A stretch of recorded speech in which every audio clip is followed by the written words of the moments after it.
Let's go live, y'all. Let's go live. As people enter the room, we're going to listen to Vindictive by my girl Rocky Bad. Please hit the like on your way in so that this video can go out more in the algorithm.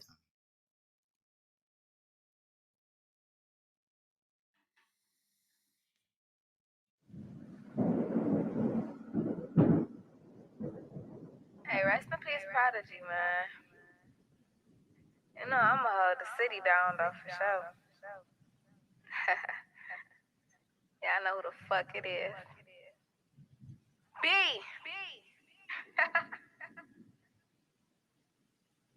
Yeah, they ain't gonna like this one.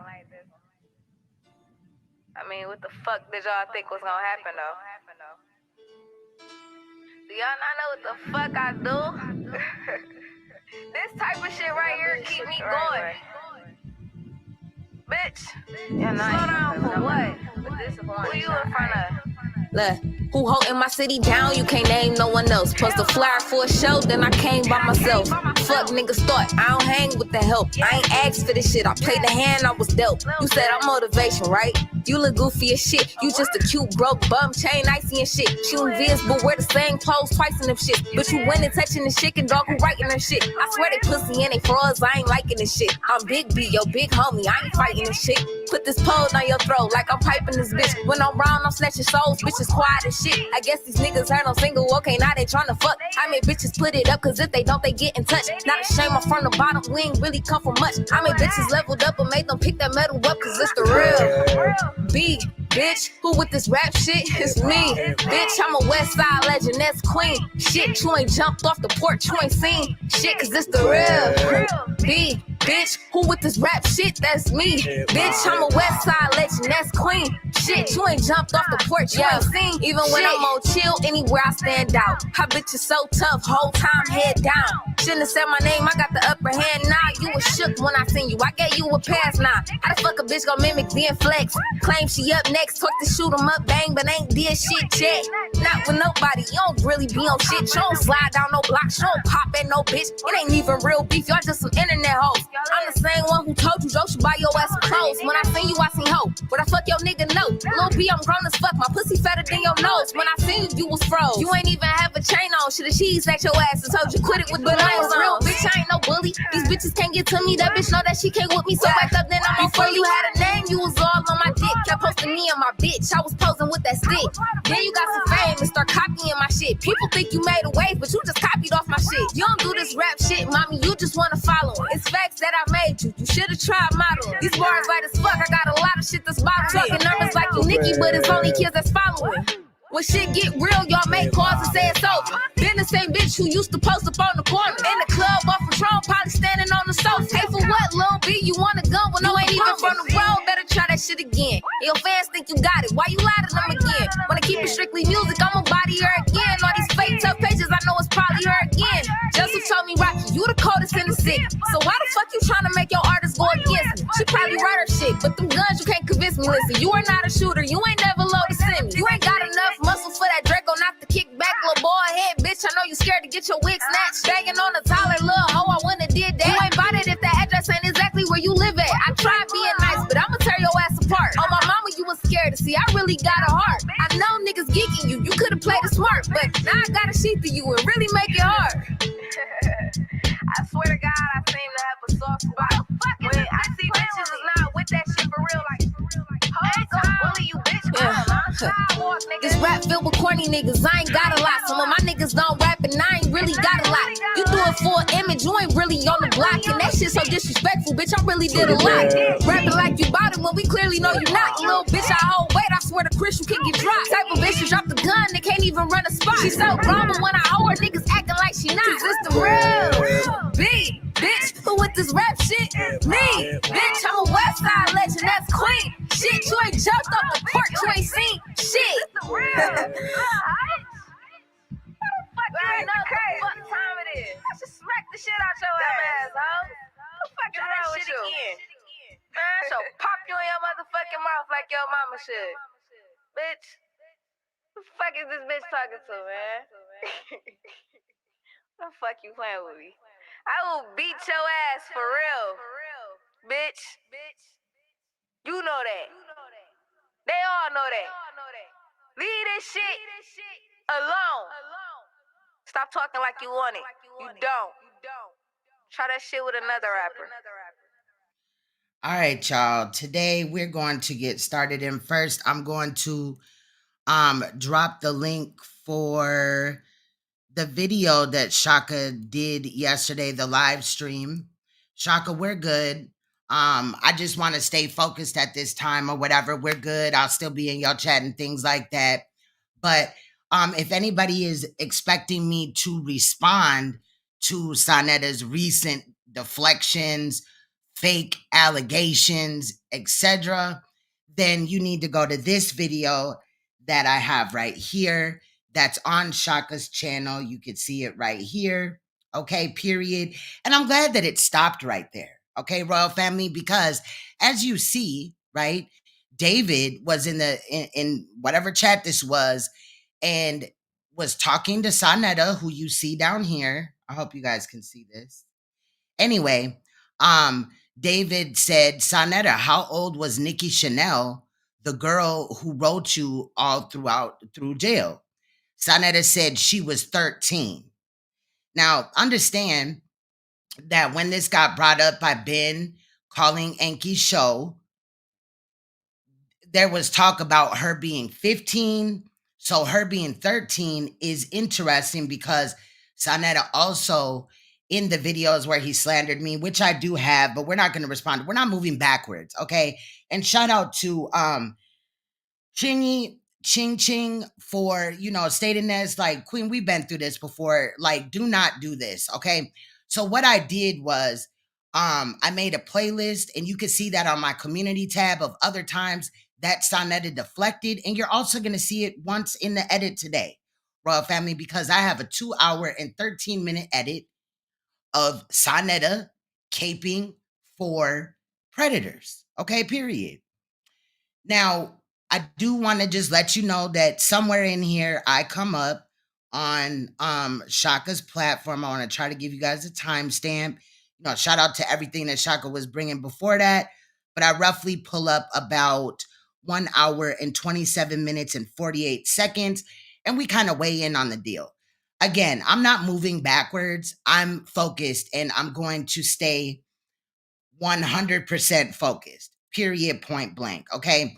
The accusations, the lies that he came out trying to act like I support pedophilia, nobody is going to dedicate channels to exposing pedophilia and speaking up for children and victims, regardless of their age, and then be a fucking predator. I don't have that nowhere on my fucking record or nothing like that. But I did respond to the bullshit over here. It wasn't, in my opinion, worthy of going live about necessarily, but I will be editing portions of this live right here that Shaka did because, we got one of the brothers came up and dropped some information on York and things like that. It does need to be edited though. In my opinion, this is a 5-hour and 33-minute live stream, and I'm not getting on Shaka about it being a long live. I just did a 9-hour live, okay? I have long lives all over my pages, but I do want to condense it for you guys. So if you guys are not already subscribed, make sure that you head over to Shaka's channel and, support the brother because he is going through a lot too. Not only was I lied and slandered on, but recently in those videos, Shaka's name and address, people are trying to get his whereabouts or whatever, which I think is concerning, even though he lives in France. I think it's concerning because he does have a young child there. And in the long run, at the end of the day, all we're doing is going over their words that they stated. We're not saying that they said some shit they didn't. We're showing you what they said, what they support, who they support, etc. Okay, period. Now, I do got some nigga, we're just gonna call him bitch ass B nigga, that has been stalking my life for over a year now. I believe I can't find the live stream. I'm trying to look for it. If I do get the link, I definitely will, edit that down to show y'all. But in my opinion, from what I remember, he was mad because either something got brought up on my panel or him being on my panel did not go the way that he thought it was. He immediately, just like Black Jesus Ministries did, where after being on my panel or whatever, he then went to his channel to do a live about me.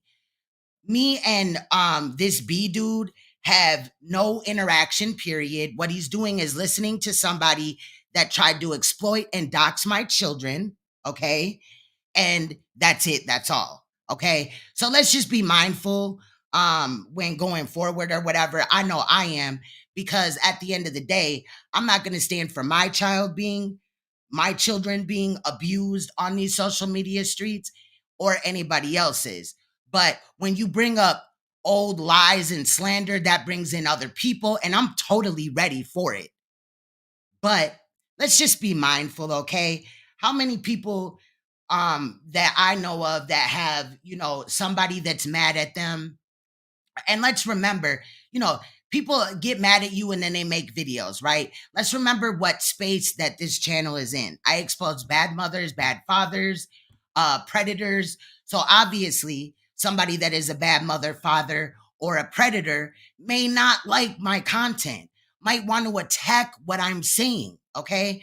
But I have never in my motherfucking life touched a child, supported that shit, or anything.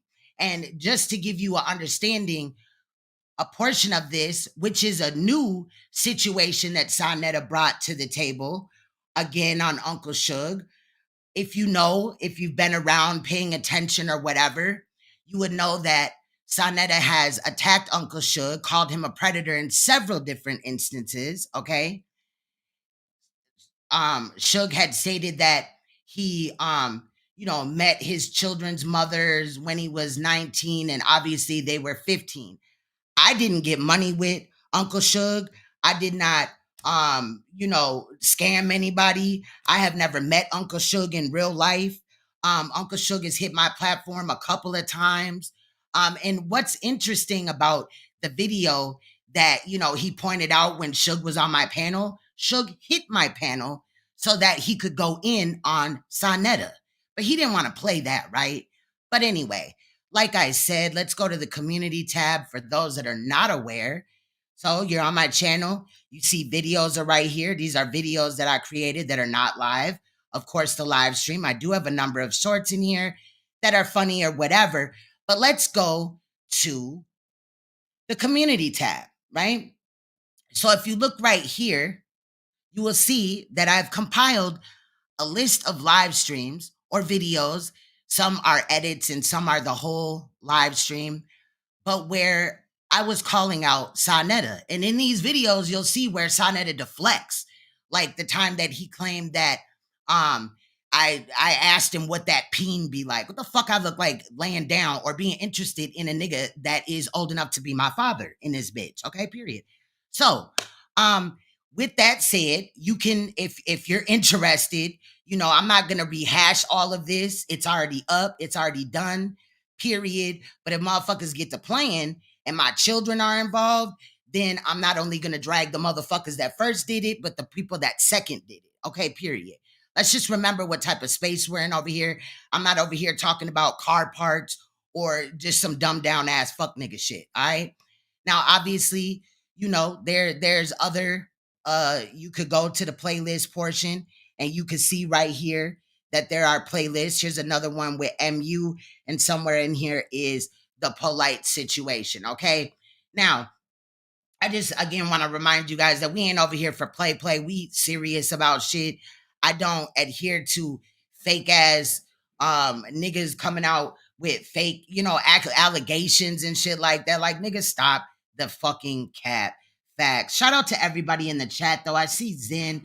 Zen already know what's up.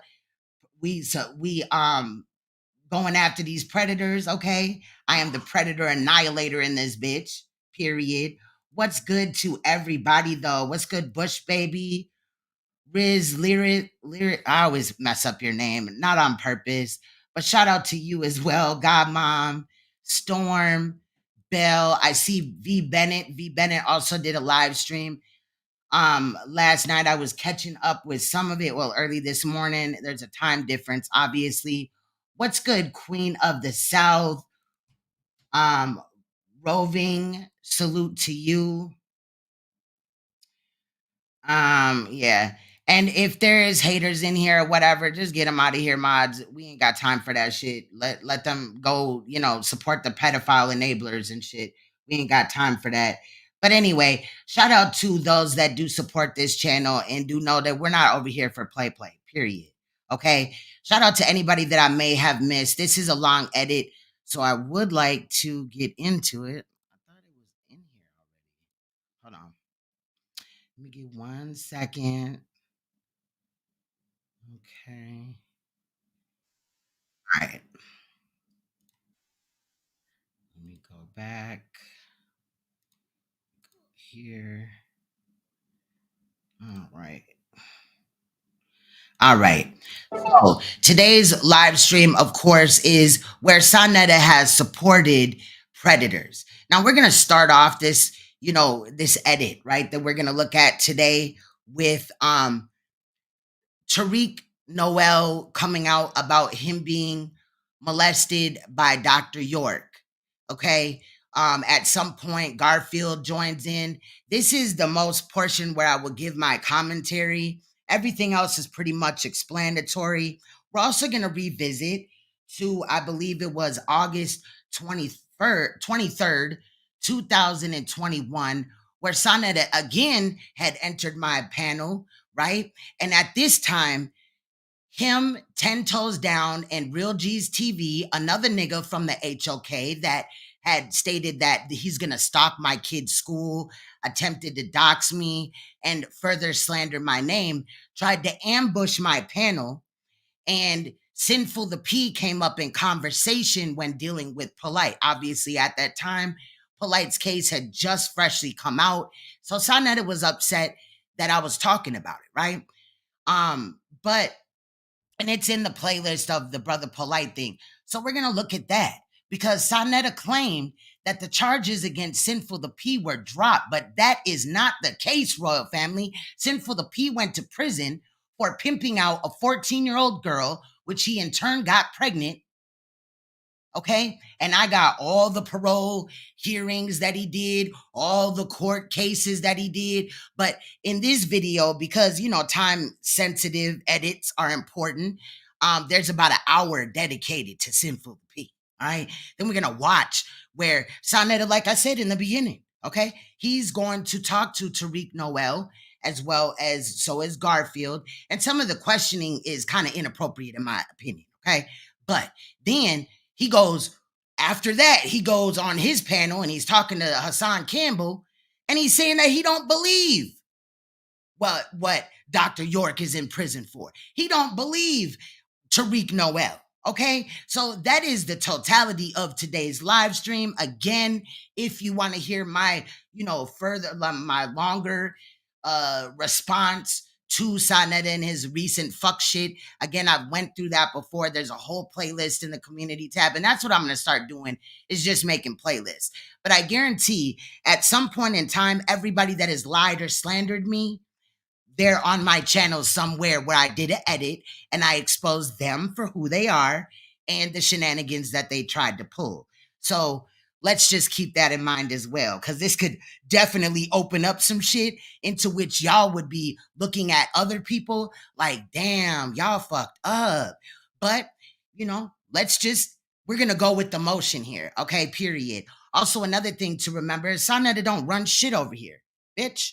I don't have to respond for Uncle Suge doing anything with anybody at 19 because I did not know him at 19. Okay? Also, another thing to remember is I don't support that, but why wasn't Uncle Suge charged, right? You have two children that were allegedly born to 15-year-old mothers at the age of 19, but guess what? He was never charged. Those children are walking DNA, right? Which could connect them to Suge. Why is it that he wasn't charged? Okay. So I don't know if the audio was manipulated or whatever. I don't know what the fuck is going on. I never heard that. I was not in that live stream and I have not been able to find it. But again, I'm not Uncle Suge's baby mother. I'm not one of his children, and I'm not him. So they would need to go take that up with them. But the difference is me and Uncle Suge are not getting money together. We have not scammed the people. We have not met in real life, etc. So, Sanetta, I'm gonna need you to direct that to Uncle Suge, okay? And keep my motherfucking name the fuck out of it. Because since I've known you and you've known that I also, I'm cool with Suge, you've been doing everything that you can to try to distance or get me and Suge to argue, and that's not gonna happen. He's a grown man, and you pretend to be a grown man, so go talk to him. Anyway, Royal Family, today we're going to get started with this edit. And like I said in the beginning, I may weigh in on, the interview with Tariq. I just want to point out a couple of things of what I felt was inappropriate or whatever. Period, point blank. Let's go. Shout out to everybody in here. Please hit the like button if you're not a hater. And if you don't like me, hit the dislike. I don't give a fuck. Let's go.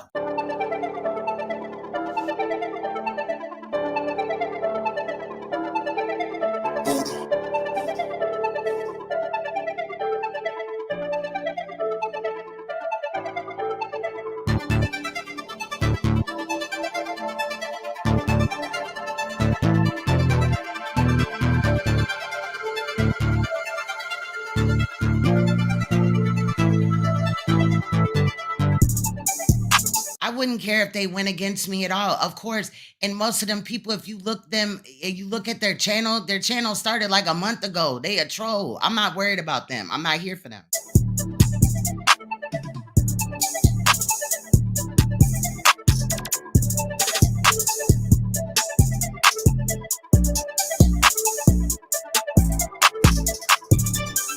I want to introduce to you our brother, Tariq Noel. What's up, my brother? What's up? Peace, everybody. So I'm Tariq Noel. I was born and raised in the Nuwaubian community. I was involved in the case as far as the child molestation. I'm a victim of child molestation. I testified in court. My mom has 5 kids, and she became one of Malachi York's wives, and two of my little sisters are Malachi York's kids. But growing up, I grew up as in the family. He raised me as one of his kids. So I grew up as him being my father, also being molested by him, and 2 of my older sisters also being molested by him. We told our stories. We testified in court. We lost a lot of friends, a lot of family. A lot of confusion came about because of the defense that they try to plead that he was innocent and didn't do these things. So nothing really came about as a community from our own people as far as dealing with it and handling it. And then now all these years later, almost 15 years later, the one side kept today's story, and then obviously we kept to our story and telling the truth. So now when it comes back in the forefront, it causes a lot of confusion, and there's people that believe that there's a person that's wrongfully arrested for something that he didn't do, the innocent person, and information is getting put out that this man is innocent of something of molesting children, which is a very serious something serious to not take lightly, and people are just brushing it off as if we are victims that we're not victims, that we're alleged victims or we're fake victims, and that nothing has ever happened to us. I'm one victim, and I decided to say something, to speak out. But there's other people, there's other victims that's been molested that I've seen with my eyes in the room with, and we both was molested at the same time. That I can, there's people I've saw with my eyes and people that I know of, and there's also people that testified, that they may not want to deal with it. They may want to move on with their life. You know what I'm saying? But if somebody is not correcting some of the disinformation that's coming out, then I decided to do that because of the information that was needs to be corrected. How long have Dr. York been down so far? Been down as in he got locked up in 2002-ish. So I would say about 11-12 years. He got locked in the early 2000s. He got locked up. I left in 2001. I think he got locked up either that year or either that year or the next year. Why haven't you, my brother Tariq, charged them, called them? Is it a way that you can visit him, wrote him a letter and asked them, why me? Why you do this to me? Because you're still looking for answers, am I right? Yeah. So why not try to, correspond with him and ask him, why me? Because see, if you could get him to answer that question, then everything else falls into play. You see, you can lay to rest all these people talking about alleged or it didn't happen. If you could get him to answer you, you know, why me? I'm quite sure he could answer you if you do that. What do you think about that? Well, you know, like I don't have this imagination. Actually, I do have a good imagination. I just don't think that he would. I just don't think he would do it. You know, like if it came down to it, I would be willing to talk to the man. I feel like the person, he's not gonna have nothing to say to me as far as what can he say to me. The only thing he could do is apologize, and I would, like that's long overdue. Like, I mean, and you know, whatever else he might have to say of how he feel about it. But if the opportunity was granted or was given to me, I would do it. You know what I'm saying? And I think that if he wanted to have done that, he would have put word out or tried to get it done somehow, some way. So the victim doesn't have to really go to the person who victimized them, because really, I have this crazy relationship. Like, this guy was my father. He was the leader of the Nubian nation that I grew up in. You know, he also molested me and abused me as a child. So then I had a reason not to to hate something about this person, like to not like something about this person. That was also my father, and that was also this God figure that everybody looked up to. So it was just all this, all these things I kept inside. So I don't even know if I want to, like, if I don't really have anything to say to him, like, as far as conversation wise, like, because I was there, he was there, we all know what happened. The only thing that could be appropriate is for him to apologize and to own up for the things that he did. And you know what, and if he's able to do that, I would have a little more forgiveness, a little more mercy as far as the way I see things. But as it is now, it's like he solely is responsible for a lot of people's state of mind being messed up right now, because he could change a lot of how people think and feel by owning up to the truth and telling the people the truth. The same thing that he stood for 30 years, that he was teaching, talking about speaking out on the truth and teaching the truth. The one thing that you could do now to liberate the people's mind, and these people have families, these people have arranged marriages, that you arrange their marriages, these people have children and families based off of him. Do you think people are tired of hearing your story, the same thing over and over again? Do you think that people are becoming, tired of it? You know what? Like, I feel like we haven't even scratched the surface. You know what I'm saying? Because to me, it's really hard for me to open up. So as much as I do talk and speak about the things I've been through, it's hard to say, I had a penis in my hand, in my mouth. He tried to penetrate me. It's hard for me to say that. It's hard for me to so, like, as far as my story, and I don't think people want every little small detail in my story, but it's just the principle. It's just the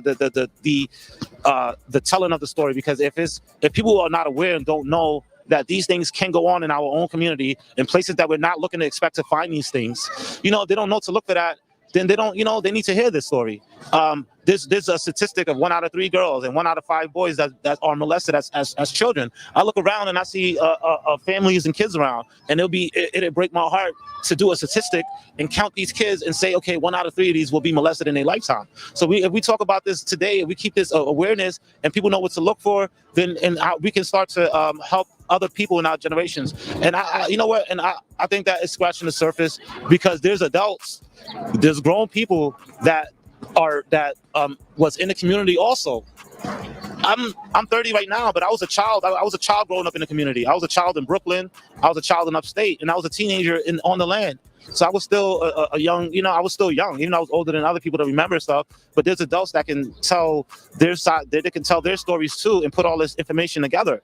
There's adults that can tell you that they saw kids walking in and out the house at different times of night, but they may not have thought nothing of it because they didn't expect to look for anything there. So there's adults that can tell you some of the ways that the Brooklyn community and Salah community was ran.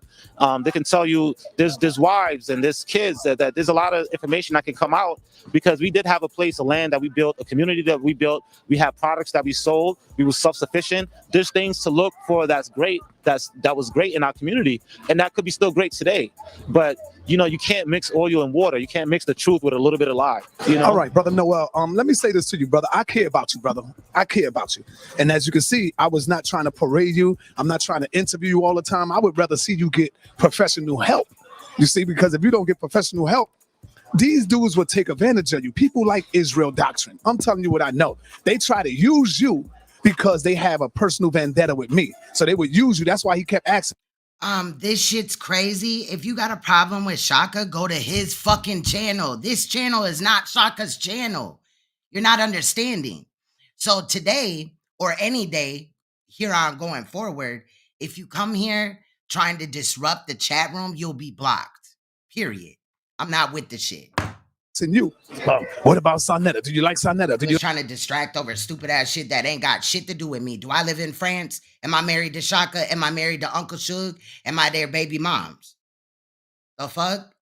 like what Sanetta did? Or that? What about what Sanetta did that? Sanetta did. What do I have to do with your interview with him? He should have been just strictly asking you about you. Here's my test to him, and he's gonna hear it. If you really care about Tariq Noel, then why don't you get a fundraiser going on for Tariq Noel, where the money go directly to Tariq Noel PayPal, so we could get our brother some professional help. Do that, Israel, if you really care about that.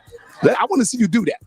You see, if you really care about it, because I know I'll do it. I'll take the steps to do it, and I wouldn't get a dime. It will automatically come to you because we'll set up the page where it comes to you, where nobody can make a dime off you. You understand what I'm saying? So Israel, if you really care about Tariq Noel, then let me see you get something going on, brother, where you can get the brother professional help. So, brother, be careful because people will try to use you. So now let me ask you this question, brother. Do you think Dr. York will ever get out, or do you think he will make his transition in jail? So he just stated that he would, raise some money for him, right? Remember that. Of course, I mean, he's doing 135 years, so Swear he's coming home. he said that last year. He said he'll be home by Christmas, so, like at some point you have to be accountable for your words, because people are going to look up to what you say. So you can't tell people he's going to be out by Christmas, and people are going to believe that. They're going to support that. So if you're asking for some type of support around that time, they're going to give you all their support just so that nothing happens out of it. Nothing comes up out of it. His lawyer, Malachi York's lawyer, is Victoria Broussard. She also, in her own life, in her own past, she was a victim of child molestation. She wrote a book about it, not related to Malachi York. Interview was in 2017. But, I guess her husband is a Nuwaubian, and she's kind of a Nuwaubian by default, but she represents Malachi York as a lawyer right now. They've been trying to get him moved to a better medical facility place. So in the picture where they have a picture where they just came from a hearing, it was the lawyer, her husband, and there was a third person in the picture. The third person in the picture is Africa. I don't know the guy's name, but Africa Bambaata's lawyer. So Africa Bambaata's lawyer is dealing with Malachi York's lawyer, helping them out. And so you got to put all these pieces together. So to ask me, do I think he will ever come out? I think, they try to ask Obama to pardon him. They try to get signatures for Obama to pardon him. Now they have signatures for Donald Trump to pardon him. They may not advertise it as proudly, but they're trying to get signatures for Donald Trump to pardon him. Now listen to him tell you that about all these people that are trying to cape or enable this predator, Dr. York. I think that if the man owns up to it, and if he can get people to his victims that he victimized to forgive him, that's what a pardon is. You got to go ask the victims, do you forgive him? They got to say, we forgive him. And then we have to be a part of his pardon, if that's the case. So in my honest opinion, he's doing 135 years. Unless he owns up to it and come clean to the people, to the victims that he hurt. And just, that's the only slither of a chance, which is, in my opinion, it's just not going to happen. But if we want to paint a picture, if we got to start somewhere, you got to start there, because they exhausted all of their legal options. They exhausted all of their legal options. Talk about your feelings for Dr. York. Do you have this hatred deep down within yourself for York? Talk about how you feel personally today about Dr. York. As a child, he was my father as a child. I didn't find out about my real father until 1999. I was born in 1985. So that's like 14 years almost of him raising me as his child. One of his kids that he adopted a lot of kids, but some of them knew that they was adopted. I didn't know until I found out. And so there's that father-son relationship there. Like, I can't take that away. Now I don't related to since I've left, but when I look back, that's there. So it's like I You know, I would say a love-hate relationship. But the love part is just my past and growing up and how I felt in the community and how I felt all the times that I was there. You know, like I was molested when I was 7 years old. So before I was 7, he was my father. Like he didn't touch me. You know, like I had no reason to be mad at him. Like we was, you know, we was always around and we was at his house. We did all these things, all these positive things that I could look up to. But it was after, you know, it was once I was 7, you know, and after that, when things started happening to me, then I had to deal with it. I had to make a mechanism to deal with it from then, you know. So I've been coping with it and dealing with it, the abuse and having him as my dad throughout the time I was there. So today is just like I don't really, I feel like I'm no longer a child, you know. So I don't really, I don't respect them. I don't respect you because you're lying to the people and you're in a position where you can help the people closure and move on. Like everybody's. Doesn't that sound familiar? He's in a position where he could have helped the people, right? Before he was convicted of all these charges. And we're going to look at that in, you know, a closer view today. But it sounds very familiar to what Sanetta is doing. Sanetta has the ability to help people, right? Help himself, help people. But a lot of the people that he's putting on the front line are predators. Hurt about this. Everybody has to deal with this. You have a big family. Your big family has to deal with this. What do you expect to get out of this? What are you trying to accomplish? Because as of right now, he is facing 135. He's definitely exploiting him. And again, shout out to him for coming through and telling his story. I definitely believe you. And I also want to make note of that it could never be easy for any male to come out about being sexually abused by another male.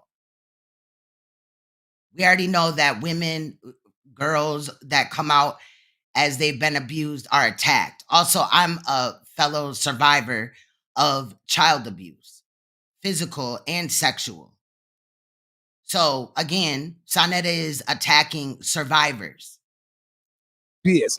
What do you expect to get out of this? What is the goal for you? You know, after I testified in court, I did my part. You know, like I felt like I did my part. I could have moved on with the rest of my life from that point.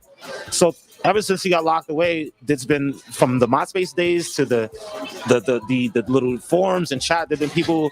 Even my mom will go back and forth with these people. I will come home from high school and she'll be on the computer. I'll leave to go to school. She's on the computer going back and forth with people. I come home, she's still on the computer.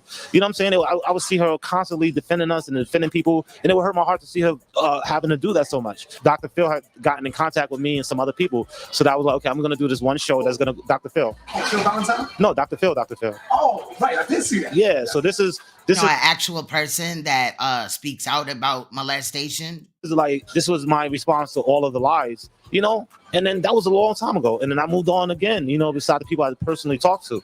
But now my issue is that because I never attacked Nuwaubians, I never attacked anything like that. But my issue is that when you are coming out to the people and you're telling them that the man never molested children and that we're alleged victims and that we're lying. So now I have to come from out of the desert, out of the woods, or wherever the fuck I was at. I have to come from there and deal with this stuff. So I don't want nothing out of this. I don't want to be doing this. I don't want to be saying the stuff that happened to me. But when people are telling lies because of what I've been through, because of me seeing a community and a nation built, this is Tariq Noel.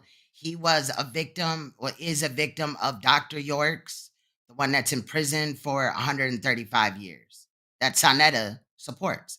And also, this video was done in 2017. So in my recent edit, where Sanetta was claiming that, you know, he don't know what York was in jail for, and he needed some other enablers on the panel to clarify, being Reggie and some other nigga, right? That been trolling the fuck out of me too. I thought he was a grown-ass man, you know what I mean? But I guess not. But anyway, this was 2017 when this video was done. But recently, Sanetta is still on the fence about why York is in jail, prison.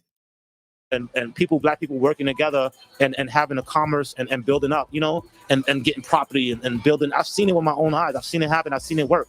And then, right, he said Phil Valentine, like Tariq Noel and the story of York couldn't have gotten higher, like definitely out of this community publicity. Now I see that the direction that possibly could go in if you're starting off with lies.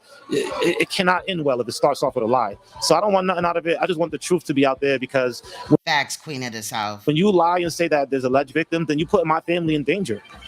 You put my family in danger, because the people that believe you, they're gonna go and say, "Oh man, oh, so him and his sister lied about this," and you putting us in danger by saying that we're lying. So somebody is lying and somebody is telling the truth. So we need to get to the bottom of it.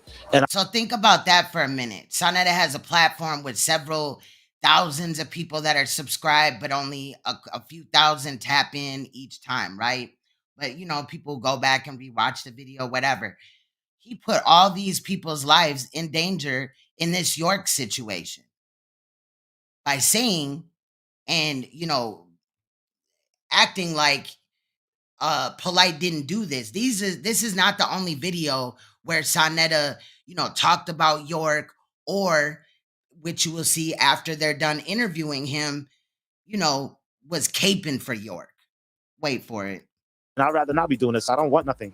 I just want the truth to be out there. York has about 200 children, allegedly. And he possibly did buy subscribers or whatever. A lot of the times when people find your channel, especially maybe for one topic, they subscribe, but they don't hit the bell, so they don't get all notifications. You could chalk up some of it to that possibly, or they're not interested, and it's just a subscription that's in the background that they don't really pay attention to. Okay, some people might say, if you really want the truth to come out, why would you pull back your statement from the trial? Yeah, so, when people... You look at him trying to confuse the situation. People do the research, like technically, I've never taken my statement back. What was done is that through Basil, which is Dausa York, which is the ambassador of the Nuwaubian nation, asked him, he was there with me. They basically drafted an affidavit saying nothing happened to me, and I signed the affidavit. So people use that and try to say that I changed my story. Then I didn't change my story. I signed the paper, and based on that, all right. So first of all, in order to change your story, like nobody's legally changed their story. You have to legally put it into the court and change your story. So all they're saying is information, and of course they're just saying the information that that is appealing to them.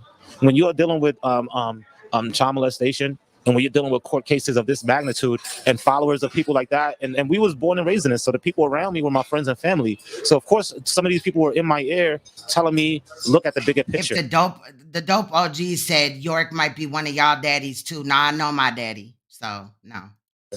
Not my daddy. Look at the bigger picture. Look at the bigger picture. I could say it 1,000 times because I've heard it 1,000,000 times. They try to get me to look at this bigger picture, and oh yeah, we know what you've been through, but there's a bigger picture here. There's a whole big community and this and that, and try to give you this whole, we're here for you. We're your family. Don't worry about anything. Like do this for the greater good type of thing.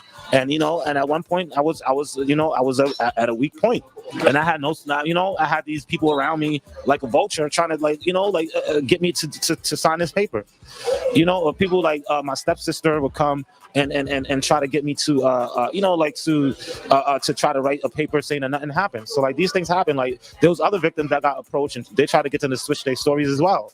Bring this proof. Like where's this proof at that I've changed my story? And people want to bring it about like, oh, I changed my story. When Malachi York pled guilty twice to federal and to state, and then he took it back. Then one day he's a Moor, one day he's a Native American, one day he's a sovereign, one day he's Liberian diplomat, one day he was born in Ghana. So which am I switching my story or is he switching his story? Like who's switching whose story up? So like the people, okay, yeah. I was born and raised in the community. When the information about child molestation came out, a lot of people was trying to get the people that was trying to say the speaking out to try to recant and try to not tell, and they try to get us to not say the truth. Our own people that we grew up with. So depending on who it was or at what point in the state of mind I was at, these are the people that that I looked up to, or people that I dealt with.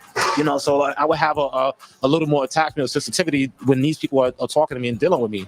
And then one time, my father, my real father, was brought, because when he was learning about what was going on, he was brought with one of the people that was trying to get me to change my story. They brought my father because it was one of his old friends. So my dad was there, and they wanted me to meet up with one of Malachi York's lawyers to find a way not to testify. This is before the case. So because my dad was there, I decided that okay, I'll go and I'll talk to these lawyers to find a way not to testify. Because at the time, they was gonna just try and discredit everybody and mess with their character. But when it came to me, they really had nothing to do that with. They had nothing to discredit me with. And my The dude in the middle of the thumbnail is Dr. York. character with.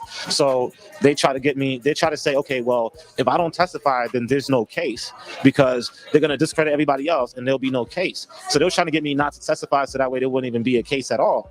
So this is where, when I got to the point when I'll talk to the lawyers, just to see if there's an option for me not to testify.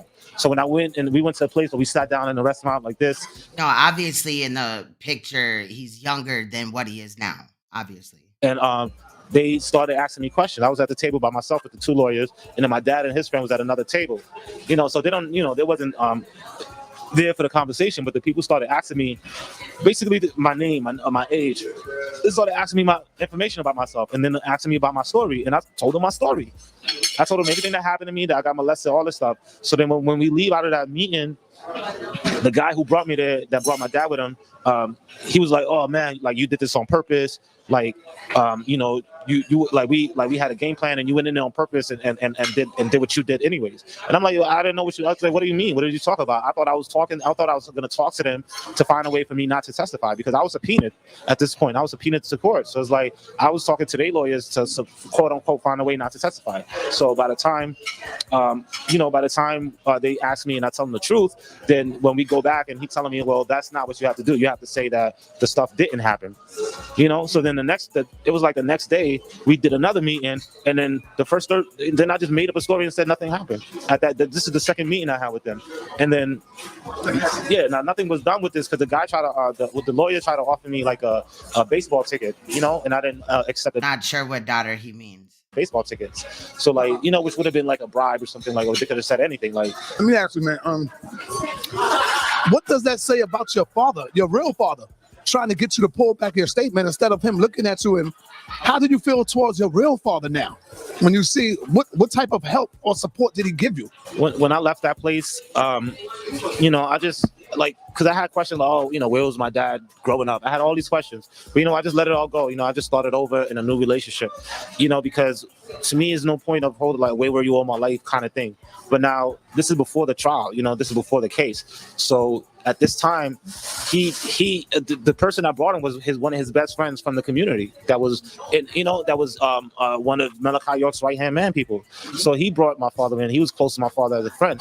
My dad didn't know that I had to go in there and say that the stuff that. Oh, okay. My bad, Def Chef. Happened. Like he wasn't there telling me to say, hey, this, say this and say that. And then at the time, my dad put like 20, 30 years of his life in the community. Me and him. Was in the community too. Yeah. Yeah, my dad was in the community. He used to peddle and sell books and all that. This is starting to sound crazy here, man. Starting to sound crazy. It should have sounded crazy when you found out how many victims this man victimized and how gone in the head he had them women there. And the men too, because none of them really did shit. So your father was also a part of the community. Now, at the time of him being a part of the community. Yeah, and they tried to bribe him. They tried to do whatever they could to get him to not testify, to not be involved in the case. When he came in, was him and your mother together, or they was already separated? And the reason I'm asking you that is because I've heard so many stories. Now, Sanetta don't even know where his daddy at, but he worrying about this dude's dad. Shout out to Tariq Noel. But I'm confused. But Dr. York taking people wives and taking people girlfriends and taking people women. Like, we don't know already at this point. He had them under mass manipulation. Some of them were down with the shit. Some may have been scared. But Tariq Noel is going to talk about how he did not physically, abuse anybody there physically, like with his fists, with his feet. But there was other manipulation. And in my opinion, it's possible that he had, henchmen. He had groomers, women that groomed these children, brought them to be abused, etc. So was your father and your mother together going into the community together? From what yes, when she moved in, there was she was supposed to like get him to move in. She was supposed to move him in also. Like I think he brought her, he got her in, and she was supposed to get him in. My dad had 3 kids in 1 year, right? My older brother, my sister, and myself. So you have 3 kids in 1 year. Definitely a black Jim Jones mojo. Yeah. Somebody is gonna get the short end of the stick. Like I'm like exactly, because they at some point gonna talk about therapy and all this and that. Is anybody concerned about York getting therapy? He's the one that victimized all these children. 9 months years old. Like I'm like a week before I turned 1, she physically moved. I do support survivors getting therapy. I've gotten therapy, still do therapy. There's nothing wrong with therapy. And in our community, especially if you were traumatized as a child or any point in your life, it is okay to go and talk to somebody about that. Who's in the community. So meanwhile, he has 2 other infants or 2 other 1-year-olds that he, so I don't know how that, and then, in the Ansar law community, you can have more than 1 wife. But my dad, I don't know if he let all his wives know about his wives. I don't know how that went down as far as that information. But when she physically moved in, from what I know, she was supposed to move my dad in. So based on, I think maybe they, they separated or whatever the case, and and then she eventually became one of Malachi York's wives. So once that happened, like he just backed off completely, like just so like so he's from the community, and he's from Trinidad. He came here in his early 20s and basically went right into the community from there. So he never really had a grown up life. He learned everything he learned from the community, just like everybody else. So his whole life was his whole life.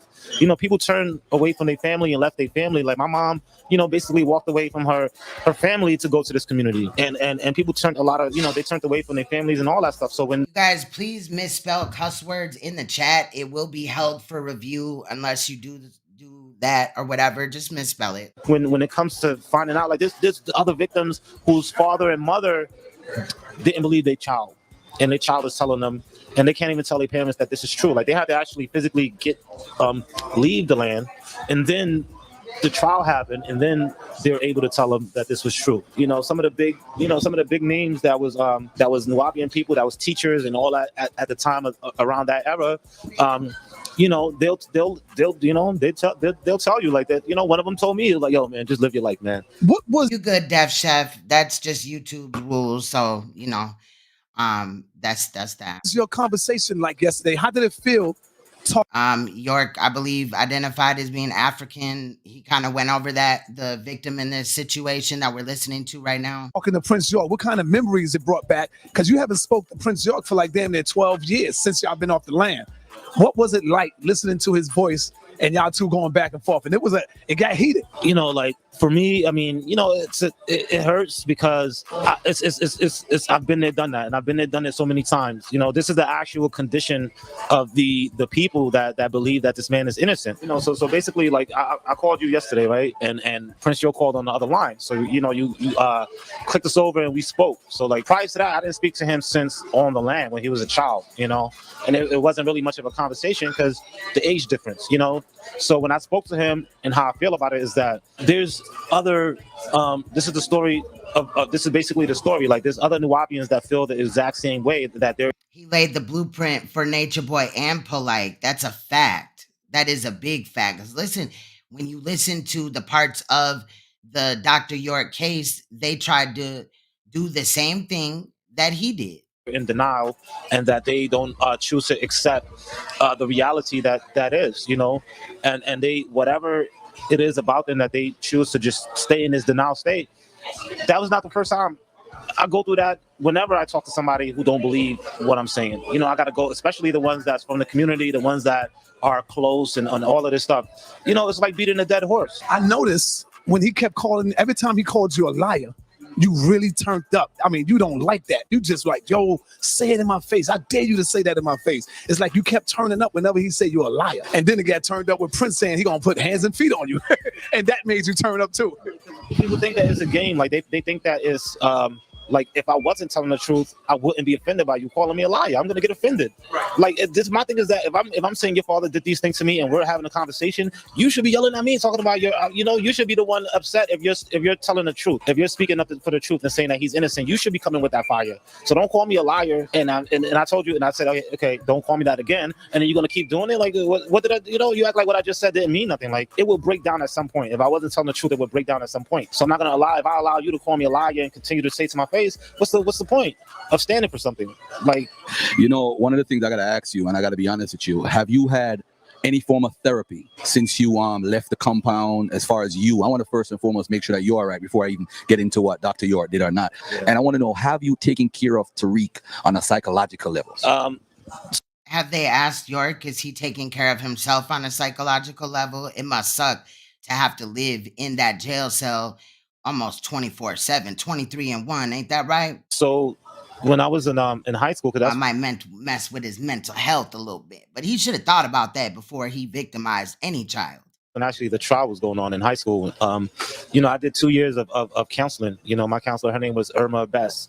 Now, it started off as like once a week, or often, maybe a few times a week, and then it went to like twice a month. Oh yeah, I got that, but I haven't edited it. If you're talking about the Prince York and Noel interview. And then like one time a month or something like that. I kind of moved, and then I just stopped going. So I did do some counseling, but when I moved, I just kind of never went back. And I felt better, like, because I was talking to somebody about it. And, other than that, I haven't went and gotten like any further counseling. Like my sister, she's 10 years older than me, and she's going into counseling now and within a recent year or so. And it's changing her life. It's not something that's out of the that's out of the picture for now. I'm just doing it on my own. I guess I'm just doing it by myself. I would have to I guess friends and family could be like, send me information and stuff. But besides that, I would have to look into it on my own. And I've been maintaining, like, I've been because when the abuse happened as a child, like, I made my own defense mechanism to deal with it. So the first counseling, I was doing counseling myself by just coping with it and dealing with it and figuring out a way to still function. All right. I think it takes a lot out of a man. And me and Sanetta, we always in alpha male mode, we'd say gay and homosexuals, and we go in. It does not make you an alpha male to like throw around, disrespectful statements about people that are in the LGBT community. And I have no issue with the LGBT community as long as those people are also keeping their fucking hands off of children. But he thinks it makes him a man. It makes him manly. And we go in. But the problem is, when you say Dr. York did homosexual acts to you, it kind of threw the whole Nuwapians off, because they said they're Brandy, used to hearing him screwing other dudes' wives. And by the way, this is allegations. I'm not saying. So why is Garfield acting like Tariq Noel is the only male that came out in this situation and was involved in that case, into which he should have been involved, because he was victimized severely by York, as well as the other males and females that were there? Saying it's true. This is what they always hear, and they're comfortable. But they always say, oh, I'm not saying what they say is true, or, allegedly and all this and that. The man has been fucking in prison for years. It's true. Admit it. Even with that, they comfortable. But the minute you say, oh, he screwed all the dudes and all that stuff and had you do all this. Hip Hop Dynasty, if you keep trying to derail my chat, I'm not dropping the link until I'm done with my presentation. I edited this video. We're going to look at the video. If you continue to do that, my mods will escort you the fuck out. Sexual stuff to him and all that stuff. I don't know how graphic you went before, but let me tell you something, bruh. You are a hero. I want to first and foremost say that you're a hero for the community, because ain't nobody we know gonna come out and tell that another man did this to them or that. Nobody. That's cap, because Hassan Campbell came out and y'all made a joke out of that. Now there's certain things with Hassan's story that don't necessarily make sense, but for y'all to be sitting up here talking about that no male came out, yes, he did. Nobody. And nobody gonna do that, especially in this community, because what is your game? You could even, you're not like you treating us to lunch. This guy right here is Garfield. Nothing. We already talked about this on my show, that we heard you have $1 million. You got paid off. And Sanetta held his scams from the public, knew about them, but didn't say nothing until it was a great time for him. and him and Garfield were beefing. But yet still you struggling paycheck to paycheck, but you got $1 million. Yeah, all right. Now that you've done the therapy, I think now that you have brought the allegation forward, one of the things I learned at the Million Man March in 1995 is first you got to acknowledge that you did wrong. Do you think that Dr. York would ever come out and admit to this? The closure can't happen until he actually admits it, and then you have what's called the minister called atonement, because we are trying to get atonement. So you gotta get an apology. You gotta get some sort of atonement from. Why in the hell would he need to get some atonement from York? York is the predator. He knows what York did. What are these dudes talking about? And see, this is what I'm saying. They're always caping for predators. I don't care if he was like, oh, we'll help you with this and we'll help you with that. These niggas are dirty as fuck. Dr. York for what you allege that he did. As far as closure, do you think that the case of him being arrested is right? V. Bennett, alpha trafficking ring. Closure that you need, or do you need a closure of him admitting what he has done wrong to you? Oh, I mean, as far as closure, I would have a lot more closure when he admits, and it's not to me because I know what he did to me. You don't have to admit to me nothing. You have to admit to the people that believe in you, your children that are putting their energy into getting you out. These husbands and wives and families, that these elderly people that are passing away, believing that you're innocent. There's people leaving this earth believing that you're innocent of doing these things. You need to come clean to them. You know what I'm saying? I would have closure hearing you come clean. But it's not going to, by you telling me, I mean, you can apologize, that's going to have closure for me, but you're not going to come open up to me and come clean to me we was there, I saw you, you touched me, I touched you, it happened. You know what I'm saying? So you have to tell the people that, because you have people that literally already, if you said ride out, they'll ride out. Listen to this, so there's still a piece in my subconscious saying that this is crazy. I'm going to be honest with you. I'm going to be real honest. How is it crazy? This is the same behavior that certain people are displaying about the Brother POLIGHT thing. Now, Garfield be sitting over on his page, claiming that he's against it or whatever. But in 2017, he wasn't quick to believe this survivor. And I'm pretty sure, in my opinion, if you put a female survivor up there, it probably wouldn't have been an ultimately positive outcome necessarily. And for the people that you've heard me come on Sanetta, and I've shown a lot of passion because that was after the show and it was all riled up in me. So a lot of anger came out. But these are still, it's beyond allegations. I hope people understand that. Although I say allegedly, it's beyond allegation because he has been found guilty of trafficking and different things that's relating to dealing with children. Your sister, she was on my show too, right? So was Filthy Frank present in this interview and just containing himself, because Garfield just stated what he went to prison for. And, about 2 weeks ago, Sanetta was acting like he was oblivious to what he was in prison for. Do you guys have the same mother? Yeah, we have the same mother, yes. All right. Was your mother one of Dr. York's wives? Yes, she has 2 kids by Dr. York. All right. And see, if Garfield would have been on time for this interview, he would have heard him already state that. I just think that it's fucked up that you guys continuously had him reliving the events or whatever, having to speak on the same talking points to fill this nigga in, who was clearly obviously late if he was supposed to be a part of this interview. The interview started at the park. Then they got to the restaurant and there was about 20 minutes in there, 15, whatever. And then here's Garfield shows up. Now, how many children did your sister have with Dr. York? My sister, none. None. But she did have a relationship with him. Is that one of the allegations? She was molested by him. Both of my sisters. At what age? I think like 9 or 10, and then my other, because I have 2 sisters. So one of them, she was probably around 9 or 10 when she was molested, and then the other one was around like 6 or 7, around my age. Did any of them have children with Dr. York? No. The other morning I did a show and I talked about children being molested by men in our culture. The Jamaican culture is a disgrace. 13, 12-year-olds. I met this sister the other day. Well, I didn't meet her. I've known her for years. And she talked about how she was molested at 13 years old. And man, she said, I don't even like sex right now. And if you see this sister, I'm going to show you a picture when we're done. You're going to be like, why would you need to show him a picture of her? She's like, she don't even like sex anymore because of what the man did to her at 13. He robbed her. He molested her. Imagine that. raped her, and this goes on in our community. And the fact of the matter is, for him to rape and do it to boys, and what happened is, what's going to happen to all those females that he did this to? You saw Dion, how she responded after 10 years. She was on my show, bro, and she started breaking down, and she was literally married to him, but just the process. And she, to Dr. York too, she was one of his wives. Yeah, was she actually married, or he just take them as his wives, right?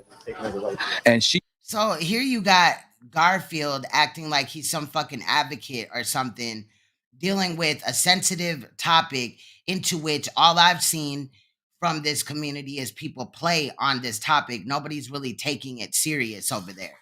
That's why you have all the deflecting, all the victim shaming, all the slander and allegations that people are making. He also married her sister. I gotta say this, man. I said it at the conference, but I'm gonna say it. The sister basically said that she was having sex with Dr. York. He started to have anal sex with her, and he started saying the Hershey way. Now watch this. Use your common sense. And when he's having sex with her, he said that this reminds him of his days when he was in prison. I'm saying to the folks out there, these are real human beings not making this stuff. She said she never knew what the Hershey way was until she came back into society and somebody told her, because you're giving him anal sex, and you know what happened when you have oh my. And that to me just speaks to how sheltered or kept from society that these people were. Maybe, it's not a big deal that she didn't understand what the term Hershey way is, you know what I'm saying, or whatever in the fuck. This is really the first time that I've really heard that, but whatever. What are we laughing about though? What are we laughing about, Garfield? My God, this is crazy, man. So to the folks, like, you're literally talking about the details of a victim's abuse into which you allegedly interviewed them and claimed to give a fuck, but you're laughing about it? It was funny? Says, listen, we're not being perverted and out of order. We're just reporting what the people are saying to us. This is why it's so important what Sanetta is doing. They hate on Sanetta because he gets these exclusive interviews and expose the foolishness that's going on. And it's still. How is he exposing any foolishness? He's sitting down with Tariq Noel talking about how he was abused. Tariq Noel was abused by York. What foolishness is he exposing? This has already, at this point, made it to Dr. Phil and all that. Garfield act like, this is pristine journalism. Get the fuck out of here, bro. This is how you basically victim shame while acting like you give a fuck. Still haven't got no evidence for anything that Dr. York taught, because it's all, his sources are always Dr. York. Let me not even get into that, but I want to ask you one more thing. Your sister was an editor for Dr. York. Yeah. All right. And she did a lot of things. She made the t-shirts. She worked in the office. She did a lot of stuff there. Yes. Wow. Did Dr. York, according to her, used to take information out of books and tell the folks edit it into his books? Was that one of the allegations? Yeah, like he used to come in the office and dictate, and basically they'll be writing as fast as they could. They'll type up drafts of books, and then they'll give it to him to get approved. They'll send it to other brothers to read it, to proofread it and get it approved. Even to the point where one time I was at his house and he was opening up this box. It was a headset, and he was trying to figure out how to.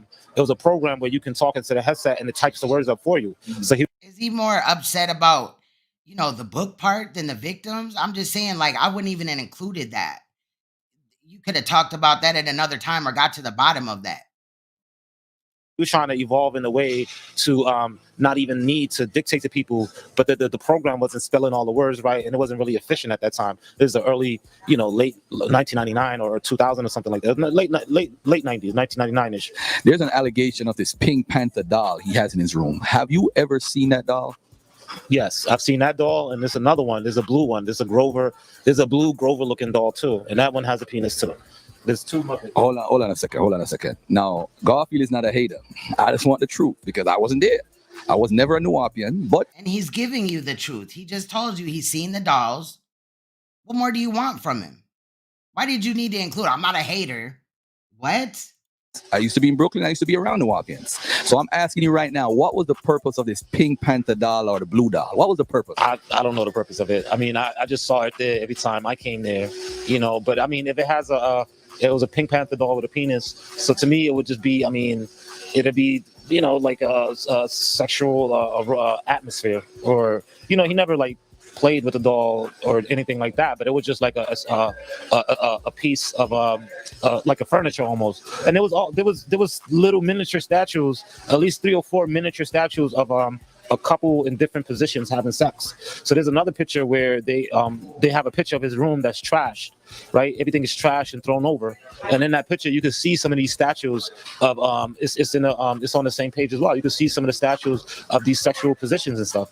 So those, so when you walk in a certain room or whatever, you have these statues to kind of. It definitely does sound familiar, Mojo. That's why I did include it, because a lot of, like I said, a lot of what York did, Polite, or even Nature Boy, did the same. Set the tone. You have the. Now, Nature Boy didn't write no books that I know of, but as far as the gaining wives and having sex with the wives and the males that were there and stuff like that, Nature Boy did that.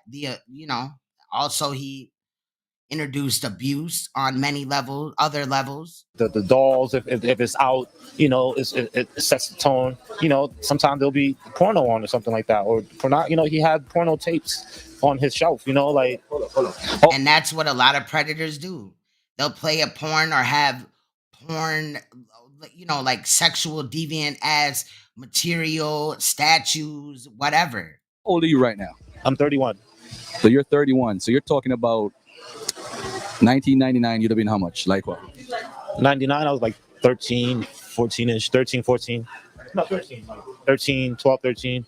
When did the molestations happen? When did those things happen? What time period in your life? He already stated that it was at 7, Garfield. Again, if you would have been on time for the interview, since you allegedly care so much, and you guys do great journalism over there, allegedly, right? That happened upstate New York when I was around 7 years old. When you moved to the land, did he molest you anymore when you moved to the land? Yeah, if not more, it escalated. I mean, it was, like the upstate New York, I remember that one incident, but it was all my memories come from on the land. You told Prince York yesterday that you actually sat there and watched Dr. York molest another person, another individual. And right now, to this day, he is gay and a transvestite because of that. Who was that again? And give us that story. First of all, tell us that story. And who was that? Respectfully, this is Issa Johnson that I'm talking about. Why do we need to know the person's name, though?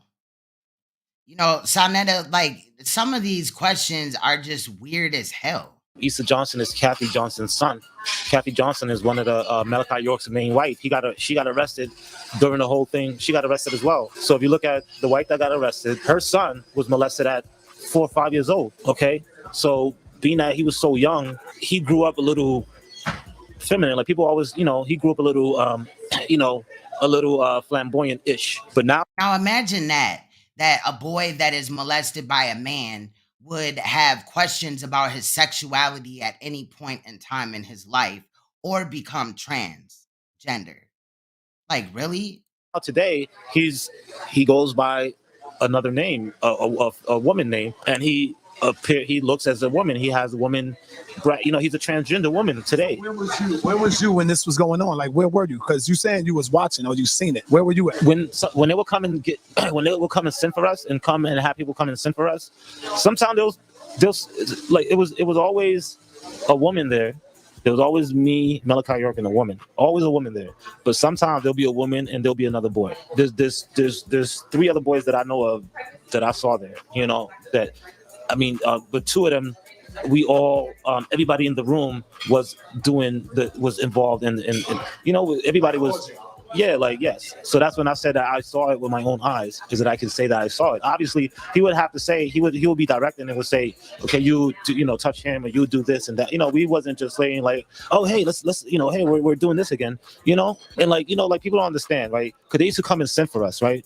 They used to come and send for us. And I used to do things to try to avoid being seen and whatever like that. But one time, and I know there's food around, but I took a shit and I ain't wiped my ass when they came and asked and sent me. Okay, now I want to also point out how when he said that, they're gonna kind of like make a big deal out of it or whatever. And in some cases, victims of child molestation would do anything they could, far as not keeping up with their hygiene or trying to make themselves ugly so that this predator would not come back and abuse them. I never had, that come into mind. I didn't think that way. But it's something that happens. But watch how they try to demonize him doing that, kind of. I said I took a shit and I didn't wipe my ass when they sent for me one time. Okay? How old was your father? I was like 12 or 13. This is like in the late 90s. And this is on the land. And then, I did that to try to be appealing or whatever the case might be. And when I got there, he made me take a bath. He made me like take a bath and not shower, not fresh. Like, why, like one time they sent me there and I get there before anybody and I have to like hide under this thing so nobody can see me as they walk by. Like, and it's like raining outside almost. And then like cold coming out my it's like, in the winter, I guess, because, the frost is coming out your breath. And then like that's one of the moments I had a wake up moment, like, yo, like what the fuck am I doing right now? Like, and then when he comes in, he just walks right by me, don't even see me laying on the floor, hiding, not to be seen. It's ridiculous. Like, you got to try to come in and nobody see you, and when you leave out, you got to try to not be seen, and because you don't want to cause rumors and this and that. Like they've called me. And two other boys into the homeschool that we had one time after school hours. One of the ladies that's involved called us there and was like, "Yo, there's rumors going around, so you guys have to lay low and not, and I guess not talk about." The women that were there also aided in this, either out of fear or manipulation, or they were just down with the shit. Some of them had to have just been down with the shit and covering it up. Which like, so this situation is like that. Like people were being told like, hey, there's rumors going around, you gotta, there were meetings done with the girls, like, and it was brought to meetings. My sister has those stories that she told me, and that there was trying to figure out like what are people upset about, what are people mad about. Some of us that knew that the other person was a victim, like we'll have fuck Malachi Yorkathon, going on like, oh, fuck this, I hate this place, I want to fucking leave, blah, blah, blah. But we can't talk like that around everybody else. This is towards the end when the people were leaving and towards the end. Because, see, the thing is that when he got the property in Athens, he wasn't on the land as often. He would be back and forth between Athens and on the land. So whenever he left, people would be a little more they'll be a little more free and relaxed, talk shit or talk whatever, because nobody would dare talk about Malachi York around his presence or around people that you don't know how devoted they are to him. There's a application process just to move on to the land, So they're already screening people that's already devoted and would Again, why is Garfield laughing? give everything to, like they would give all. He just chuckled, like, it was silent, but still. Away all their stuff, just to come there, and live there. So and that also reminded me of Nature Boy. If you listen, he said people would give away all their stuff to come there. If you remember the Nature Boy situation when it first started off and deeper into the story, people were giving him thousands, hundreds of thousands in some cases, just to be up under him. Talk about Malachi York around his presence or around people that you don't know how devoted they are to him. There's a application process just to move on to the land, Basically, Mojo. So they're already screening people that's already devoted and would give everything to, like they would give away all their stuff, just to come there, and live there. So the people that's already there are devoted. Like my mom would be working, 12, 18 hours a day or whatever, long shifts in the sewing room, making. And it also seemed like, York purposely made it so that everybody was, the parents possibly, in a lot of these cases, were busy as hell to where they couldn't even be around their children. And also I heard in other interviews or, where this was talked about, that York kept the children in a different area than, like they didn't go home and lay down with their parents. You know what I'm saying? Like in the same household with their parents, the children were in another area. Sewing clothes and stuff for deadlines. People were in the offices, people were in a allowed their workplace for hours at a time. They'll stop, they'll eat, they'll do all this stuff, but they wasn't really looking at everything going on because they was doing their jobs. Let's talk about abuse. Have you ever abused the women? Have you ever abused the children? Have you ever abused the wives that you know of? I mean, abuse in what way though? What do you mean abuse? Abuse as far as smacking them up, hitting them, beating them, stuff like that. No. Nah. He I guess the fact that he abused all these children wasn't good enough for Sanetta. He's looking for another form of abuse to, like, if he would have slapped a couple of them up, would he took it more serious? Probably not. He didn't. I didn't see none of that. No abuse like that. And I just thought that was so funny because it was like, yo, like, because he never got his hands dirty like that, and so he never hit women or nothing like that because I just don't think because he's not like that. Like he's not a, he talk a lot of tough stuff, but he's not going to put his hands on nobody. Like, Thank you, my brother, for coming through. Now, Poppy, let me ask you. Now, what you're gonna see here is a way different type of response to the Dr. York situation. Let's take a look. Your question. If I was to have sex with a 9-year-old, would you say that I am a molester? Let me ask you a question. You keep saying that Dr. York went up in court and admitted that he was guilty. Am I correct? He copped out. He didn't go to trial. He copped out. Did you see the video? Now, it's important to state that he's on the phone in this live stream, this portion of the video where he's talking to Hassan Campbell. Did I see the video of it? I seen a few videos with him in court. What that mean? He got drugged? What did he cop out to, Poppy? He copped out to all of those charges. The charges, not tax evasion, not that. Like Prince York tried to say, he copped out to all of those charges of molestation, and the reason why he copped out was because he gave those children herpes. Now, hold on. Now, what did he cop out to, though? What was the charges for him copping out? Child molestation. No. What was the time? What was the time that he will get if he cop out? The time that they gave him over 100 years. Now, Poppy, reason with me. Let's deal with some real truth for a minute.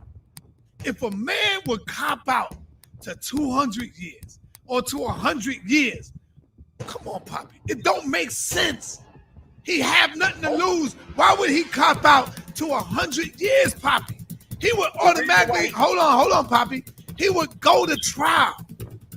When you look at the case, you will see that Dr. York is definitely not in his right state of mind, brother. Come on, man. When you look at the case, you will see that Dr. York is definitely not in his right state of mind, brother. Come on, man. See, but y'all hate so damn much. Hold on, Poppy. Hold on. Y'all hate so much, and you want to prove that he's that y'all going along everything with the damn white man told you. If the white man is the fucking devil, how come everybody all of a sudden now believes what the fucking white man is telling them? Come on, bro. So, Sanetta, let me ask you a question. You gonna tell me, just like Ben Potter, that there was rumors in New York? Brother, we talking about Dr. York right now. Let's get back to Dr. York. So now, hold up. Yes. So now you gonna tell me that the Brooklyn Knights didn't run Dr. York ass out of Brooklyn because them rumors of him being a child molester been going on for over 40 years? This shit didn't just start with Dr. York. Dr. York was being accused of being a child molester since the early 70s, 60s and 70s. That man has been being a child molester, number one. Number two, not only is he a child molester, but he taught Africa Bambaataa. He is Africa Bambaataa's teacher, and he taught them about the occult. He is his teacher. He is Bambaataa's master teacher, and that's another place where Bambaataa started that practice from. He recorded his first record inside. Let's get these likes up, please. I would appreciate it. Dr. York's studio. Dr. York turned Africa Bambaataa out. He's a pedophile. All right, I hear what you're saying, brother, but guess what? You still have not proven anything. Give me some proof. Show me something. Ain't no man. For example, I'm going to court. I'm not going to cop out to 100 damn years, Poppy. What do I got to lose in going to trial? I'm already in court.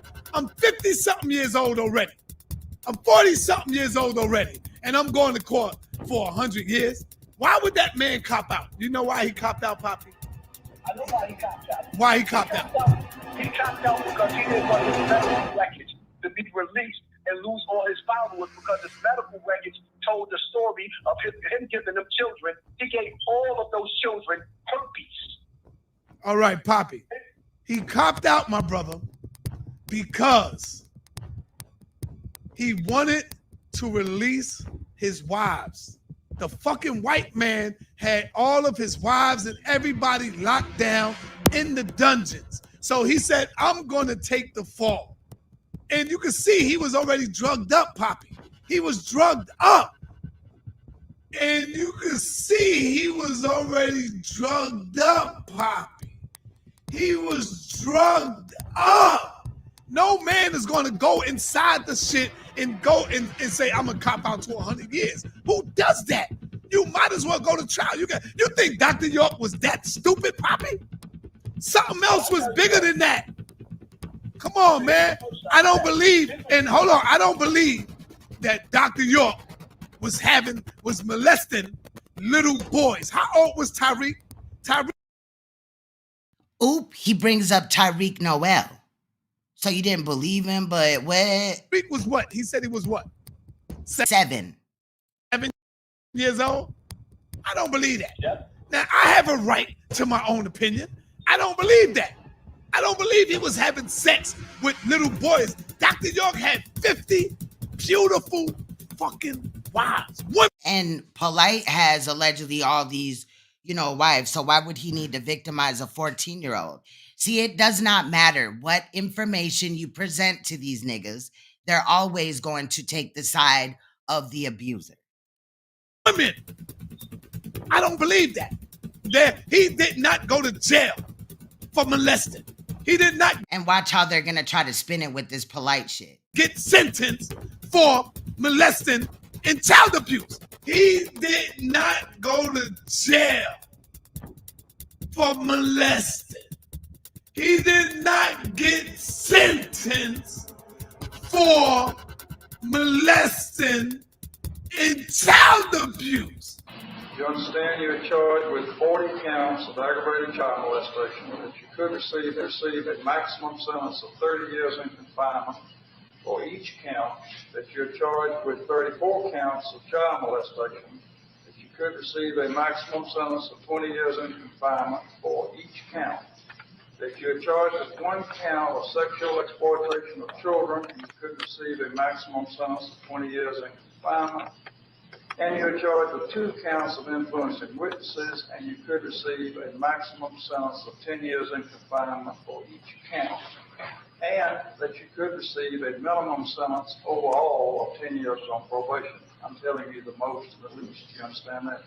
Actually, Your Honor, that's where y'all all got it wrong. He didn't go to jail for that. He didn't go to jail for molesting, brother. He didn't go to jail for molesting, brother. He went to jail for a whole different other shit. He went to jail for a whole different other shit. So if he didn't go to jail for molesting, then why was those children on the stand testifying on the stand and got their testimony? And anybody, all you got to do is pay the court for the records. They testified and said everything he did to them in the bedroom. So if they wasn't in court for justice for what he did to them, then why would the district attorney even have them on the stand? That doesn't make any sense. Poppy, do you believe in the white man now? All of a sudden, you believe in the white man? Do I believe in the white man? Yeah. Did dogs fly?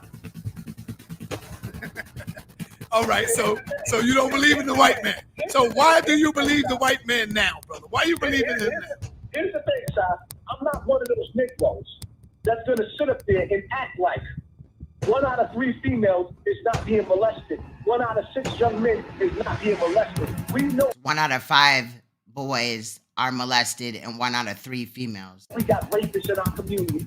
We know that. We know the black man, when we walk the street, we hate each other. We know people go to jail for rape. Let's stop acting like black people don't commit black on black crime. Let's not act like we all don't have an uncle or a grandfather that Sanetta molested all of the children in the family. Like, let's stop pretending that the white man is making up the stats and that black man don't do no wrong. All right, my brother. See, now, let me talk to my people. Y'all keep saying, Saw, you wrong. Saw, you fucked up on this one. Y'all don't understand. Saw, you wrong. Y'all think Saw never don't know these things. Y'all are dealing with slow gases. Y'all niggas are really dumb. Some of you are stupid. And the reason I gotta come out like that is because y'all all in here, Saw, you wrong. Saw, oh, how can you do that? So the really stupid motherfuckers is you. And y'all niggas are stupid in the chat room. God damn, I've been here for 20 damn years, man. You think I don't know what's going on? Come on, man, sit your ass down. Let me and Poppy deal with this shit. Sit your ass down and enjoy this damn conversation. Damn, y'all niggas is weak. Damn, y'all niggas is slow. Y'all niggas is slow, man. God damn. So go ahead, Poppy. If I was to have sex with a 9-year-old, would you say that I am a molester? These are criminal offenses. The reason why we do not get ahead as Black folks is because we do not take people like this to task. Now, shout out to ANKH's Crack Pipe, which is a channel on YouTube. Definitely some great receipts over there. There's a few ANKH's Crack Pipes. I don't know who it is, but shout out to the channel. Definitely has a lot of receipts, and this is one of them. We don't confront criminals in our communities. This is ridiculous. This man is a fraud. Enough is enough.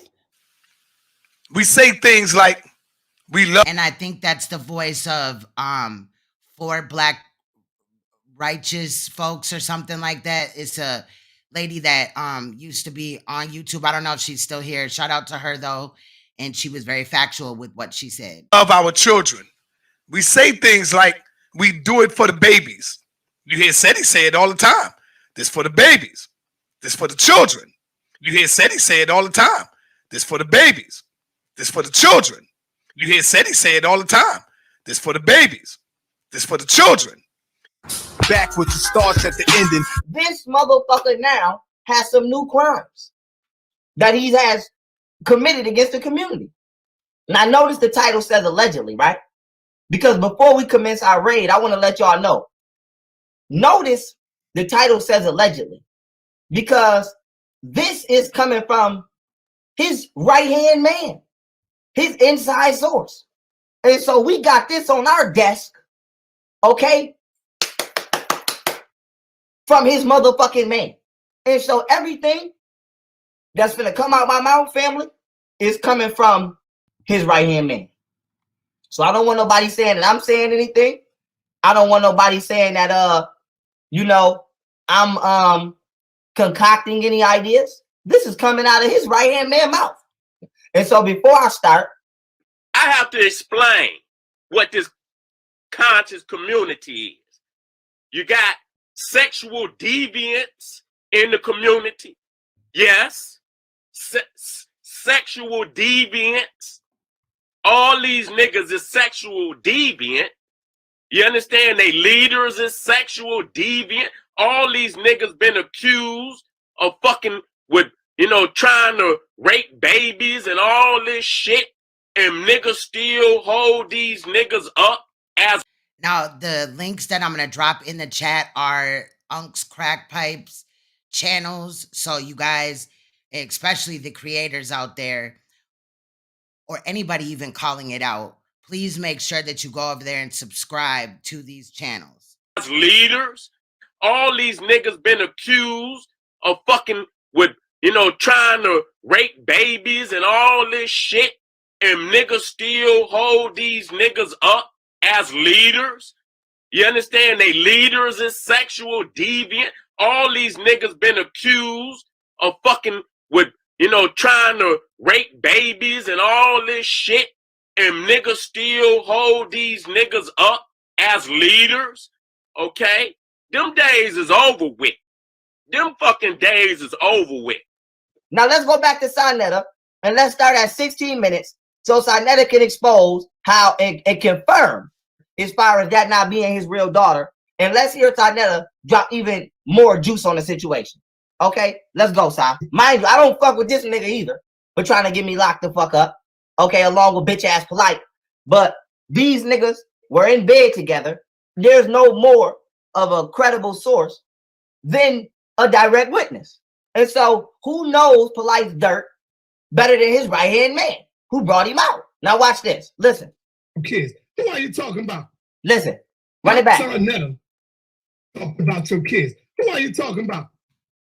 Huh? You ain't talking about Tasha, right? You ain't talking about her, right? You ain't talking about Tasha Barnes, right? I know you ain't talking about her. I knew her before you, Polite. You ain't talking about her, right? The one you call Renente? Pause. Now let's go.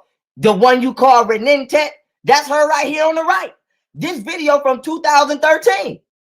Okay? Now let's go back. Because Sa said he knew her before he knew Polite. And I'm going to show you why that's going to be a very incriminating statement in a minute. But let's continue on for now. You ain't calling her your daughter, are you? Huh? Don't do it. Don't do it. Make me fucking do it. Don't nigga. make him fucking do it. Huh? Little Dr. York, don't make me do it. Called him Little Dr. York. Again, let's keep it kicking. Wait, nigga. Little fucking Dr. York. Called him Little Dr. York. Again, let's keep it kicking. You ain't talking about her, right? The one that you call Renente. Huh? Nigga, that ain't your daughter, nigga. He says that's not his fucking daughter. The same shit we said last year. Now, we didn't say all this other shit, but we said that wasn't his daughter. Now, I did use portions of this video, or whatever. So, again, check out his channel for the full, portions of the video. Great editing over there. Keep it moving. Whoever it is, I don't even know if it's a boy, child. Just shout out to whoever ANKH's crack pipe is. Cut it out. Cut it out. Don't make me bring her sister right here in front of me. Her sister is my wife's cousin. Ooh. Nigga. Oh, run it back. You know that. Run it back. Hold on. Who is her sister to you? Her sister is my wife's cousin, nigga. If you're talking about that video, I believe, Tomas, it wasn't 2013. I missed that part if Pharaoh had said that or whatever. But I think this video, the portion with Sanetta exposing Brother Polite unedited, came out in like 2016, I want to say ish, 17. You know that. Play yourself. Come on. Know that. Play your motherfucking self. Huh? She ran away from home to be with your bitch ass. Okay, let's pause for a minute.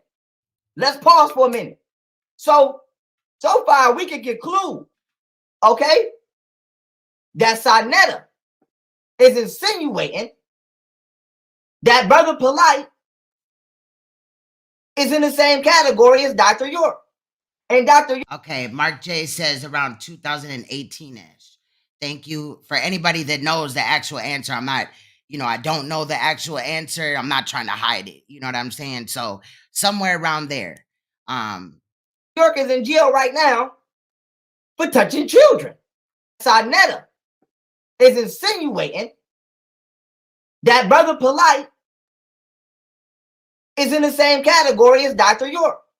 And Dr. York is in jail right now for touching children. Mr. York, are you now under the influence of any alcohol, drugs, or narcotics? You understand you're charged with 40 counts of aggravated child molestation. With 40 counts of aggravated child molestation. You understand you're charged with 40 counts of aggravated child molestation that you could receive a maximum sentence of 30 years in confinement for each count, that you're charged with 34 counts of child molestation, that you're charged with 34 counts of child molestation, 34 counts of child molestation, If you're charged with one count of sexual exploitation of children, if you're charged with one count of sexual exploitation of children, one count of sexual exploitation of children, you have a right to plead not guilty or remain silent. Not in any plea and in either case automatically obtain a jury trial. You understand these rights, and understand if you plead guilty, you give up these rights. You heard the recommendation the state made. Is that the recommendation you understood the state would make? Did you, in fact, do what the district attorney, Mr. Bright, told me you did? How do you plead, guilty or not guilty, as to all the indictments that you I'm not sure who his lawyer is. I think Tariq Noel or somebody went over that, but cited by the district attorney? Did anybody force you or threaten you in any way to cause you to enter this guilty? Did anyone promise you anything to cause you to enter this guilty?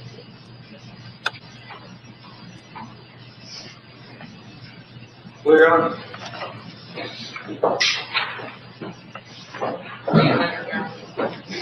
Malachi Z. York, I find you plead guilty was freely, voluntarily, and knowingly.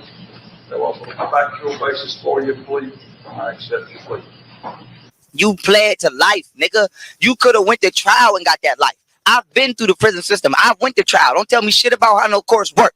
Only time motherfuckers is copping out is when they did it and they got some shit that they don't want to come out. Ain't nobody in motherfucking prison today pleading guilty in their right mind who has a character to uphold to the public. Ain't nobody in their right mind pleading guilty to touching no motherfucking kids that didn't touch no kids. So now I'm gonna put the facts with it. I'm not just stating what I think. I'm gonna get the motherfucking documents. Hold on. All right, so like I said, family, I'm gonna get the motherfucking documents. So with that being said, Prince York copped out to allegedly touching kids. Now, I mean, his dad, Prince York claims his dad copped out to allegedly touching motherfucking kids. Why would you plead some shit you didn't do, Daddy York? And why would you plead a life? You could have went to trial and got that, nigga, and still had your motherfucking dignity. I'm gonna tell you why you pled, nigga, because you motherfucking did it and you didn't want what you did to come out to the public. Straight like that. So with that being said, let me show the documentation. Hold this 1 second. Let me make sure I'm in front of the camera. Make sure I'm in front of the camera so y'all can see. This is the documentation, family. This is the documentation. Okay. U.S. Department of Justice, Federal Bureau of Prisons, United States Penitentiary, Atlanta, Georgia, zip code 30315. All right, y'all can hit pause on the video, watch it. I ain't gonna read it all, but you see it say Dwight York, subpoena for medical records. You see the notary from the district attorney. All right, let's go to the second page.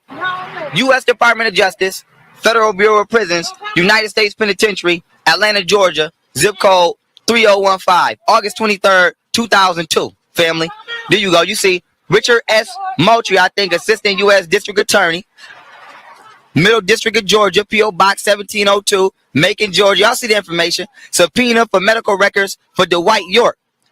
Okay.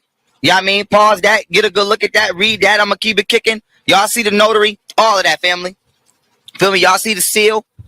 Actual documents. All right. Let's keep it kicking. Here we go. Excuse the wind. All right. Stanford Hospital and Clinics. Dr. S. Young Clinical Laboratories. Y'all mean this is going into the this is going in showing right here. You see it say positive. See it, and you see it also says Dwight York right there. Say positive. Type 2 herpes. Right here where my thumb is at. Positive. Okay. Let's keep it kicking. Let's keep it moving. Let's keep it moving. Hold on. Here you go. I'm gonna hold it like this, but let me make sure I'm in the camera. All right, here we go. On 8/15/02, this letting you know, transported 2 vials of frozen blood specimens, which were packed in dry ice. They letting you know that they took his DNA to the lab to get him tested. And he came back positive with both types of herpes. Okay? You see that say herpes, select 1 and 2, immunoblot worksheet. Here you go. Here go the results, family. These is the motherfucking results. Look at the names at the bottom. All right, dates and all that. Dates and all that. Let's go. Let me keep it kicking. Here you go. The last of the documentation, notarized, signaturized, Dwight York. You see his motherfucking name right there. Dwight York. Okay, you see the notary right there? This shit ain't made up. Y'all see the notary? Oh, let's keep it kicking. So that being said, nigga, Dr. Daddy York, you feel me? You was touching the motherfucking kids, nigga. You got caught. You gave a couple of them herpes. You was touching the motherfucking kids, nigga. You got caught. You gave a couple of them herpes, which they named is on the sheets, family. If y'all look and y'all wanna re-get this, and I did another video called He also gave them, I believe, chlamydia as well, Queen. Feral Fires and the Liars. These documentations is in there too. If you want to go hit pause and read, the babies' names on these documents is blacked out so that information don't get out because they still minors.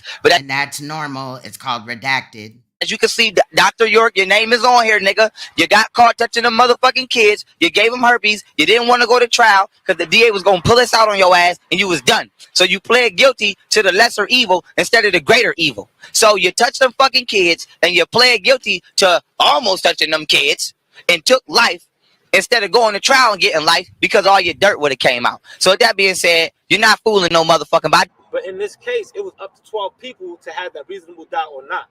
And those 12 people make the decision. It's not. So what's the point? If you want to fight it's your matter of opinion. If you fight for it for another reason. Don't fight for it because he's innocent of a molesting kid. Let's say he molested 1,000 children. Let's say he molested 1,000 children. Let's say he molested 1,000 children. Factually. Okay. Genetic evidence and everything. Things that we don't deny scientifically. We say, wow, okay, true. If someone was to ask me, would you still worship him as your most high, acknowledge him as your most high God? I would have to. If someone was to ask me, would you still worship him as your most high, acknowledge him as your most high God? I would have to. Would you still worship him as your most high, acknowledge him as your most high God? I would have to. You understand? They leaders is sexual deviant. All these niggas been accused of fucking with, trying to rape babies and all this shit. And niggas still hold these niggas up as leaders. So Sanetta is insinuating it's about Brother Polite. I'm not insinuating it. Sanetta said it. Sanetta also said she ran away from home to be with you. In the video that I just posted of you and her, and you lying to the public about that being your daughter, okay? She's clearly 16 years old or younger. Huh? So I'm not going to say that Polite had any interactions with this girl. But what I will say is we clearly see somebody in your motherfucking camera that's not your motherfucking child, but you lying and saying that she is. Sexual deviants. All these niggas is sexual. Not saying that our sons are less important. That photo was definitely inappropriate because just look how she was dressed. Like just the way that he tries to prop her up. And also remember, he wrote a book with Renentech, that was the girl in the picture, about polygamy. I haven't even had a chance to start looking at that because, Sanetta is deflecting lies like somebody is afraid of him or whatever. Somebody has to answer to him. Nigga, you're a predator. You're a predator enabler as well. I don't answer to you bitch ass type of niggas. This morning I got a call, nearly split my wig. The social network said, Nas, go and get your kid. She's on Twitter. I know she ain't gonna post no. Look how he got her dressed. He approved for her. He a father figure of her, allegedly, right? Remove what Sanetta had said about Renentech, but for a second. Don't remove it forever. Keep it there. But just remove that portion just for a second. And this would be an appropriate picture with a child. Or somebody that you played stepdaddy to, allegedly. Shout out to the real stepfathers out there. But this nigga is a predator. And he only positions himself around women that could either enable his bullshit or offer up one of their children or turn the other cheek. Or if they find out that Polite abused their child, they're not going to bring it to the forefront. They're not going to stick with the charges for 2-something years. Let's continue. From the dress, no inappropriate shit.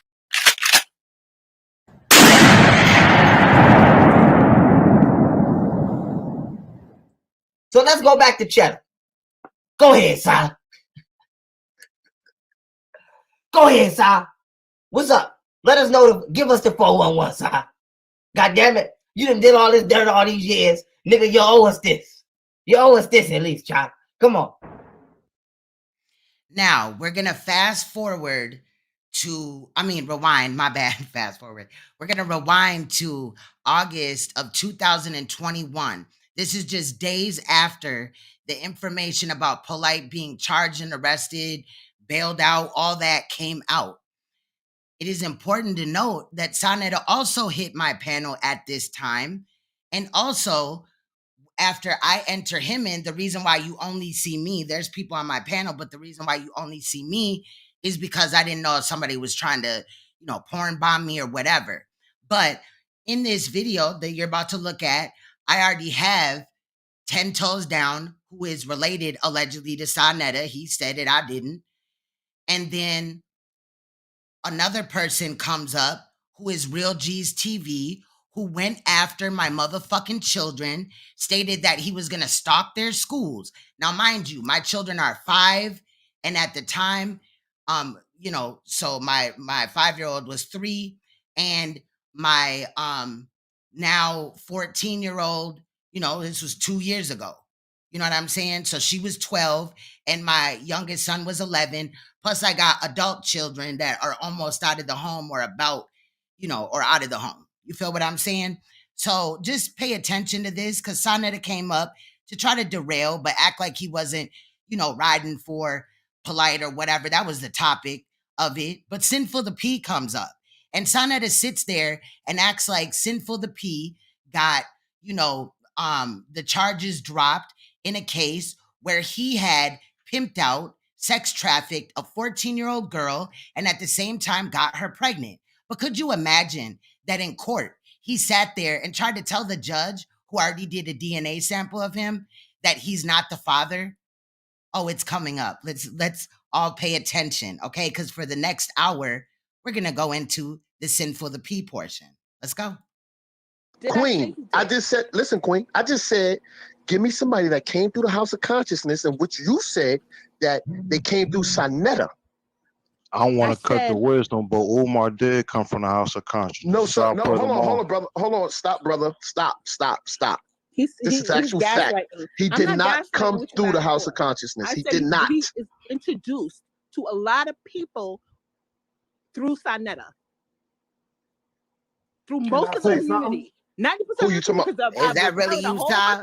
Oh, that ain't all they did. It goes deeper. And that's what I was saying, V. Bennett. This is opening up a lot of doors. I'm prepared to go there, but anybody else involved, they're just trying to get a cackle out of it. I'm going to drag the fuck out of them, too. You want I was waiting for your ass to talk. Let's not speak. Let's not speak.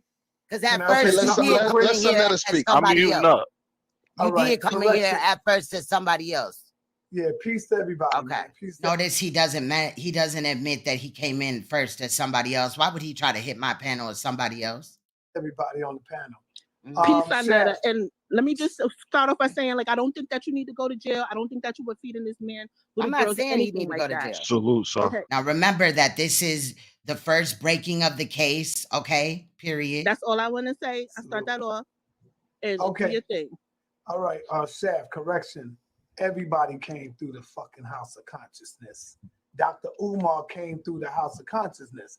So why are you not understanding why we would hold you accountable as well for your statements of protecting pedophiles as well as propping them up?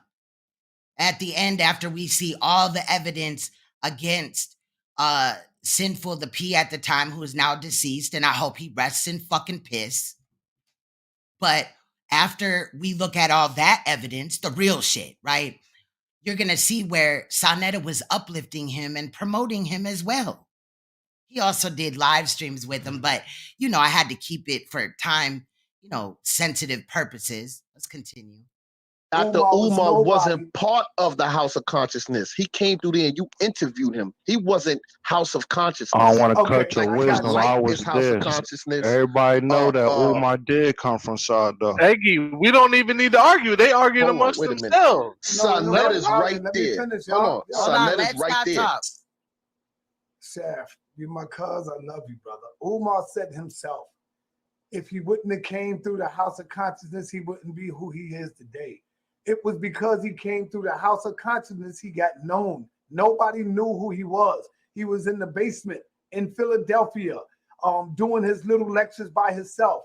He did like 4 or 5 lectures with me, and he became known all over the world. People been ordering him to come and do interviews with him. He came and said himself, if it wasn't for Sanetta, I wouldn't be who I am today. He said that. That's okay. that's now listen. There. Now understand my viewpoint. My viewpoint is when I say came through the House's consciousness, right? I'm not talking about just going through and you doing the interview and giving him notoriety because he came through your house. I'm talking about carrying that banner of I'm of the House of Consciousness. No, when it came to Polite, he was House of Consciousness. When it came to Brother Reggie, he would claim House of Consciousness. When they speak about it, we speak in House of Consciousness. When Umar came through, he didn't come through House of Consciousness. Listen to me, brother. Listen to me, brother, so you can understand. Brother Polite was no, I know where you coming through. I know where you coming from. Brother, please let me talk so you can get a clearer understanding. Oh man, like I just said, I understand already. God no, you dang. don't. No, you don't. Polite no, I don't. Okay, covenant. no, I don't. Listen, okay, Polite is new covenant. He's not the House of Consciousness. I am the House of Consciousness. I said he came through the House of Consciousness. Polite, Ali Muhammad, Sarah Seti, Young Pharaoh, all of them got their own. Nature Boy, all these people I was introduced by Sanetta. But let me finish. So y'all can before you not treat Hoodie. Right, but let me get it. I am the only one that has the House of Consciousness. They came through my shit in order to blow up and get known. Now, let me address the other shit that the sister was talking about. When y'all was talking about people got to get screened. Listen to me, y'all. And let's be very careful what you're saying. You're not going to be able to stop fuck niggas from coming through your platform. Of course, you can get screened. You can talk all you want. Sanetta called Polite a fuck nigga.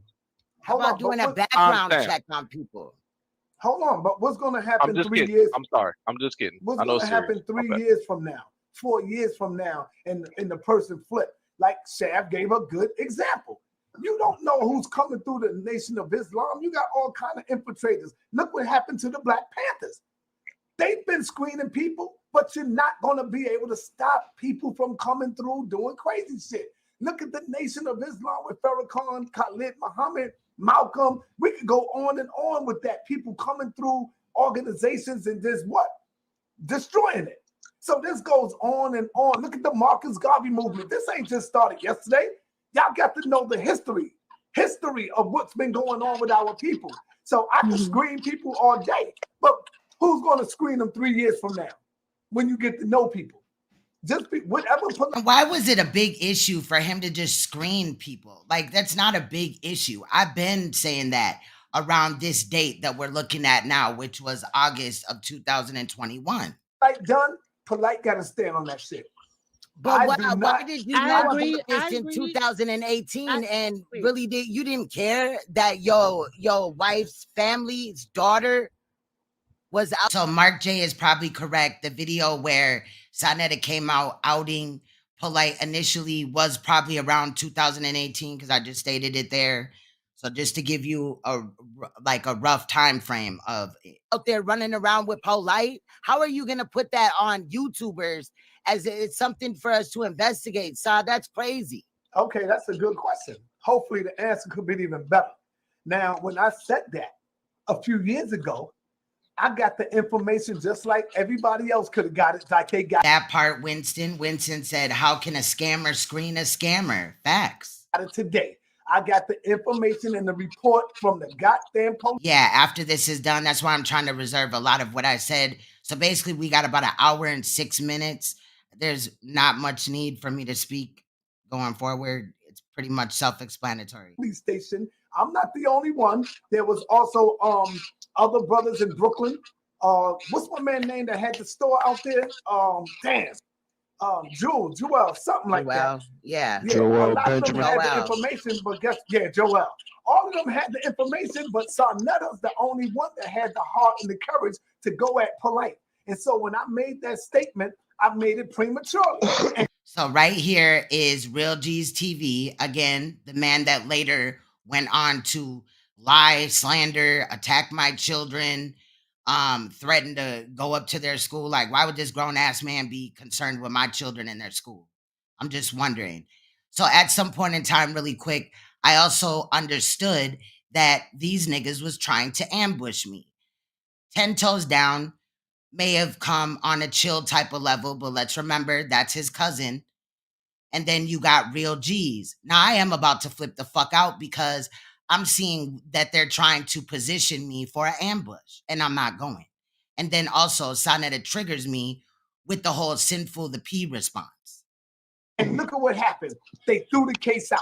And that's why I said I'm not going to make the same mistake I did before with them people. I'm not going to do that. I would rather sit back and wait, and I will be the first one to tell you right now. If Polite ass is guilty, I'll be the first one to say, throw that nigga in the cage with Dr. York and throw away the goddamn key and put him under. So in 2021, he knew that Dr. York was on some bullshit. So why did 2 weeks ago, did he act like he didn't understand what the charges were about? And also, yes, he did state what he just stated. I'm the main one there to say, you know, lock him up under the jail and lock him up with Dr. York. But you contradict those statements, Sanetta, when you come back out and make statements like, I'm not going to jump out the window, this, that, and the fifth. Sanetta also claims that in my edits, I cut those parts out, into which all my edits are up and the live stream. And you will hear him state that statement, basically paraphrasing, several times. I did not cut it out. Sanetta's a fucking liar. And I also entertained him, you know, acting like, oh, he doesn't have HIV. He came out and said that he did have HIV, and 4 doctors that were specialists diagnosed him with HIV. Then later on, he tried to change it to lupus. I entertained that in an edit. I didn't have to fucking do that shit. Sanetta, stop fucking lying on me. I'm not lying on you. I'm using your words and your actions against you, bitch. To the goddamn jail. Because I don't support no goddamn pedophile, no pedophilia, none of that. I don't. But you were just in the last live stream, the last clips or whatever, promoting York. What if he takes a plea? What if he takes a plea, like she said? Oh, same shit, same goddamn thing. He guilty. That means he get the fire. That means he's guilty. I just wanna ask, because like I said, like Polite. That's all I wanted to hear, G. Boy, you talk about rapists. If you talk about rapists, I'm still going in. I'm not letting this go. Oh, we gotta light them up. But that's all I wanted to hear. Through your channel, Si, and I know you're a good man, and you probably are dealing with a lot of dilemmas inwardly right now. But like, what do you see yourself doing going forward? Do you need people to volunteer? I'll volunteer. I'll give you my email, whatever. If you want somebody to help you screen because you don't have a good team behind you, I will do that. Like, because it's important to me. But like, you know, what do you see yourself doing going forward? Because you cannot deny that there's a whole lot of fuck niggas that. I mean, what about Sinful P? With your logo and on your. Now listen, y'all. Mic behind them. Okay, I agree with you, sister. But see, your mistake that you're making is not with just Sanetta. There's so many movements that's out there right now that people doing the same thing. But there's so many people focus on me because of the Polite situation, which I understand. I want to associate me with him. I get it.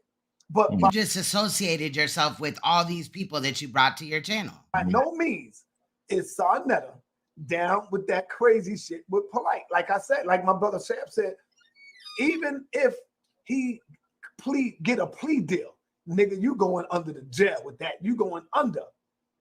Ain't nobody messing with that right there. That means he's saying he's guilty to take a plea deal. That's Can I ask a question? For all of us. Yes, go ahead. Here's my question. This is Real G's. How y'all doing? Thank you. Oh shit, Real G's in the building. I ain't no Real G's. He acts like he didn't know that they were gonna hit my panel around the same time. Hey, listen. Good evening, brother. Good evening. How you doing? I just want to ask a question, right? If we're gonna hold people accountable for stuff like this, why are we not holding Star accountable for what he did with that with DJ Envy's child? Why are we still giving him a pass? I just found out about. And isn't that what they always do? Is shift the attention some fucking where else? The Star shit in this very live. I never even heard about the Star shit. I just found out that Star was still That's what I'm saying, though. It's a lot of things that's going on out here. Why do you guys always do that? Like Sanetta going on his platform and saying what he said is not a shot to the victim. I don't understand. In Polite situation, we can talk about that. Real G's, you cannot come on my platform and say that I'm blind to all the other cases. Okay, I never said that either. But I'm just trying to clarify that because I'm getting called. That was what he was trying to insinuate. Oh, look at this though. Look at that. And I'm definitely not finna go head to head with Star, and he's a fucking informant for the CIA out of his own mouth. He stated that. Like, do I look dumb? Clout chaser and all this and that. Okay, what that have to do with me though? But I'm saying you guys are always like, oh, well, never mind POLIGHT. Look at this situation over here. Let's talk about POLIGHT. Those that rock with this type of narrative, like, let's wait and see until the very last day. Until then, we should basically say, fuck the victim. Okay, hold on. Nobody never said that. All the people are saying is that they are reserving the right to pass judgment. That's what they're saying. You guys can go ahead and do whatever you want to do. But look at Dr. York's situation years later. You guys are still, holding on to your judgment and all that. Like, nigga, stop deflecting. Okay. Nobody never said that you don't have the right to pass judgment. Shit, I think the motherfucker's guilty too, based off the information that I see. Can I add a little? So why did you attack my children for Sanetta? Just a minute, sir. So what I'm saying is this, right? Nobody is saying that you guys don't have a right to be out here and speak about it. But what you don't have a right to do is hold another man accountable for somebody else's action. That's the wrong that we're trying to. How are we? I would agree with that if it was an isolated incident, but clearly it's not. Holding him accountable. All we're saying is that his platform has produced some fucked up people. And we agree with you. Do I hate Sanetta? No, but I'm starting to see like, okay, this is weird. I agree with you. So let me just say this. In my agreement with you, it's also showing you that it's not Sanetta's responsibility to sit up here after they leave the show and say, look, brother, you better be good because now I'm accountable for you. That's not his responsibility. I'll give you that. And I went through this feeling that way. But he still supports Sinful P, who is a fucking known predator. He's already been charged. So if after the fact, Sinful P has been charged. You said Sanetta still support him? Sanetta supports him? He said, shout out to Sinful P and his shit today. What do you do? Not come in my chat trolling Shaka or anybody else, please. Listen to me. Let me ask you this. Watch this, Chef. Do you know the story behind Sinful P? Yes, I do. I did a video. Tell me about the story. What happened? He fucked with a chick that he claimed lied to him about his age. Don't all them niggas say that shit? Okay, listen to me for a minute. Listen to me. Listen, it's not y'all. what he claimed.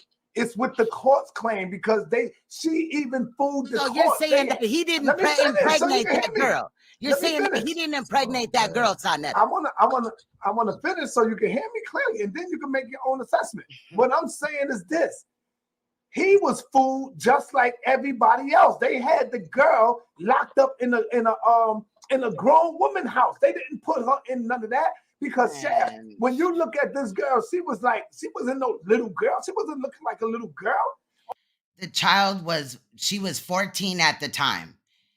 You mean to tell me that these grown-ass men can't tell the difference between a 14-year-old and an adult? Oh, these girls in the street today, they was looking like they got their mama. So she even fooled the police. Sanetta, do you think I was born fucking yesterday? I'm not dumb, bro. All right, so how come they threw it out? So why they threw it out? He didn't throw shit out. He was in fucking prison. Fuck is you talking about? I got everything. Damn. He didn't throw out shit. Calm down. A lot of niggas playing in my face. Y'all don't see how serious this is, especially as a woman. Don't sit up here explaining this shit away. That bitch ass nigga fucking pimped that girl. So what you gonna do about it? And got her pregnant. So what you gonna do? I've already done a video on it, Sanetta. So that's all you gonna do? Correction, I had already done about 3 videos. This one that you're about to watch was my 4th. I brought it to your attention. And so you were like, you're tripping, Queen. I've already done a video. So that's all you think you can do? I've already done. What the fuck am I supposed to do? Make a movement. Make something happen. What you gonna do for the bitch? See, it's always that I'm not doing enough. He always tries to move the goalposts like he did yesterday with his bullshit ass slander and lies. What the fuck do you think I'm over here doing? You got to get out of the YouTube world. Come from behind your computer. I'm tired of you deflecting, Sanetta. You got to come out of your house, though. I do come out of my house. I come out my shit every fucking day. Where's the the fuck movement are you at, though? I talking don't about? see it. Where is I've it dealt with over 1,200 victims. I Fuck need, are you I need talking to see, about? I need to see the You don't need to see shit. I don't gotta prove well, shit then to shut you. the fuck up then. And in essence, if I did produce said victims, I would be re-victimizing them again. Imagine being molested and then right away, like, you know, a couple of days after, the advocates just posting your story up without you even started the healing process just to appease a fucking predator like Sanetta. If you ain't got nothing to talk about. Oh man, now you're turning into something else. Shut Look your at it little now. Look what stinking happened. ass up if you ain't got nothing to show. You ain't got nothing to show to prove. Look, Come on now, let's what's keep happening this here. calm. So now, shout out to Rabbits Got the Gun. It's not up no more, but we was doing our thing. This is the Rabbits Got the Gun Sinful the P edit. But like I said, I've had a few channels that ain't here no more. I got a couple of videos up on it already and all this and that. Into which, if Sanetta was paying attention, he could have avoided said incident. But anyway, let's continue. But moving right along, you wanted proof, Sanetta, you bitch ass nigga. Somebody go get Sanetta. You know what I mean? Because like I told you guys, just going back to that situation, the young woman that I had got herpes from. Bitch, what? Bitch, what? You know what I mean, was a young lady, you know what I mean, that, some of y'all remember, you know what I mean, in the beginning. Called a case on April 17th of 2008. I was 23 years old at the time. I'm 37 now, but I was 23 years old at the time. I also want Brother POLIGHT to listen to this, because whenever it's a situation like this, whether you're innocent, whether you're guilty, whether you was deceived, set up, whatever, as a man, as a leader, it's still your fault. Nobody wants to hear about Rolls Royce diaries, how many hoes I pimped on, the places I've had.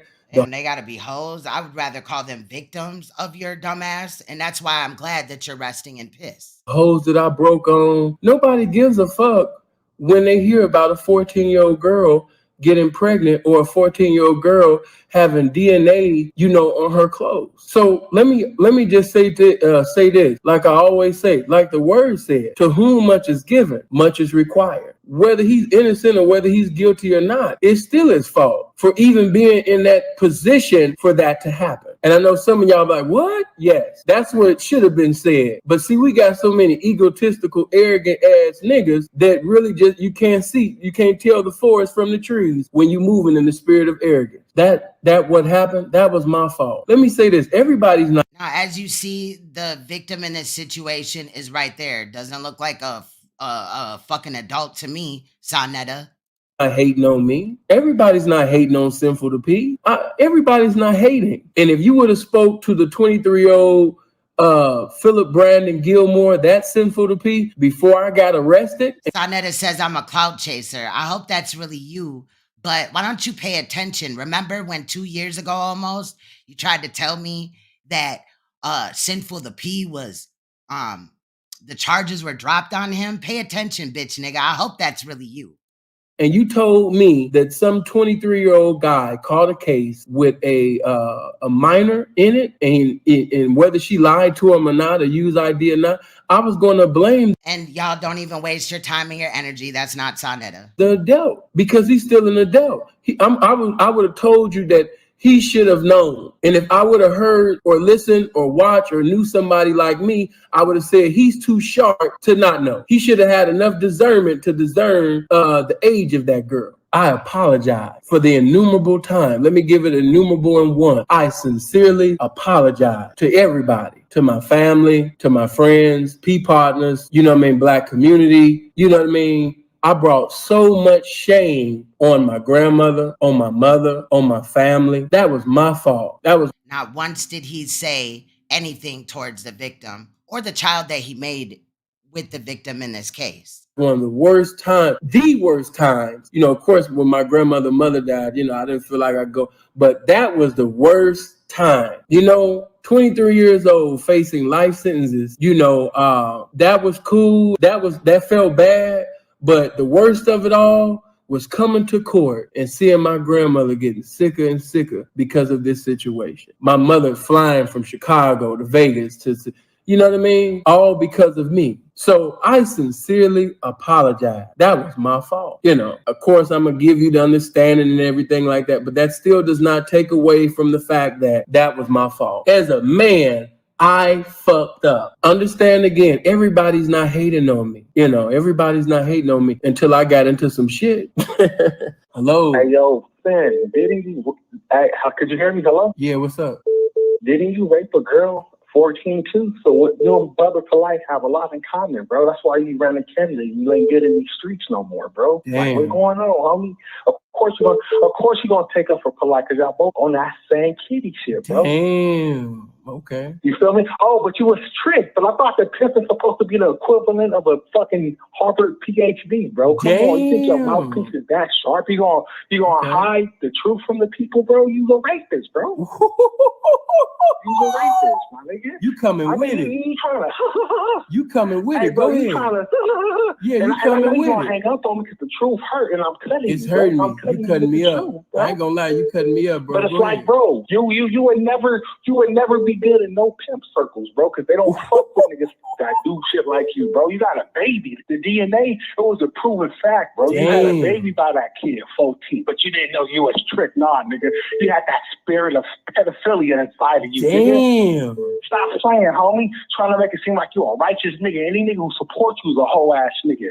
Damn. And if you got a daughter, bro, you's a whole ass nigga if you support sin. Because this nigga's a lame nigga. He's a rapist. And I'm a real street nigga. And I don't fuck with niggas like you, bro. Because, my nigga, you's a weird nigga. You think you just Mr. Spectacular, vernacular mouthpiece, like you gonna con niggas to believe in you didn't do that shit, bro. You raped that girl. It's all over the web, bro. The judge said that baby is yours. They took a DNA test, bro. And the bitch was only at the time 13. That's what. Hold on.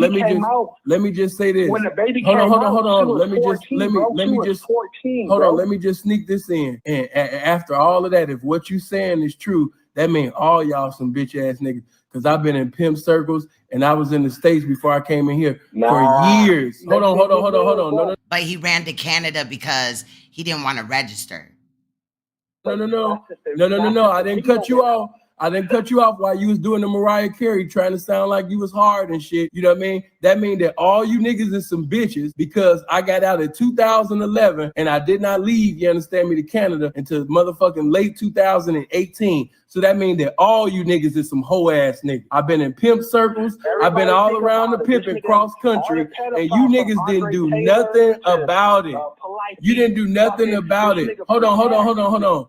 That means all snitches and pedophiles should be killed, and you niggas didn't do a damn thing. So if what you saying is, I think that he passed away from possibly AIDS or something because he was very, very, very skinny.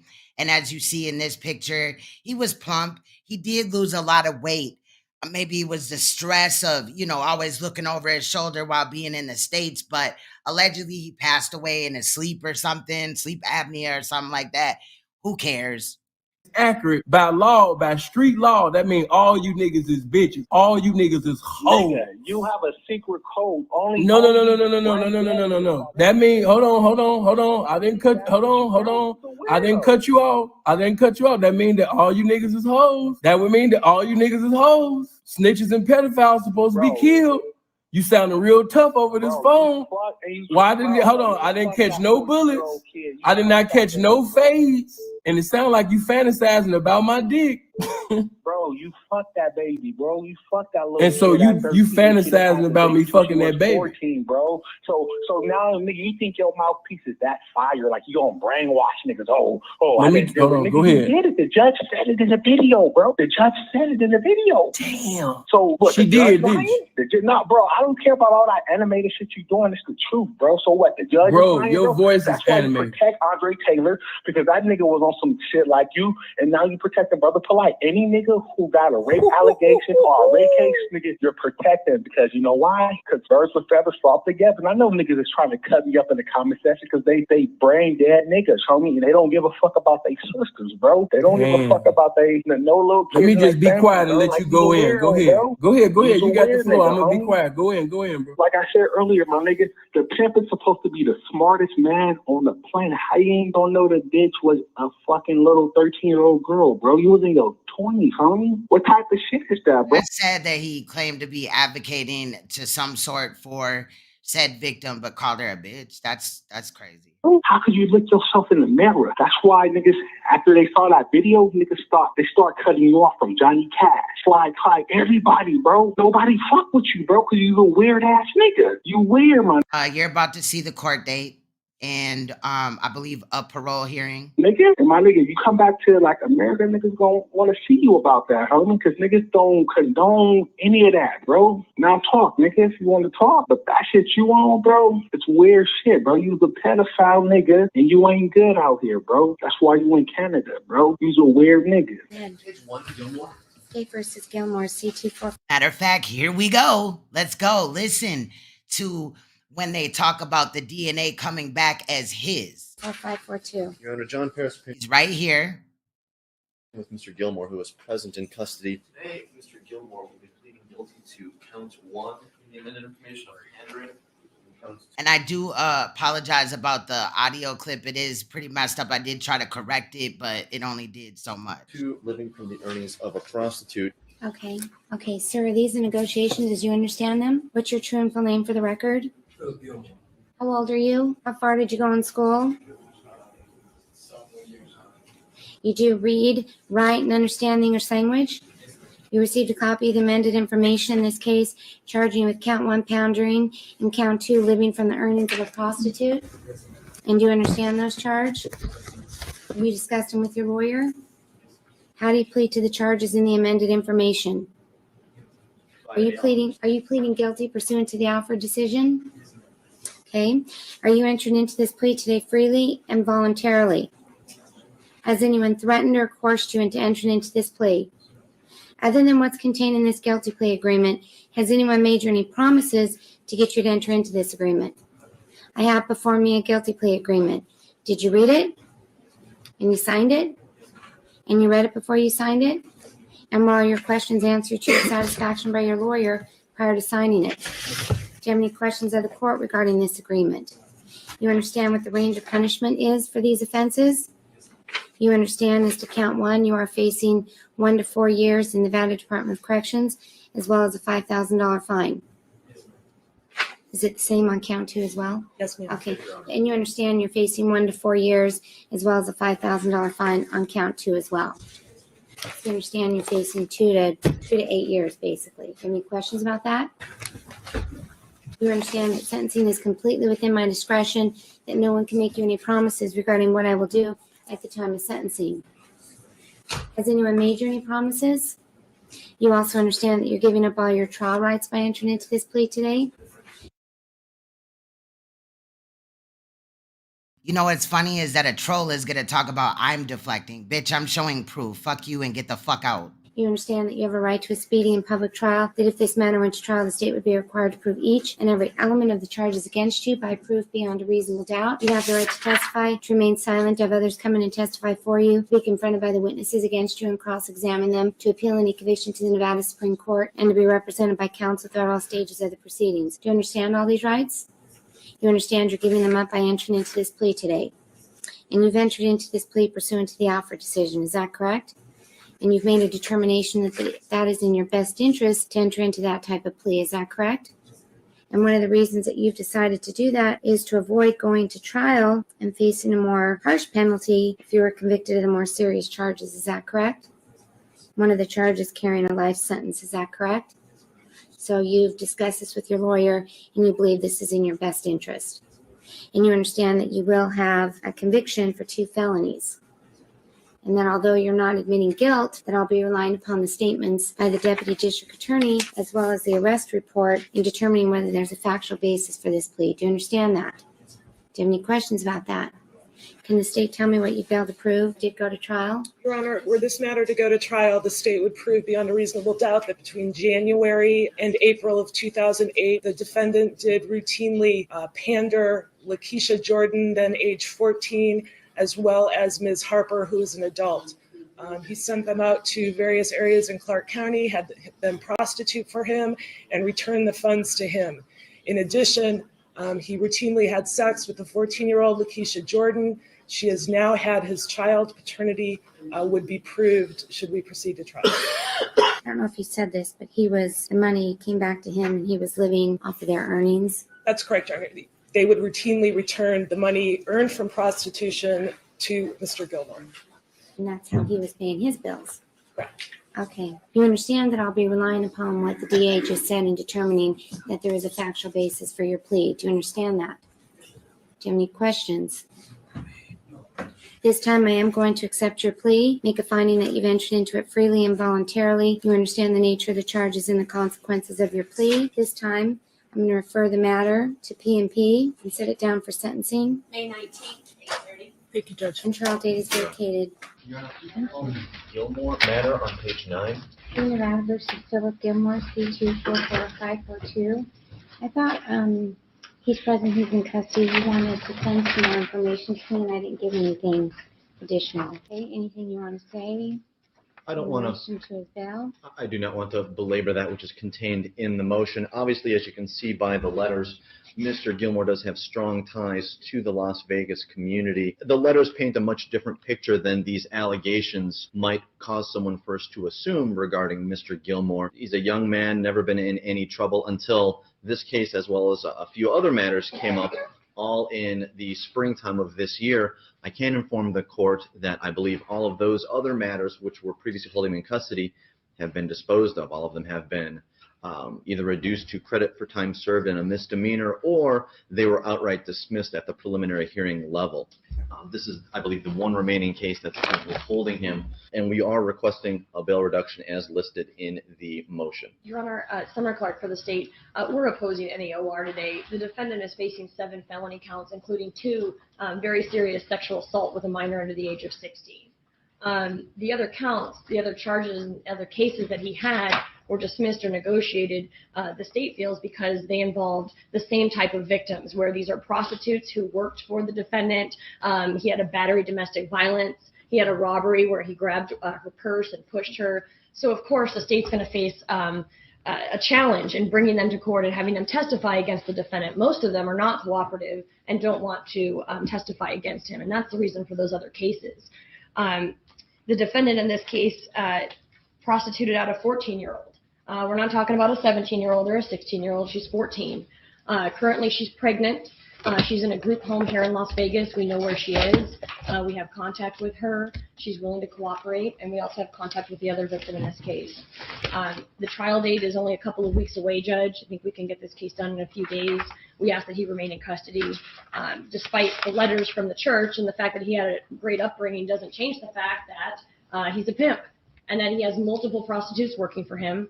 In this particular case, the victim describes him wearing a white suit with a maroon hat and going to the Plaza Hotel and then going to a restaurant. We have corroboration for all of that. We have the security officer at the Plaza Hotel who says, oh yeah, I saw him in a white suit and a maroon hat with 3 juveniles walking through the casino floor that I believe to be prostitutes.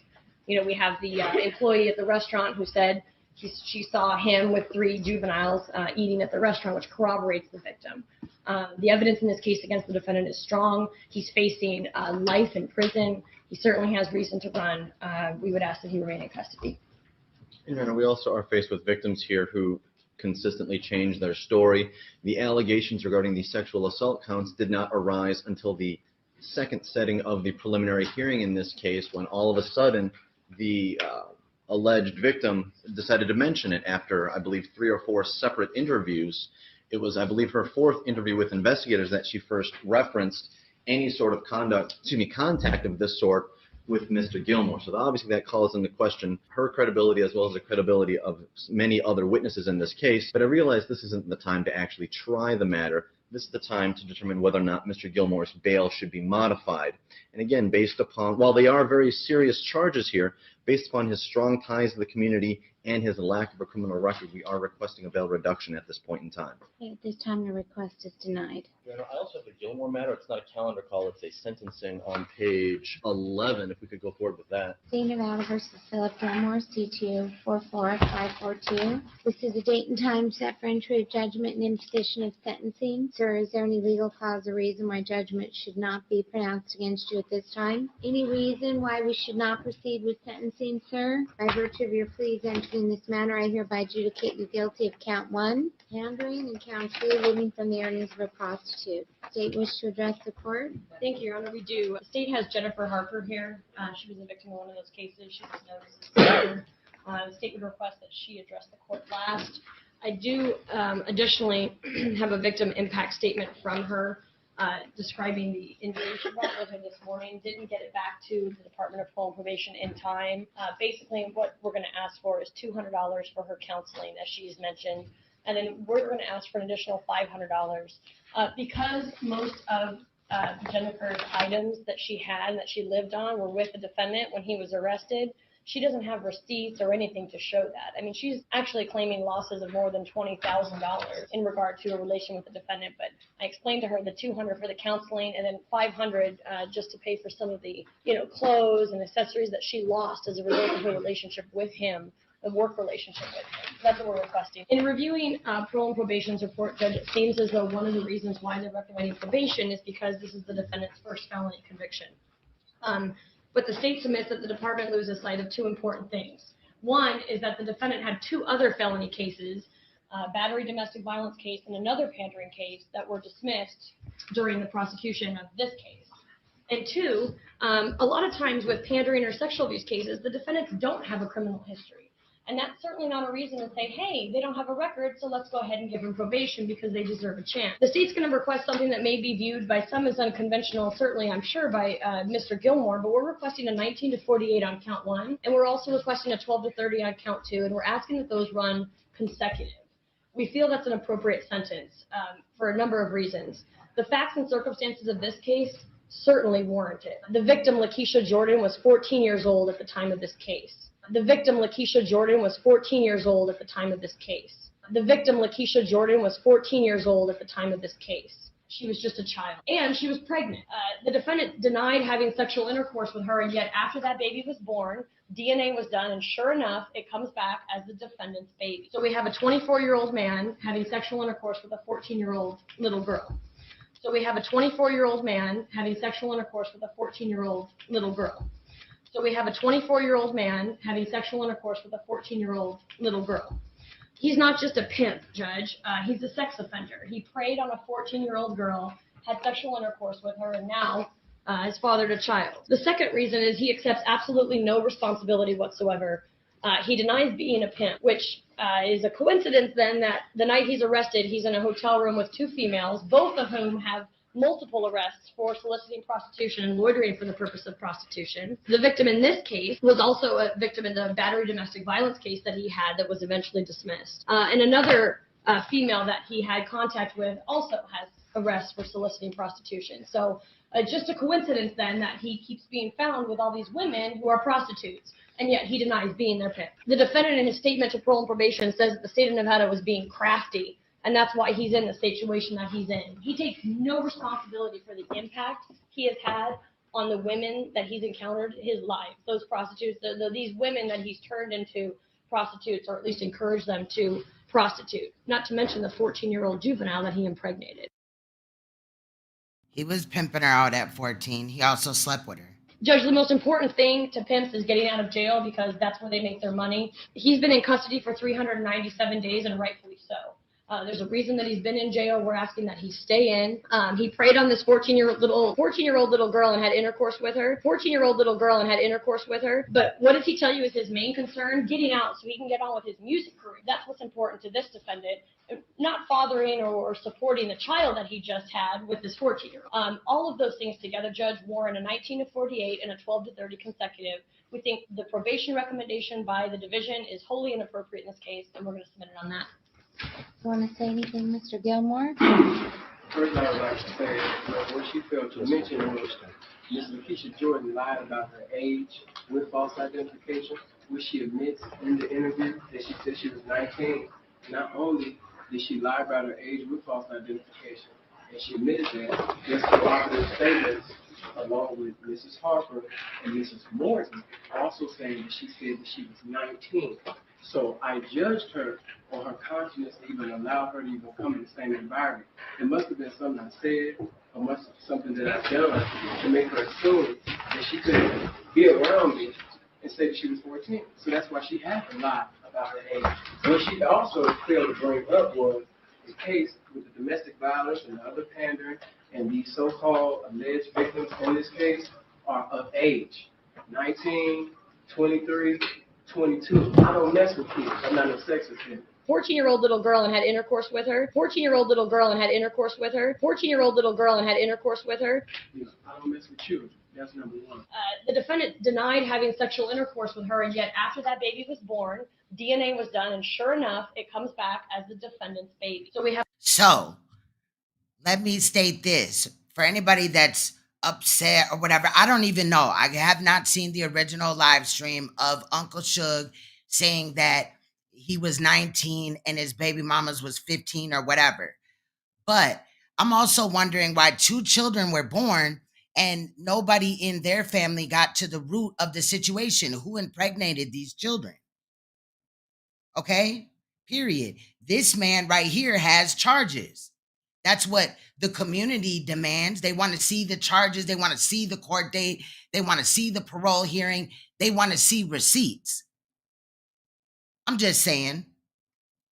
Have a 24-year-old man having sexual intercourse with a 14-year-old little girl. So we have a 24-year-old man having sexual intercourse with a 14-year-old little girl. So we have a 24-year-old man having sexual intercourse with a 14-year-old little girl. As far as the pandering goes, the definition according to the state was to entice a woman to become a prostitute or get into a continuity of it. I didn't either. She sat up there and she said when they asked her, first of all, they had an interview with no parent, no guardian, no lawyer there, so they were able to basically coach the girl all throughout 3 interviews with her, which everything is contrary one to another. And they asked her, said, well, what did he say to entice you to get into prostitution? He really didn't say anything. And what she also failed to bring up was that Mrs. Jordan has been engaged in prostitution, but at least she professed that she had since the age of 12 years old. So if she's been prostituting since the age of 12 years old, then she's already an actress. That's what she does. She's a manipulator. She lied to me. And as far as the living of the earnings of prostitution, she professes that she gave the money to Mrs. Harper. Mrs. Harper says that she gave the money to Mrs. Morton. Mrs. Morton says that I wasn't a pimp, and she never gave me any money. So the money never even made it to my hand. Hey, you had sex with her because the baby's yours. That's the only way you get a baby with your DNA is you have sexual intercourse. Lesson number 1. You don't get pregnant by looking at somebody. So you need to stop that nonsense right now. You can't get pregnant. I mean, do I have to explain that to you? How you get pregnant? I understand. Okay. I understand since I already have a child. But at the same time, even with that, Mrs. Level, all I would say is all that would have been prevented if she would have said her real age. Okay, that's fine, but don't say that that's not your baby. There's a DNA test. Did they do a buccal swab of your client? They did, Your Honor, and we did receive the results from the DNA test. Obviously, we had to wait until the infant was born, or the child was born, before we could conduct any of these tests. I believe the child was born So it wasn't like sometime in January. They got your DNA, they got the girl's DNA, they got the baby who's born. What are the statistics that it's his baby? What are the statistics that it's not his baby? 1 in 400 billion? Something like that, Judge. Okay, that's more than there are people on the earth. So it's your baby. Okay. Did I have a confidence of a 4? I would not sit up there and a what? Confidence of a 4. He just fucked up. Oh boy, you're just really helping yourself. If I was you, I'd stop. The continence of a whore. The mother of his child. I think The Mr. continence of a whore. is trying to because she stood up there and called me a sex offender. And everybody like, Look at his attorney. He was trying to clean it up. Then he just shut up. continence of the whore. I think Mr. Gilmore's trying to convey to the court that See, Chief, I don't like it, but he continues to say it. the victim in this particular case this was not her first rodeo. She had a very hard life well in advance of meeting Mr. Gilmore. We're not arguing that things did not get more difficult for her after. We're not. All this fucking little sleazebag ass attorney did was try to transfer the responsibility from him to, it was her beginning earlier life. Arguing that things did not get more difficult. Which is something that predators, groomers look for. somebody with a traumatized life that's by themselves, certain things. We're not going to go into it because I'm trying to get to the part to where we drop the link since people want to talk or whatever. Let's do it.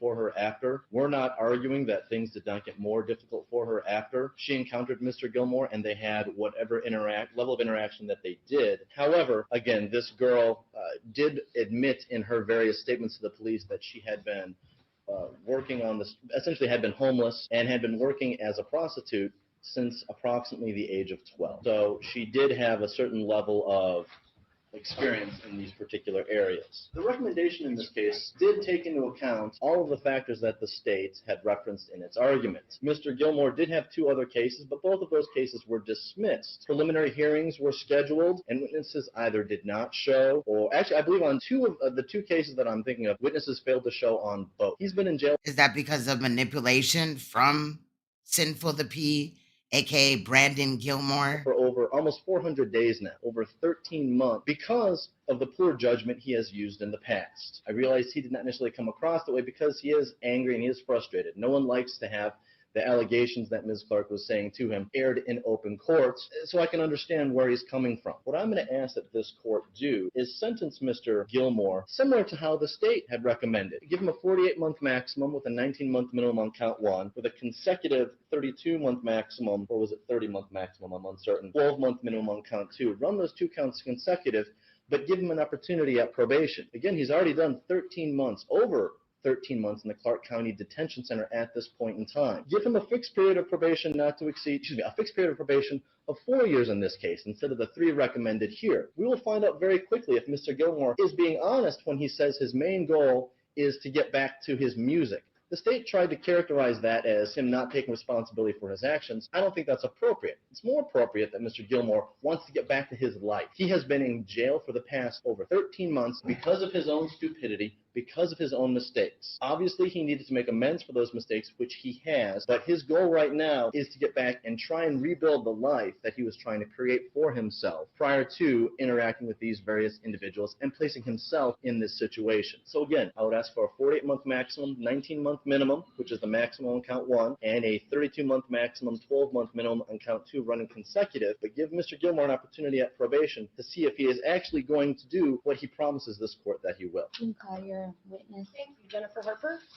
Now, this girl is very much still, under the hip, you know what I mean? She's still hypnotized by, Brandon Gilmore, aka Sinful P, in this video. I don't know about now. So what you're going to hear is the, talking points of somebody that is under manipulation. This is not the 14-year-old. This is the adult in the situation, in the case that he had that we're listening to now. Swear to testify about taking this action shall be the truth, the whole truth, and nothing but the truth, so help you God. Yes. Can you please state your full name and last name for the record? Yes, my name is Jennifer Prima Donna Harper, last name Harper. First, I want to say, Your Honor, I know that this is sentencing, so I feel that he already has accepted responsibility for what he has done because he did accept guilt and plead guilt. And sentencing, this is your time, Your Honor, to judge how much he should be punished for the crimes he did commit. But right now, Judge, all you see is attorneys who don't really know him personally. You see him speaking angrily because of the accusations against him, but I have known him for over 3 years. We started off as co-workers, so I just want to give you a little insight to his character. Co-workers, is that what we're calling it now? I know that he was raised in the church. He's from Chicago, I'm from Detroit. I was one of the victims. I was one of his girls. He's from Chicago, I'm from Detroit. I was one of the victims. I was one of his girls. He's from Chicago, I'm from Detroit. I was one of the victims. I was one of his girls. Right. You're one of his girls. Mm-hmm. What does that mean? Well, like I said, it never went to trial, so I never really got to testify how I felt everything went down. But Philip and I have had a personal relationship before any working relationship came about. And I can't testify honestly here and under oath and say that he forced me into doing the actions that I did. I was a very grown woman, 23 years old when I started doing it. And I've lived in Vegas since I was 19. And I made that decision 5 years after I've lived out here to do it on my own. But I was with him at the time actually on a boyfriend-girlfriend status. And so that might be the reason why he got excited about all the money that I was bringing and wanted to bring other females around. I do remember I was there when... He got your money? Yeah. I do remember when Lakeisha Jordan came around. Why did he get my money? Because I loved him and I wanted to take care of him. And that's pretty Manipulation, girl. He was pimping you. Let's be real. much why every girl who does it, and that's the other thing I wanted to say to you, Your Honor. I've spent time in jail, and I've been around other prostitutes, and most prostitutes are broken women who have come from negative backgrounds, who feel like they've already lost everything. They've lost their children to CPS. They have no respect from other family members. So a lot of times the reason why you have a pimp is so that you can try to buy love, feel accepted, and those type of things. And as far as I just want to bring to your attention, I was around when Lakeisha Jordan came around, and she did make all of us believe that she was over 18. She actually had a false identification showing us and proving to us that she was over 18, because I actually personally requested, hey, I want to see your ID because I don't know how old you are. You seem real young. She showed me an ID that says she was. I want to see your ID because you seem real young. Because I actually personally requested, hey, I want to see your ID because I don't know how old you are. You seem real young. She showed me an ID that says she was. I want to see your ID because you seem real young. Because I actually personally requested, hey, I want to see your ID because I don't know how old you are. You seem real young. She showed me an ID that says she was. I want to see your ID because you seem real young. Yeah, I mean. Okay. But I mean, people are crafty. She had a fake ID, so, and she was only around us for less than 48 hours. It wasn't like a long-term relationship with her, working relationship or anything like that. So Long enough to get pregnant. well, obviously, I mean, some of the things I'm still finding out myself at the last minute. But like I can personally attest, we got the room at the plaza the night that she came home, and the next day she was arrested. I was only actually with him on that level for about 6 weeks. So that's another thing that I want you to take in consideration with his sentencing. It's not like he's a career pimp or someone who's been pimping for all of his life. It was something that he basically just got involved in at the beginning of 2008. So did I. And I personally, I'm the victim in this case because I committed my first offense 4 years ago, and I was sentenced August 30th, 2005, and I did the same thing he did. I was mad because the victim came and she was speaking negatively. She was lying on me, things I didn't do. I personally, I'm the victim in this case because I committed my first offense 4 years ago, and I was sentenced August 30th, 2005, and I did the same thing he did. I was mad because the victim came and she was speaking negatively. She was lying on me, things I didn't. So I just want to point out that also she's a groomer as well. He possibly used her to meet other women or children. I personally, I'm the victim in this case because I committed my first offense 4 years ago. And she's a predator because if she set other girls or women out there and was pimping them, then she's a predator too. And I was sentenced August 30th, 2005, and I did the same thing he did. I was mad because the victim came and she was speaking negatively. She was lying on me, things I didn't do, and I didn't show any remorse. That part sincere. Didn't show any remorse. The state had suggested probation, but I still ended up doing 6 months flat because of my negative attitude at my sentencing and because I didn't really understand the penal system. Now that I am older and I do have an understanding of the penal system, I feel like it's designed to punish people for their crimes, but also to rehabilitate them from them. I just got discharged for the honorable discharge from probation on May 7th, and I feel like probation does a lot more for people than incarceration, because incarceration you're taken care of, and also it actually makes your other family members suffer more because they have to pay for money for you to call them, put money on your books, write them. But probation forces you to rehabilitate yourself. That's what I did. It took me, I actually got a 5-year sentence and I got off a year early because I got off this year. But I had to do 200 hours community service, mental health work, Gamblers Anonymous, parenting class. I also did about 3 months on house arrest after I picked up soliciting charge. But since the February probation, she is totally fucking up his case. While on probation. Since February. I mean, I'm glad that she went up here and talked all this shit and disclosed that, you know, she's got same or similar charges to him and basically she was grooming women, which makes her a little nasty ass a predator. 23rd last year when I picked up the soliciting charge. In this case, if you look at the crime, it's not a major crime like he killed somebody or anything like that. In this case, if you look at the crime, it's not a major crime like he killed somebody or anything like that. In this case, if you look at the crime, it's not a major crime like he killed somebody or anything like that. They're trying to say, you know, it is a negative thing getting a 14-year-old pregnant, but it was under the pretense that she was of age. But as far as what he done, it's not that bad of a crime. But as far as what he done, it's not that bad of a crime. But as far as what he done, it's not that bad of a crime. And I feel like having probation where you have a curfew and all these stipulations, pay restitution back to me, pay restitution back to me, pay restitution back to me, will actually change him. But if he just sits in jail more and more, how do you know that's actually going to change him? And that's why I feel it's your job as a judge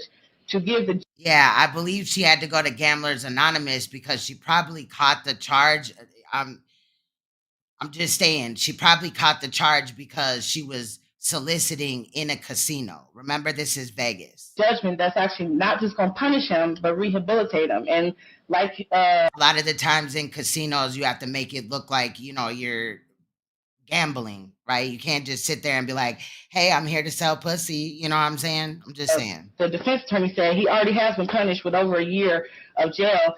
And like I said, some persons just... That you've gone way beyond what a victim impact statement is. I'm sorry. That you've gone way beyond what a victim impact statement is. I'm sorry. That you've gone way beyond what... Exactly. How is she the victim? And she wants restitution? Why? So she could put it on his books? Victim impact statement is. I'm sorry. Into telling me what my job is. I'm not trying to tell you what your job is. Anything else you want to tell me about how this has impacted you? Yes. Like I said, right now I'm going to domestic violence and mental health counseling. And you seem like you're doing real well. And you seem like you're doing real well. And you seem like you're doing real well. Yes. Congratulations. I feel like the counseling has helped. It's changed. And also a little sarcasm from the judge. The things that I had to go through with probation has changed me. And well, I would say it took a year to straighten out my life. That's why I can personally attest to probation really changing you and helping you stabilize your life, because that's what it's for. And that's what I want as a victim. And you seem like you're doing real well. I think, in my opinion, the only reason why she was doing allegedly so great on probation is because she wanted to be around him again. And you seem like you're doing real well. And that's what I want as a victim. And that's what I want as a victim. And that's what I want as a victim. Because he does have another child that he hasn't seen that's a year old. I just found out today about this one because he does. So that's your man's in him, but you just found out today that he had another child. Does have another child that he hasn't seen that's a year old. I just found out today about this one because he does have. Ask Jeanette. Have another child that he hasn't seen that's a year old. I just found out today about this one, but that's what has been my goal and my focus is my daughter. And you can't do nothing for your kids when you're in prison. Nothing. Thank you very much for your statement. Thank you. Got it? Okay, and how much restitution were you requesting total? $700, Judge. In accordance with the law of the state of Nevada, this court does now sentence you as follows: issue a $25 administrative assessment, $150 DNA fee. I'm going to order that you submit to genetic marker testing. At this time, as to count one, the court's going to sentence you to 18 to 48 months. Nevada Department of Corrections is to count two, 12 to 32 months to run consecutive to count one. He has 397 days credit for time served. Going to impose $700 in restitution. Ax incognito, they polygamous, but she just found out. Thank you, Your Honor. This is just some of the paperwork, y'all. I'm gonna play this part in totality. Y'all can go back and read everything.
Yes, that's her.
Scottsdale Police.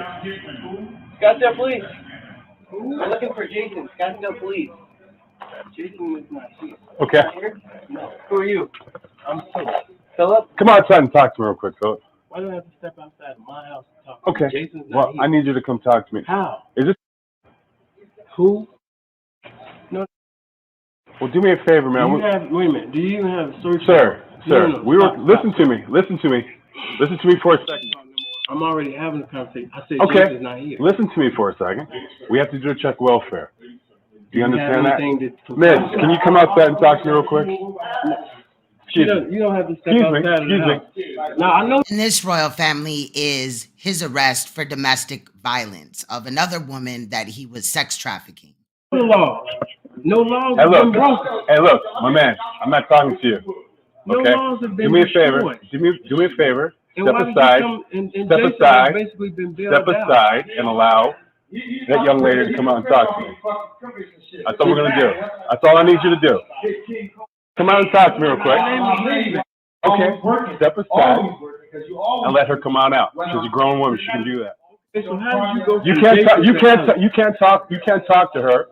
She can come out. She can come out if she wants to. Okay. Well, first of all, number one, this is my house. I got you. I got you. But All she right, wants to. No. Don't do that. Don't do that. Don't close the door. I'm telling you right now. Come on out here right now. What is your name? Come out here. And you talk to my partner.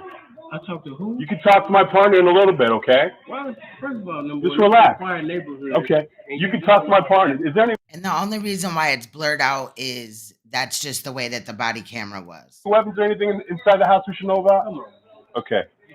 Come on out over here. I'm not easy being manipulated. Miss. Come here. Come talk to me. What's going on? I'm gonna get the fuck out of here with my things. He's not letting me go. He has my phone, and he's already beat me. I just want He's already beaten you? Where did he hit you? Okay, you're back. Okay. Please, Okay. can you just let... What's going on today? I want to leave back to Tennessee, and Okay. he's not letting me. He's not letting you? All right, Philip, man. Let me talk. Can I talk to you real quick, man? You might sit down so I can talk to you about what's going on tonight, man. Okay, now you talk to me. Okay.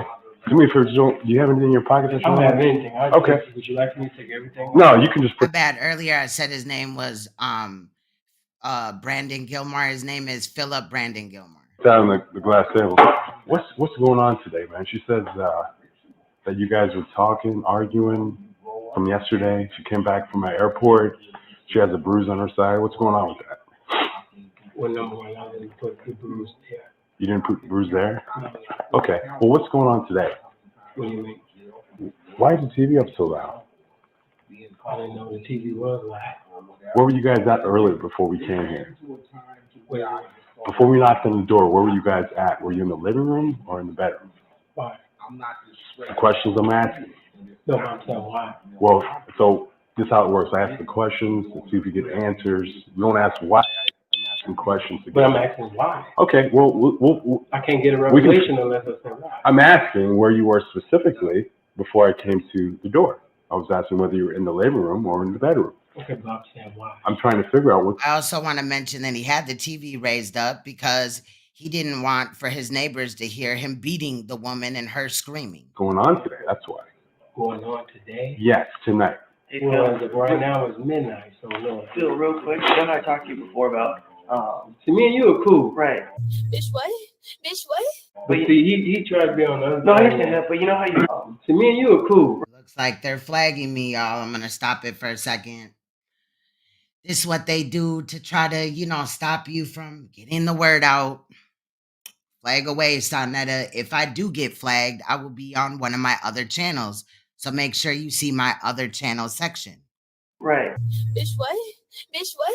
But see, he tried to be on the other side. No, I understand that, but you know how you, Like, I'm like, hold on, Phil, let me talk. I'm not I'll gonna be tell you what's going aggressive. on. If he wants to arrest, he can arrest. Like, if he Let me wants tell to you do what's going whatever, on real quick. me, So here's the deal, so now we're kind of at that threshold where an investigation has opened up, and you need to answer the questions in order for us to decide if anybody is gonna go to jail or not. So it's better to be honest, and then two, we have to there's certain things that you have to give us, or else you'll go to jail automatically, like, your personal information. So now when I ask you for your date of birth, you have to give it to me, because, well, I mean, no disrespect. okay.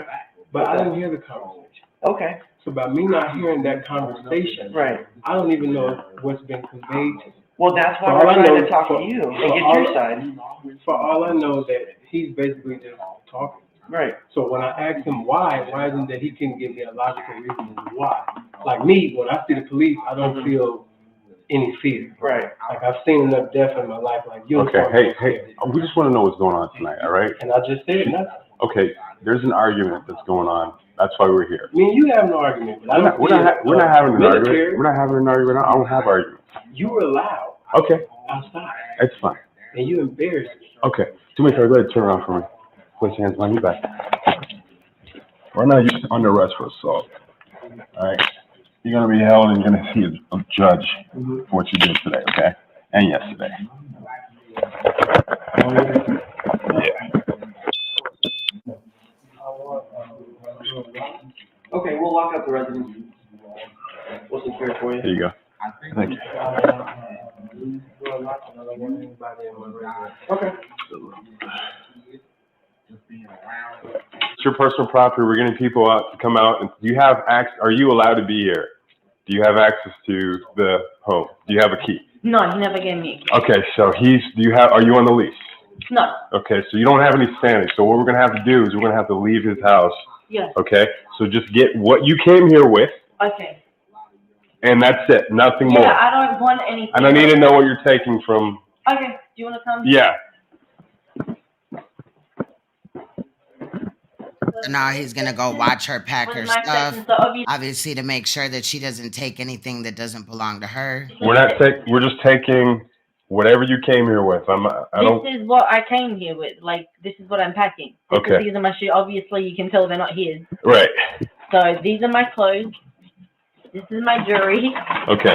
Like, That's your stuff. yeah, this Okay. is all my stuff. It's all girl stuff. Like, Okay. yeah, you can tell it's not, nothing is his. I don't want his stuff. Okay. Sir, your full legal name?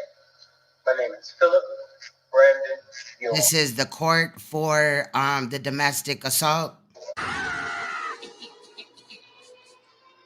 The state is charging with the following offenses: assault, a class 3 misdemeanor, domestic violence, disorderly conduct, a class 1 misdemeanor, domestic violence. They've now filed count 3, a assault, class 1 misdemeanor, domestic violence. These type of offenses, sir, carry the following maximum and minimum penalties: up to 6 months in jail in a class 1, up to 4 months in jail in a class, up to 30 days in jail in a class 3. Fine, sir, $2,500 on a class 1, $500 on a class 3. All fines are subject to an 83% surcharge. Probation is 3 years on a class 1, 1 year on a class 3. Minimum penalty for these offenses is charged, sir, is a domestic nonviolence counseling course. Sir, do you have any questions as to the minimum or maximum penalties? With the prices that you just conveyed, what is the bill in totality? I haven't got to that yet, sir. Okay. Now, sir, you have the following rights. You have the right to plead not guilty. You have the right to trial by jury, if any, or trial to the court. You have the right to the assistance of an attorney at all stages of the proceedings, and in certain cases, sir, to an appointed attorney to be furnished free of charge if you cannot afford one. You have the right to confront witnesses against you and to cross-examine them as to the truthfulness of their testimony.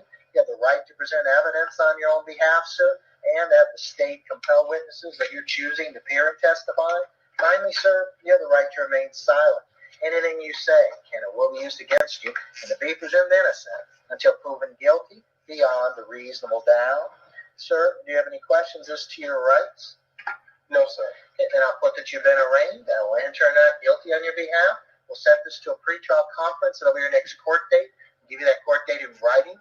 You must be present at that date or a warrant will issue for your arrest. Sir, I'm now going to decide if you get out of jail and if so, under what circumstances. First, I'll hear from the prosecutor, and then you'll have the opportunity to tell me anything you want me to know prior to my making that decision. State?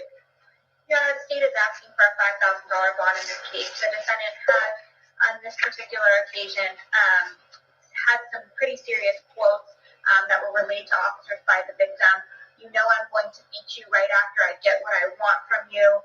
When the officers arrived, the victim told officers, he's not letting me go, and he's already beaten me. She lifted up her shirt to reveal bruising up and down the right side of her torso, a scratch on her chest below her collarbone, and then she indicated to officers that this had happened 3 days prior as well, when he hit her in the face multiple times with an open hand.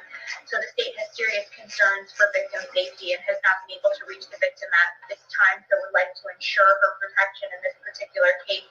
And although the state cannot see the disposition of the charges because they are out of state in Nevada, it does appear that the defendant has to register as a sex offender and has been charged with not doing that multiple times, although the state can't see the disposition of those particular cases. It does appear that the defendant has to register as a sex offender and has been charged with not doing that multiple times, although it does appear that the defendant has to register as a sex offender and has been charged with not doing that multiple times. It does appear that the defendant has to register as a sex offender and has been charged with not doing that multiple times.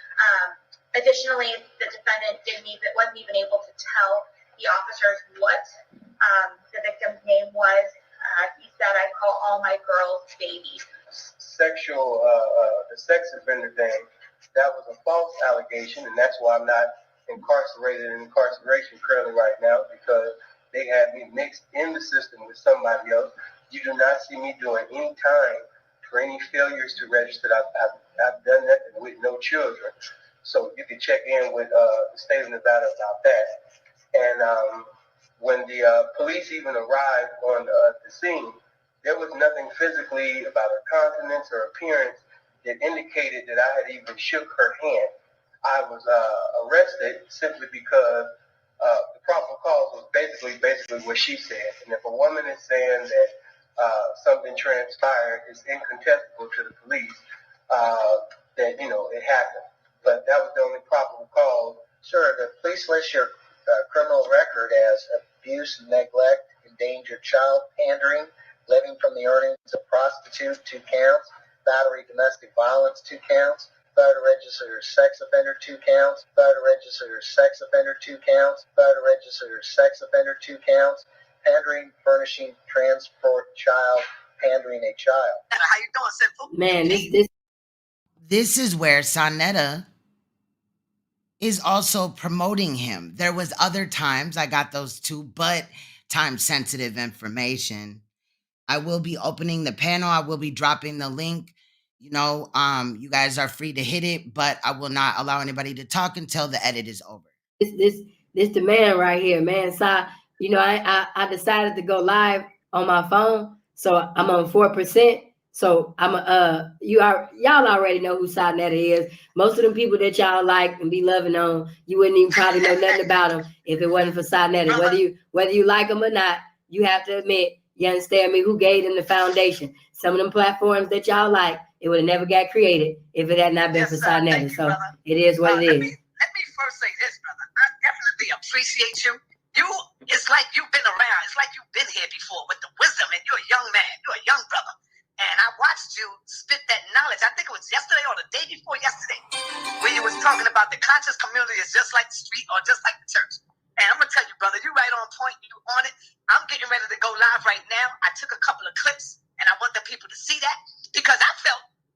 talking directly to me. And I needed to hear that when you was talking about we react too quick. We get emotional. Some of us, we get so emotional that we respond out of our emotions. And I mean, I felt that that was deep right there. The way you went into it and the way you broke that down. You didn't see me in the chat room. No, I didn't see. I need to consult with my brother. I didn't see you until Paulina had told me that Brother Sai had came, and I was like, did Sanetta give acknowledgement? But he also, you know what I mean, went live and he spoke on it and he apologized to the people because of what was being said.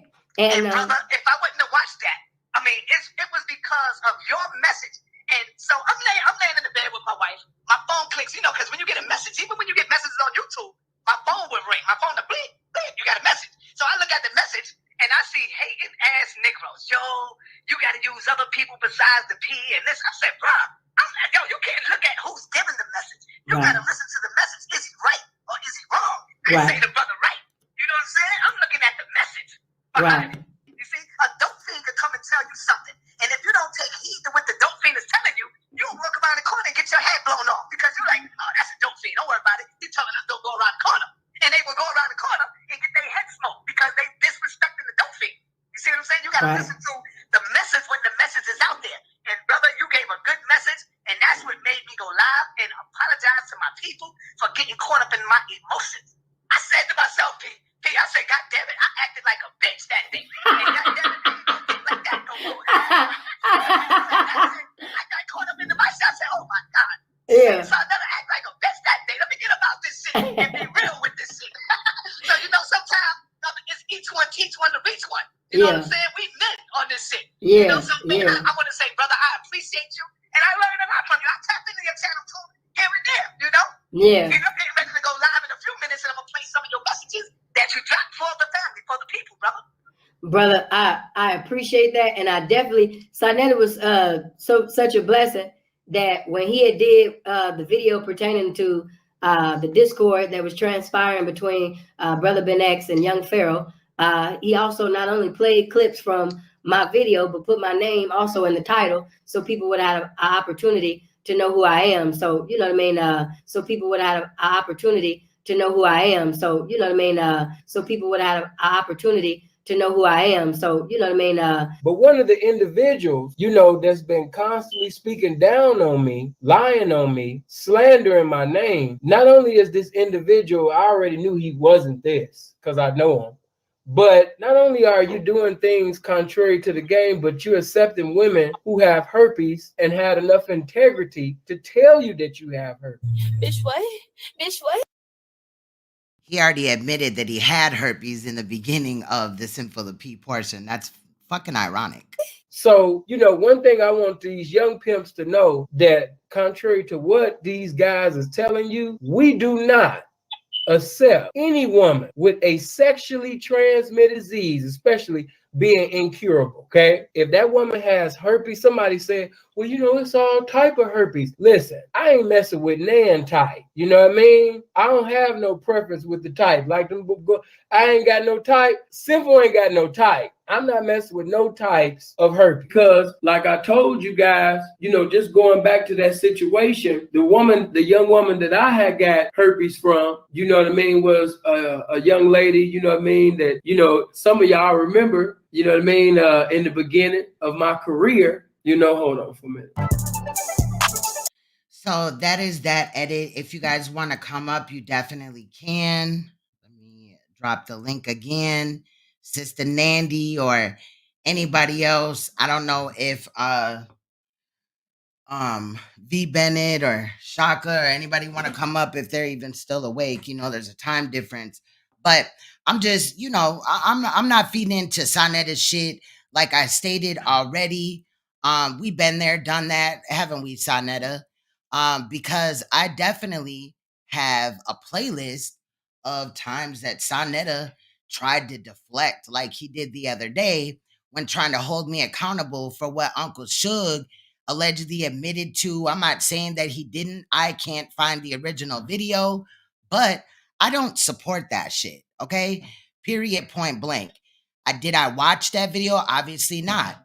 Until it was brought to my attention yesterday. So you cannot fault me for anything like that, but also peep the game. They want me to now go at Uncle Suge, which is also in this playlist. You'll see Suge became an issue. I had also stated that Sanetta tried to tell me, pick a side, nigga, you don't run me. This is before. And then he had made several accusations that were already debunked about Uncle Suge. So we're not finna do this again. If you want to hold Uncle Suge accountable, do it. You know what I'm saying? For allegedly what he said, do it. Make sure that y'all file through with charges though, because, you know, if it's the same or similar to, you know, predator type of things, I'm just wondering, like, there's 2 children. Both girls were 15 when they had the baby, allegedly, right? That's what they saying, not me. But like the parents, nobody, there wasn't no DNA test done or no charges that came with that or whatever. Now I'm supposed to what? Reach out to his baby mama and, you know, go at him and all this and that. Nobody's scared of Uncle Suge. But let's be real here. Sanetta does this all the fucking time. He also, you know, made other statements about Uncle Suge, which all of that is in the playlist, because at the same time, he made several statements about me. So that's why it is, you know, all in the same boat. Okay. This is the same man that ran to a fucking junkie to try to prop her up. And that was an ex-girlfriend, not his baby mamas or nothing like that. And she's already been discredited, period. But here Sanetta goes with this bullshit and somehow it's my fault and all that. Look, Uncle Suge is not my baby daddy, my man, none of that, period. You got a problem with Uncle Suge, bring it to him. You're not gonna, you know, play this bullshit. Also, he tried to say that I didn't stand on Solar Mind's neck. I spoke on Solar Mind in 2 situations, this being one where we looked at everything Sanetta presented, because he said, oh, if you don't look at this, you know, you don't care about molestation. The same shit he's doing right now with Uncle Suge situation. So again, we're not going to go through that. Again, check this playlist out because you'll learn a lot, okay, period. But yeah, we're not going. We're not going, period. You could go try that shit with somebody else. Go bring it to Uncle Suge. I also noticed that Uncle Suge is like in LA or something like that, I guess, right? And why did Sanetta wait till now? Allegedly, this clip came out 2 weeks ago, but he waited until Uncle Suge was traveling to bring it up.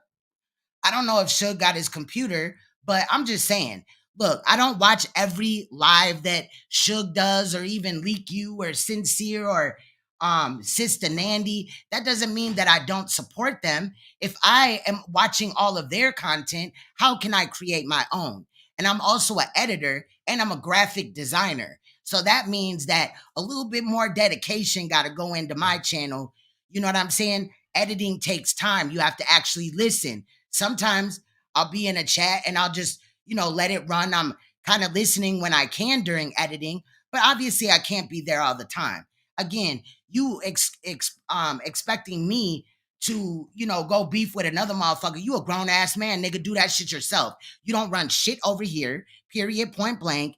And like I said, we've been through this before. It wasn't only Solar Mind, it was other people as well. We did that. We've been there, done that, got 40 videos. Not all 40, some of them are the edits and then also the live stream. So I didn't do 40 videos on Sanetta, just so you know. Look, I'm not in the business of just coming out and lying on people, but there is definitely a correlation between the same niggas that he props up on his channel or defends for sexual abuse or whatever type of abuse and, you know, the shit that he's spewing and shit. Like, I'm good. I'm good. Anybody want to come up, they definitely can. I don't want to hear no, oh, you didn't drop the link and all this and that later on, period, Sanetta. So why don't you hit my link again? Like today you saw where Sanetta in August of 2021 also hit my link. The video before that was the most recent one where Sanetta had hit my panel. And if you guys watched when Sanetta came out and lied and slandered on my name as well as others, he pointed out when Uncle Suge was on my platform. But why did Uncle Suge join my panel? He joined my panel to drag Sanetta and meet him face to face because Sanetta avoids him everywhere he goes. I'm just saying, period, point blank. We're not about to play this game, okay? Period. I don't support that shit at all whatsoever. But again, I'm wondering, there was no DNA test done, no charges or anything. Like, what am I supposed to do? Okay. And we're just not finna do that. Sanetta will spin this fucking narrative and have me trying to run and debunk his shit while I'm trying to go in another direction, which does encapsulate him and his fuck shit, but also touches bases on other things that are more important. Like some of you stated, some of them clips, y'all ain't never seen Sanetta say them things before, right? These videos are out here and I'm looking for them. Okay, period. So if right now I'm not active in certain people's chats, like Sister Nandy be going in. I don't know if I haven't gotten a notification for Ann in a minute, but other people like Leak You or whatever, I'm not in their chat because I'm doing my research for my channel. I'll go back and watch or, kind of click in and peep what's going on or whatever, like the video and, take off and shit. I don't expect, Sister Nandy or Sister Noble or anybody that supports me to watch every waking minute of my videos, period. So it is what it is. Stop deflecting, Sanetta, and it is what it is at the end of the day. If nobody wants to join the chat, I've kind of stated what I need to state. He ain't finna have me running around here with a chicken with my fucking head cut off. And then another thing, he was like, oh, well, you got to talk about Mighty Hebrew. You got to do this and do that. Nigga, you the same one that let Mighty Hebrew sleep on your couch and around your children. Another thing, Sanetta claimed that I was laughing at a video into which allegedly his daughter had walked past the camera and she was dressed inappropriately and she was allegedly like 13 or something. Boy, stop. You're 60. Okay. So back in them times, I wasn't even watching you, didn't know about you. So how was I laughing at that? Okay. But what I did find was suspect as fuck is the fact that you had obviously videotaped at some point, and this was not of her being 13, your grown ass adult daughter twerking in your house. You recorded it at least for the purposes of somebody on your live, for your live stream, or it just was a video that you created, but you found it appropriate to post that up there. So if other people had circulated it, then how in the fuck are you mad? She was an adult. I'm just saying, you're supposed to be the house of consciousness and all this and that, and you got your daughter over there twerking?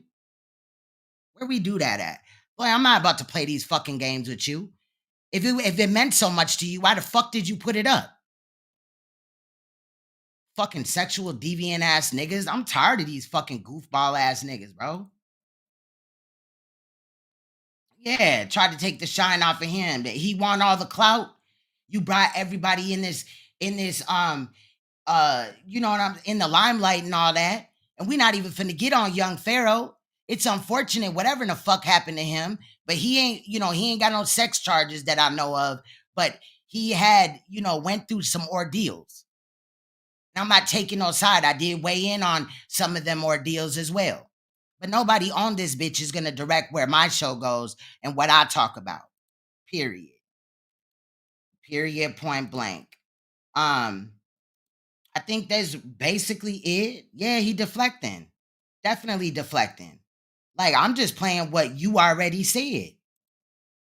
I'm just playing what you said. And then he got the nerve to say that, oh, my edits, I cut out what he said when he says that if POLIGHT is found guilty, he's not, supporting that and all this and that should happen to him and he should be locked up with York. No, I included those. Because look at the hypocrisy. You're supposed to be the leader of the conscious community, but you're propping up niggas and had this nigga close to you.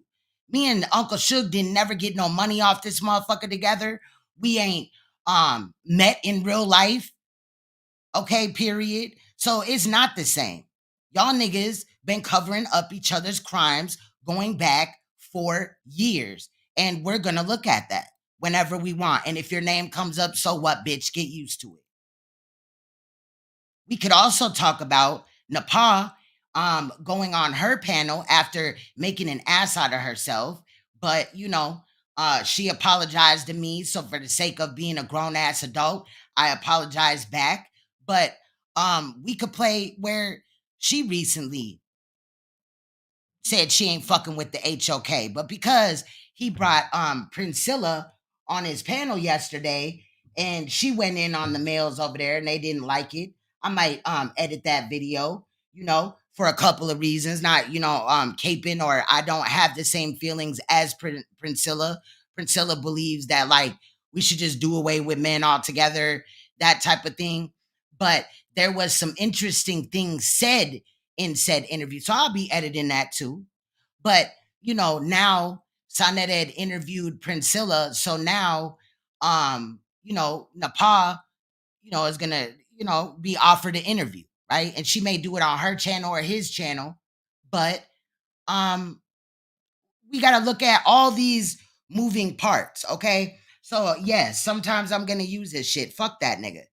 He ain't have no regard for my motherfucking children. Then he came out here and fake doxed me. All of that is in the playlist. All of it. Like I said, I'm over that nigga. We moving on to the facts. I could sit here and scream out and homonyms to him all day and night. But at the end of the day, I'm trying to get to the facts. Okay. Also, let me press on this video. I had spoke on this situation and his bullshit ass live streams. He did 2 back-to-back and then came live to talk with Priscilla, which I thought was, definitely cheap. You're sitting up here acting like you care about women and all this shit, but at the end of the day, you just got done lying on one. And also, you called me like a million bitches. You're the bitch. You don't stand for shit. I stand for something. You don't. Okay. Also, so that live stream is there where I was on Shaka's live stream after waking up. Y'all remember I worked late. I went live and then I went back to work and then got off work, went to sleep, woke up to hearing about how Sanetta, made all these videos or whatever. Kind of chimed in on Shaka's live, which is the last link that I put in there. And we talked about it more further over there. And also Jatar had came out with some other information about York. So I will be editing that live stream as well. That's a 5-hour live stream right there. Okay. So yeah. Also, while we're here again, I showed this in the beginning on Shaka's panel or his video. There was this receipt brought up where David, as you see, if you go to David right here, well, you can't see my mouse, but the second comment down, Sanetta, how old was Nikki Chanel, the girl who wrote you all through our jail or whatever, right? Sanetta says she was 13. I thought she was 15, Sanetta. But in that instance, all this is argumentative. Like, we can argue about all this. And then you want to bring in Uncle Suge and all that. You act like I knew him when he was 19. That ain't got you're not hurting me by doing that. You're just lying on Uncle Suge again. But if that's his truth, that's his truth. Did I get them pregnant or did he? Like, it's cap. You're trying to do the same thing that I'm doing, but it's not adding up, my nigga. And if people want to side with you, that's fine. Niggas, you know what I'm saying, can do what they want to do. But at the end of the day, I'm standing on shit and you're not, period. So explain that. Also, Sanetta stated that we said Nikki Chanel's full name. Nikki Chanel's name, so that's the first name and the middle name. We never said her last name. I never had anything to do with Ben calling ANKH's show and that coming out. I was actually live, and the live is posted. It's in one of these one of these playlists where we found out about it when I was live, and then we went and watched it, and we had to try to find whatever phone call because people came in the chat and they were like, Queen's Throne, Sanetta was just exposed for, having some dealings with some underage girl or whatever. So we went through, the live or whatever. I wasn't even there. So let's be real. You know what I'm saying? But that situation was talked about a couple of times on ANKH's channel that is not now not up. So like, make it make sense. Sanetta, you can play the blame game all you want, but I'm not you, and you're not gonna make me like you. Okay. Now I'm gonna drop this link one more time, and then I'm gonna carry my ass on, child, because I got shit to do. But at the end of the day, yeah, it is what it is. So you know, go look at the playlist, look at the other things that I'm posting on my community wall. Normally I try to like, post things that are maybe funny on the community wall, or whatever, give you guys updates on shit, or just post whatever came to my mind, right? But lately, I'm serious about what the fuck I'm talking about. So really ain't no jokes right now, but my community tab is normally known for, making motherfuckers laugh or whatever. We talk about enough serious shit over here. Hold on, Shaka. I don't know if that's you per se, but I want to just make sure that I have some up. You recognize my voice, sis? How you doing? Yep. V Bennett, is that you too? Oh, Yeah, that's me, Queen. Okay. That's V. That's So V these Bennett niggas also. out here. These niggas out here working hard. Oh, definitely. Yeah. They some bastards. They operate. They got their little sneaky little spider crew. Papa trying to crawl in. They a bunch of fucking roaches, actually. And they about to get fumigated. People see them for what they are. It's Queen. Keep on doing what you do. And you know something? I'm telling you, I have even more respect for you, even today, because if you're not speaking out, people won't figure out how messed up these folks are. They come in a pack. One will pretend like they nice.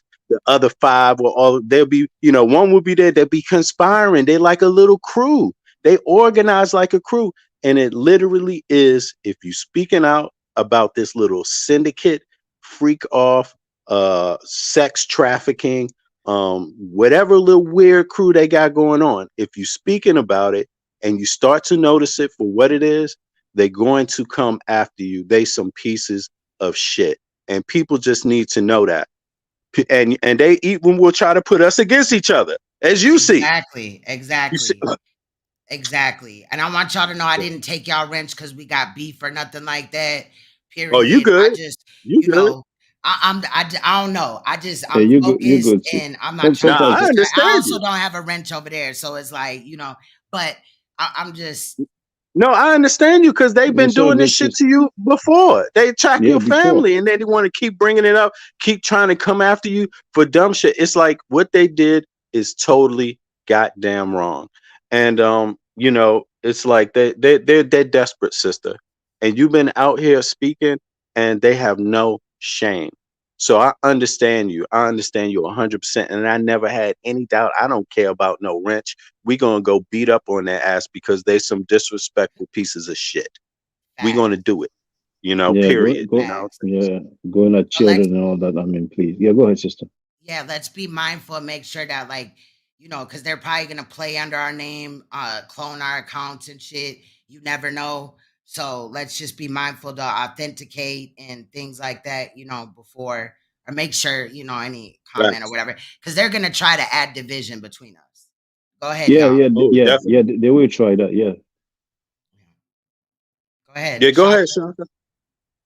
Yeah, I mean, people see what's up, one guy, he's taking the what is it again? What is it called again? Protection, restraining order route. You know what I'm saying? And another one's like, yeah, I'm gonna put your picture, your name, your address. You know what I'm saying? Yeah, and I thought that was just crazy that they're playing, with your information like that. But also, then I got to remember that they did the same thing to me and Suge. Exactly. Like they really came up and was arguing traffic tickets for Suge. Should they? Sanetta was like, "Oh, and look, he got a seatbelt ticket and a driving." Like what? Who gives a fuck? Go ahead. That's pitiful for real. But they're trying to deflect. But that part that you played, that David's asked Sanetta how old was she? He's the one who wrote she was 13. You know what I'm saying? So what's up with that? I mean, it's those guys are weird, but I think they know the end is coming, and they're just trying anything. They're just desperate. They're trying to deflect to the max, but it's not working. It's not working. But man, it's their choice. They chose. I'm sorry, they chose to associate themselves with the deviants. You know, so they can only blame themselves. They have no business trying to blame us for their decision. Facts. And you know something? This is another thing. It's like everybody that is against this shit that is going on, this little ring. They've been so successful at keeping the scamming ring, the ring with the little girls, right? Everybody that wants to speak out against it and comes up with some information about it, then speak your goddamn mind. Stop trying to hide behind other people and get other people to speak your mind for you. Speak your own goddamn mind. That's what I do. I speak up for myself. Nobody comes and sends me shit and tell me to go, oh, you need to do this. No, I do what I want to do. I speak up. Why the fuck ain't you speaking up? Speak your own mind. And a lot of these people, they try this little game like that because they don't want to speak up for themselves, or they don't want to do the right thing themselves, or that they want to try to manipulate you. You see what I mean? And we in this manipulation. Exactly. And what I'm saying is that people got to grow some balls. You either standing up or you sitting the fuck down and shut up. But anybody trying to manipulate me, anybody trying to go after me personally or anything, come on and get some. Come on and get some, because I'm not going to have any goddamn mercy. I'm going to use anything at my disposal to get justice in any form whatsoever. So come and get some. And I ain't gonna say what it is. I'm just saying, go ahead, keep following that little go right down that road. Go down that road. You see what I mean? Because this is not a game. You see, and these guys over in this little funny business camp, they like to get little Twitter finger people to do little dumbass shit for them. Understand something. When you get into this game of threatening people, go right ahead, Bubba. Go right ahead, because I ain't going to threaten you. That's a fact. That's a fact. I mean, they've even went so far as if I expose somebody and they made a video about it, like, you know, a bad father, a bad mother, or whatever, with proof, or you know what I mean? They'll come and try to use that video with motherfuckers going at my children. Like, be a man, stand on your shit, bro. Like, period. I Exactly. never needed nobody to fight my battles. I'll fight my own myself. Exactly. And they're doing the same thing with Suge. It's like, yo, man, I'm sorry, but you know, if you think that there's something up there and you think somebody need to go speak about it, take your motherfucking ass over there to that man and bring it to him and talk about it. Ask him. Do not try to use other people to do your dirty work for you. Be a man and stand up for yourself. Make your own claims. And right now, we got somebody with a channel that thinks they can just put look at what happened. You saw what happened to JJ, right? Who put JJ's information out there? Now, I don't know JJ. I don't know him at all. Never met the man. Don't have nothing to do with him. But when those charges came up about him, look at how they went around passing it around, because the person who found the charges ain't have the balls to put it out themselves. So then they pass it to another one. That person don't have the balls to put it out themselves. Then they go pass it to another one. And that person don't want to even he don't want to tell who went around looking for it, and he put it out there. That's how these guys are playing that game. You see, they don't want to stand on nothing themselves. They want to get somebody else to do their little work for them. You see, and in the end, what do you find out? The dude ain't been convicted of shit. You see what I'm saying? They just do all of that for a debate or try to get. Now, I'm not saying that he may not in the future, but what I'm saying is that they did all this as a control mechanism over the little syndicate bullshit. So And see, and that part alone, like, I've been doing this for so long, I have a reputation to uphold. I can't just jump into something half cocked. If I come, exactly. we talk about it, or I'll state I don't know what the fuck is going on or whatever. Like in another case, like just a random some shit that happened just randomly on the internet or something like that. You know what I mean? But nah, we're not finna do that. Yeah, facts. Exactly. And they've been having a lot of success in the past doing this, using this little mechanism to threaten people. You see what I'm saying? And you know, and it's just people got to understand, yo, you have to stand up for what you believe in. Stand up yourself. If you're not willing to stand up yourself, don't expect nobody else to stand up with you or for you. You see what I'm saying? And so I respect you on that one, and I'm going to support you on that one because I see what you're doing. You really standing up. You standing up not just for the community, but for yourself too. And you ain't begging nobody to come over here and defend your ass. You see what I mean? So we have to step up and support the people that step up themselves. Everybody else that want to hide in the shadows, hide in the shadows. Yeah. Play it That's what's safe. up. Just That's like what's up. that B dude or whatever. Notice who's the aggressor. Mind you, he hit my panel about a year or over a year ago somewhere. I ain't been able to find it, but it didn't go his way. And he left my panel, went live, did a video, just lying on me. Like nobody asked for him to insert himself or nothing. And Exactly. then now he's bringing me up and now you want to do videos. Like, boy, you don't even know me. The information you're going off of is by a faulty ass bitch that I've already debunked and shown her proof. So like that ain't hurting me. You know, So Exactly. you know, everything in respondence to the person that made those videos, I already have videos up. You see what I'm saying? Exactly. so you Understand know that that misunderstood was patient A. So who's patient B and C? That's a clue. Mm-hmm. that's what they do. Exactly. They try anything because they're desperate. You see the thing is that there's that dude that nicknamed Pum Pum Smash. He had some of his fans in the chat earlier. He said that my dad is white. Why would I that showed. even matter though? They think Yeah, no, I everybody that's agree. light skinned is white. No, I Like agree. half No, Because they breeds or need a whatever. no, but diversion. They I need a agree. diversion. I agree. But like, if I lied about my parentage, that would be one thing. Before the record, I showed a picture of my dad. You can see him with the afro. Me too, He I did that said, too. yeah, he said that recently he said that I'm Jewish Haitian. Wow. So I'm like, for the record, I stated, no, I'm not. I know my family, I'm not. My parents are not. You know what I'm saying? My grandparents are not. And then he named two websites, like genealogy, and I don't know what the other one is. So I say, well, apparently those websites, tells you your religion. He plays that and he says, see, he admitted that he's Jewish. I mean, maybe he was high or under the influence, but he's rocking with that. Then he said, I wasn't a champion. I showed the certificate. I showed the medals. So what is he gonna say now? You know what I'm saying? And what was the other thing? Oh, I forgot. There was some other stuff as well. But before I forget, Queenstone, you know that one on the left with the suit, the blue suit? Who's that dude? That's Sinful P. He's dead now. Oh, okay. Yeah, I heard of him. Yeah, he's dead, right? Yeah, he's dead. Yeah, and he was But doing pimping and stuff like, and he had yeah, sex with a minor, right? Yeah. yeah, He went to prison for that, yeah. he was pimping a minor. Yeah, he did go to prison. We showed the court date and all that. I do have the parole hearings. I thought they were in that edit. Understand, I've exposed that dude like 4 times. You know what I mean?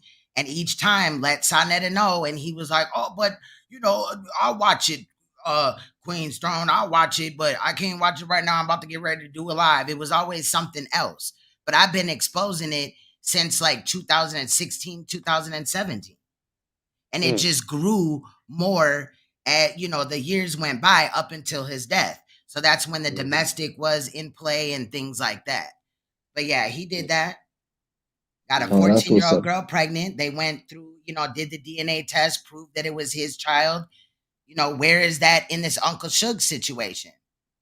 Mm-hmm. Yeah, You know that's what I'm what's up. saying? And I remember the thing I wanted to say. Now they're trying to say that I'm a wife beater, Yeah, I saw that. I explained that she actually hit me. That's why I put the audio years ago on my Facebook. And so he said that first, and then this last live stream, Pum Pum Smash, he said, don't you have a case of domestic abuse in Paris? And for the record, I said it again. Like, you know what I'm saying? She hit me. We can hear the neighbor. Anybody that speaks French, I know any French speaker, it's on my Facebook. I put it up years ago. And we hear the neighbor begging her to stop hitting me. You know what I'm saying? And I stated for the record, I have no criminal record. So I wasn't charged. I wasn't convicted. You know what I'm saying? But this dude is throwing all these lies and slanders. He never admits that he was wrong. You know what I'm saying? And he's crying and he's playing the victim. You know what I'm saying? And to them, they assume that only a man can, you know, domestically abuse, you know, a woman. There are cases where women, because they know the man or they doubt the man or they wish the man would hit them. You know what I'm saying? But there's times where women, and I don't advocate for those women. I feel like if you don't want a man to hit you, then keep your hands off of men too. You know what I mean? Men can be domestically abused. It just means that when hit, the man decided to call the police or whatever rather than hitting back.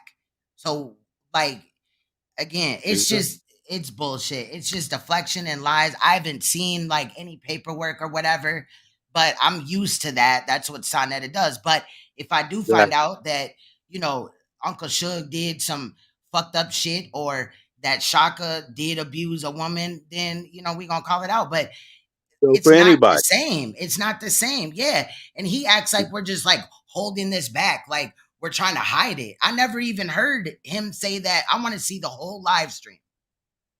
That's what I want to see. The whole live stream, not just a minute with suspect ass Chief X up in there. You know, I've been glaring at him too a little bit. Some shit that he didn't, you know what I mean? I'm just saying. He was a crackhead. He admitted it. I don't know if you've seen the live stream. Yeah, he did that. He did that. You know what I'm saying? He admitted to printing. He admitted because of his addiction. He admitted that he printed up J.C. Penney cards and other people's names up to the value of $20,000 each, and used them. And then, so after being caught, went on to sell them to other people. That's his story. So, what's the common denominator here? He knows something about scamming. That's what that is. See, and the thing about it is that not to be harping on him because his history shit is garbage. He gets smashed over his little you know, his you niggas never been in don't have nothing to do with North Africa. He's already been debunked by that shit. Science debunked him. That whole shit needs to be reviewed by people that are interested. But the flip side of it is going back to Smash. Who's his associate? Garfield. What has he been accused of by so many people? Scamming. Right. Then how many times does Smash Rockwell come out and cap for Sanetta? It's regular. It's on the daily. It's on the daily. So you can't help, if you're concerned about these issues, you can't help but to put two and two together and say, okay, why are you still capping for these dudes? Why are they still your associates? And again, nobody can tell you what to do, but damn, the question is, you doing a whole lot of lying and deflecting about it. Why are you doing lying and deflecting about it? Why are you lying on Shaka when Shaka's been calling these dudes out? That's the problem. He present a whole new problem because he don't even have to lie. All you got to do is watch his stream, listen to what he say, then go over to Shaka's video and listen and find out, did Shaka really say this or is he twisting and lying about Shaka? And the whole way through, he's anybody else that has come out and spoke facts about him. Because all we do is play his words, and then we give commentary on his words. Like nobody, and you guys have heard in my edits where Sanetta will say, if POLIGHT did this, then he should go up under the jail and all this and that. Correct?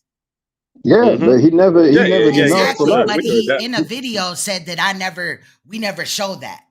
Those that edit his clips, we never showed that. We never. You know, like that's a fucking cap. The videos are up, but that's why he wants them down. But I got copies always. Yeah, but if he feel that way, then why did he want the interview with POLIGHT? Then you see what I mean? It don't make any sense. He's done lied so many times about it. You know, it's like he make this comparison like he's doing it for journalistic purposes. You, first of all, cannot interview your own business associate and expect to get any truth. What's the point is that you've been his business. Sanetta been POLIGHT's business associate at the minimum for 10 years CNN, when they interviewed R. Kelly, they didn't call R. Kelly's business associate and say, yeah, conduct this interview for us, R. Kelly. Hell no, they got Gayle King. Somebody. Def Dabster, is that you? Def Dabster? What's going on? What's going on? Okay, just making sure. Yeah. Yeah. And you know, speaking of domestic abuse, I heard you, Queenstone, asking the brother, didn't Cynthia cut Sanetta's face? And he said, yeah, you can see the scar. And so there's some other people, I put a video up, who talked about she pulled out a knife on him. So it's so funny when he's trying to, he's trying to get some people on some stuff on people, but he has done the same, if not worse. All of this to deflect that he's inviting convicted rapists and people who send money to convicted child molesters. And he wants people to leave him alone for that. Like he saw good, like Vybez said, he's just reporting the news. But no, that doesn't work at all. What's good, Def Dabster?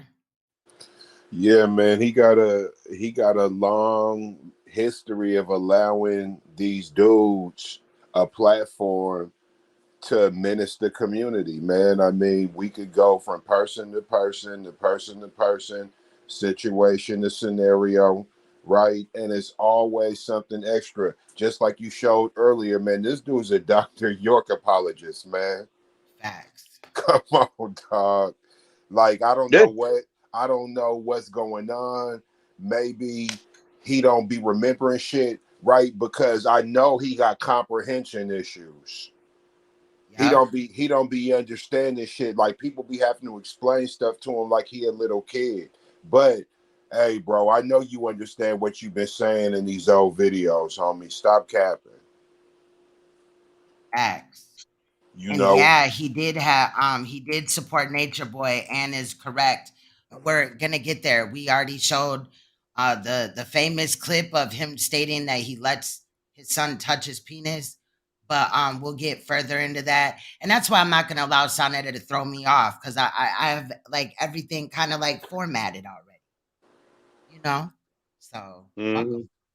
And you know, I never seen Garfield Reed, which is a social media name, interviewing Tariq Noel. I was told that he had an interview with Sa, and the way Garfield was, I mean, it was real disgusting, real sad, insensitive.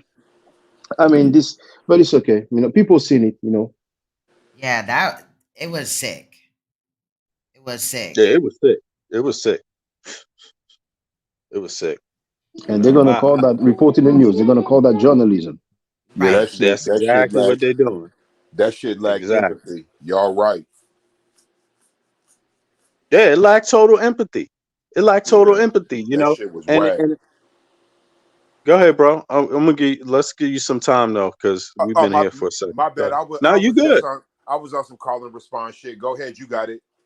Okay. Nah, but I mean, it is sick, you know, because like you said, Queenstone, it's like if they journalists, they sure do have a knack for always seeming to either minimalize the events that happen to the victim or end up capping for the perpetrator somehow. It just always seemed to turn out. They acted like you said. Garfield chuckled in an interview. He's in an interview talking to a man that's been said he's been raped repeatedly for a long period of time, and this dude got chuckles. You see what I mean? And he did turn around and offer him or make reference to getting him, you know, therapy or whatever. But yeah, obviously that shit ain't genuine. You know what I'm saying? So I did take some of that out, but only for time purposes. The video is already 2 hours and 13 minutes. So. Right.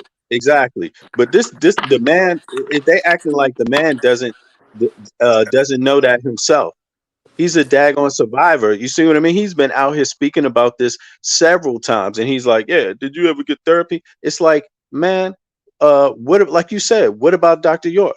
How come nobody's asking about how did Dr. York become that way? How does a person like POLIGHT become that way? How do any of these people? How does Sanetta become that way? You see what I'm saying? It's not like how can you go out there with this kind of record and actually, first of all, mental illness is not anything special. All people experience it. You know, It depends on what it is. You might just have a bad day and somebody come up behind you and you just might knock them out because you're stressed out. That's also considered mental illness. You may not have a diagnosis, but in this case, in extreme forms where you've been abused, you know, then yeah, that's a good idea. But a lot of people don't even know if they've been abused in their own homes, just mentally abused. You see what I mean? There's So it's nothing several to make forms of light. abuse. Yeah, it's nothing to make light of. But the thing here that popped in my mind when you was doing that all these guys have in common, and one of his comments made reference to it, is they don't realize that a lot of these molesters and a lot of these scammers, they are masters at mental abuse. They don't have to physically abuse you. They're mentally abusing you the whole time, either talking down to you or gaslighting you. And all these dudes, they're so open. If you listen to their language, they either talking down to the people or they're gaslighting the people that speak up. You see, or gaslighting the victims. They all have that in common, and all that falls under mental abuse. You see, so I mean, you don't have to go out there and beat nobody up to scam them. You don't have to beat a woman up to a child up to molest them. That's not what's going on. You see what I mean? It could be also happening, but what's definitely happening first is they're mentally abusing them, verbally abusing them. You see? So yeah. Fact. That's Anyway, nothing but Queens. facts. Yeah, so I just wanted to say that to you. I appreciate you again, and you stand on your square. You're 100%. Do whatever you got to do, because I know these bastards is coming at you. They not playing fair. They don't have no goddamn respect for nobody, and their time is coming. And they ain't gonna have no goddamn respect for me. They ain't gonna have no goddamn respect for Shaka. But you know what? It's like, come on, come on. Right. I'm daring you. I want you to. I want you Yeah. to. See what I mean? Like, there's no way in goddamn hell anybody tells me what to say or do ever. And there's nothing you could ever do to stop me. That's a Peace. fact. Shout out to V Bennett. His channel link is right here. I'm gonna drop some of the other people's links. But what's good? Anybody else want to weigh in?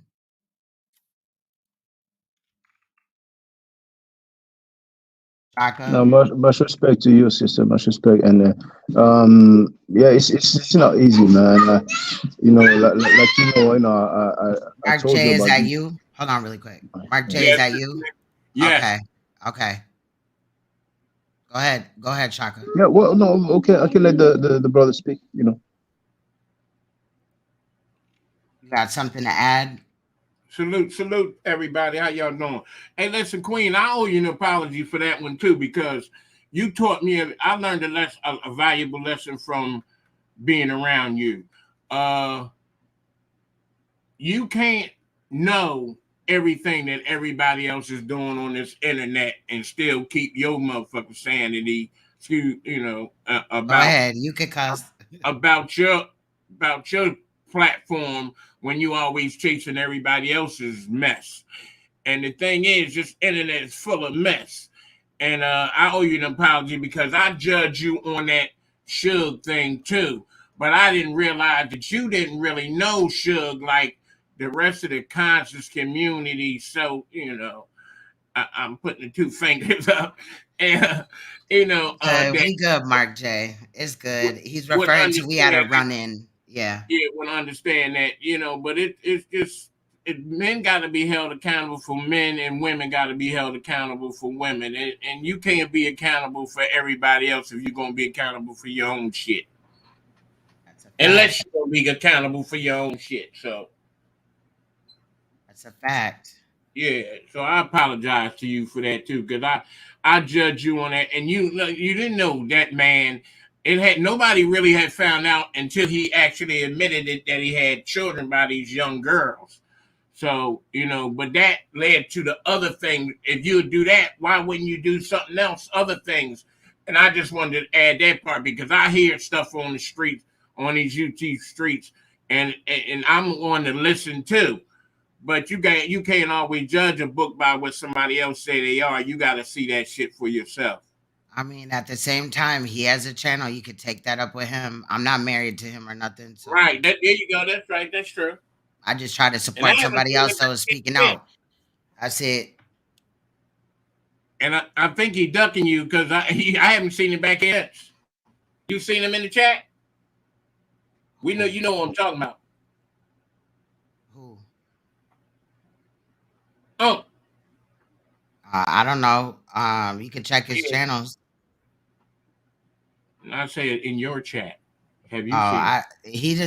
He's not always in my chats. He's normally not. He'll drop in every few months or whatever. You know what I'm saying? Which is cool with me. We're not joined at the hip or you know what I mean? Anything like that. It's just, that. So it's not the same as what POLIGHT is acting like. You know what I mean? And I don't support that, but he has to be a man and speak up about what happened further. I don't know if he did in that video. I haven't even seen it. Nobody's offering the whole video. They're just showing this one part of Chief X, and I'm not trying to cape for him. I don't know. It just got brought to me yesterday, or now, because it's after, you know what I'm saying, when Sanetta did that video or whatever, and that's that. So it's not like I knew that. I'm just saying, but everybody need to direct that smoke over there to him. Yeah. Well, I know Sanetta had two apologists on Judah Naz's channel the other night. They was wilding too, coming up. They was just concocting shit. Oh, you know what I want to say about that whole situation? One more thing, sister Queen. The thing is, he'll come to everybody else's platform and vent his grievances, but when people do come to his platform, which I've been over there many times because I wanted to ask him some valuable questions too, but he don't let them back there. He'll say somebody trying to get in, but it'd be me or somebody that has to get with him. He won't. Mark, I'm just gonna stop you right there. You could talk to him about that on his platform. He has like 3 platforms. Okay, not a problem. Not a problem. Not a problem. And I'm going through enough, and ain't nobody even right. above. You're right. You know what I mean? No problem. No problem. I apologize. At the end of the day, I don't advocate that, but where are the charges? Also, it's different from what we're looking at with this POLIGHT thing or any other situation that we've already uncovered. There is no charges. So you mean to tell me this 19-year-old man got a 15-year-old, 2 15-year-old girls pregnant, and neither of the mothers went and filed charges, DNA wasn't ran or anything so that he could get charged? I'm just saying. Yeah, that's crazy. And in this situation with Sinful P was what, 24, 25, pimping a child and also having sex with a child that was 14. Yep. In POLIGHT situation, he was a 38-year-old man, and did that to a 14-year-old girl, allegedly. As far as what the paperwork states, we ain't got him. He hasn't pled out yet, so that's the only reason why I'm saying allegedly. I don't even want to say that, but yeah, I mean, it's just deflection. Again, I'm not caping for him. He's not my man. Like, I'm not joint at the hip with him. That would sadden me if that's what happened, but I'm not caping for him. I asked him to, I let him know about it. He can speak on it. But also, why did Sanetta wait until he went out of town? That's suspect. I came up with that notion myself. Because you can go to his channel and you can look, and I believe he's in LA or somewhere. He ain't at the house. No, he ain't in LA. And he's never, in my opinion, been to where he couldn't be around any of his kids. The one, at least one of them children, I know he has a son that's older or whatever, and his son is productive.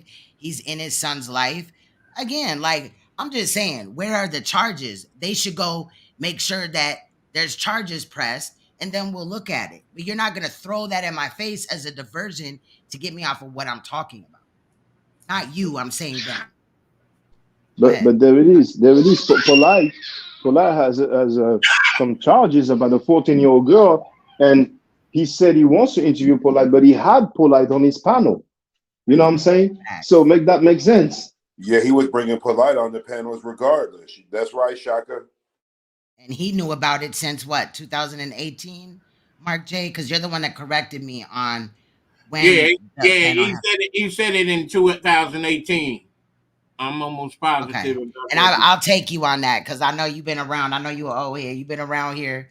So I'll take, my recollection might not. And I didn't see everything because at the time I was thinking that Hassan was, the stand up, survivor as a male that was coming out telling his story. And I wanted to support him. But then I slowly found out about him too.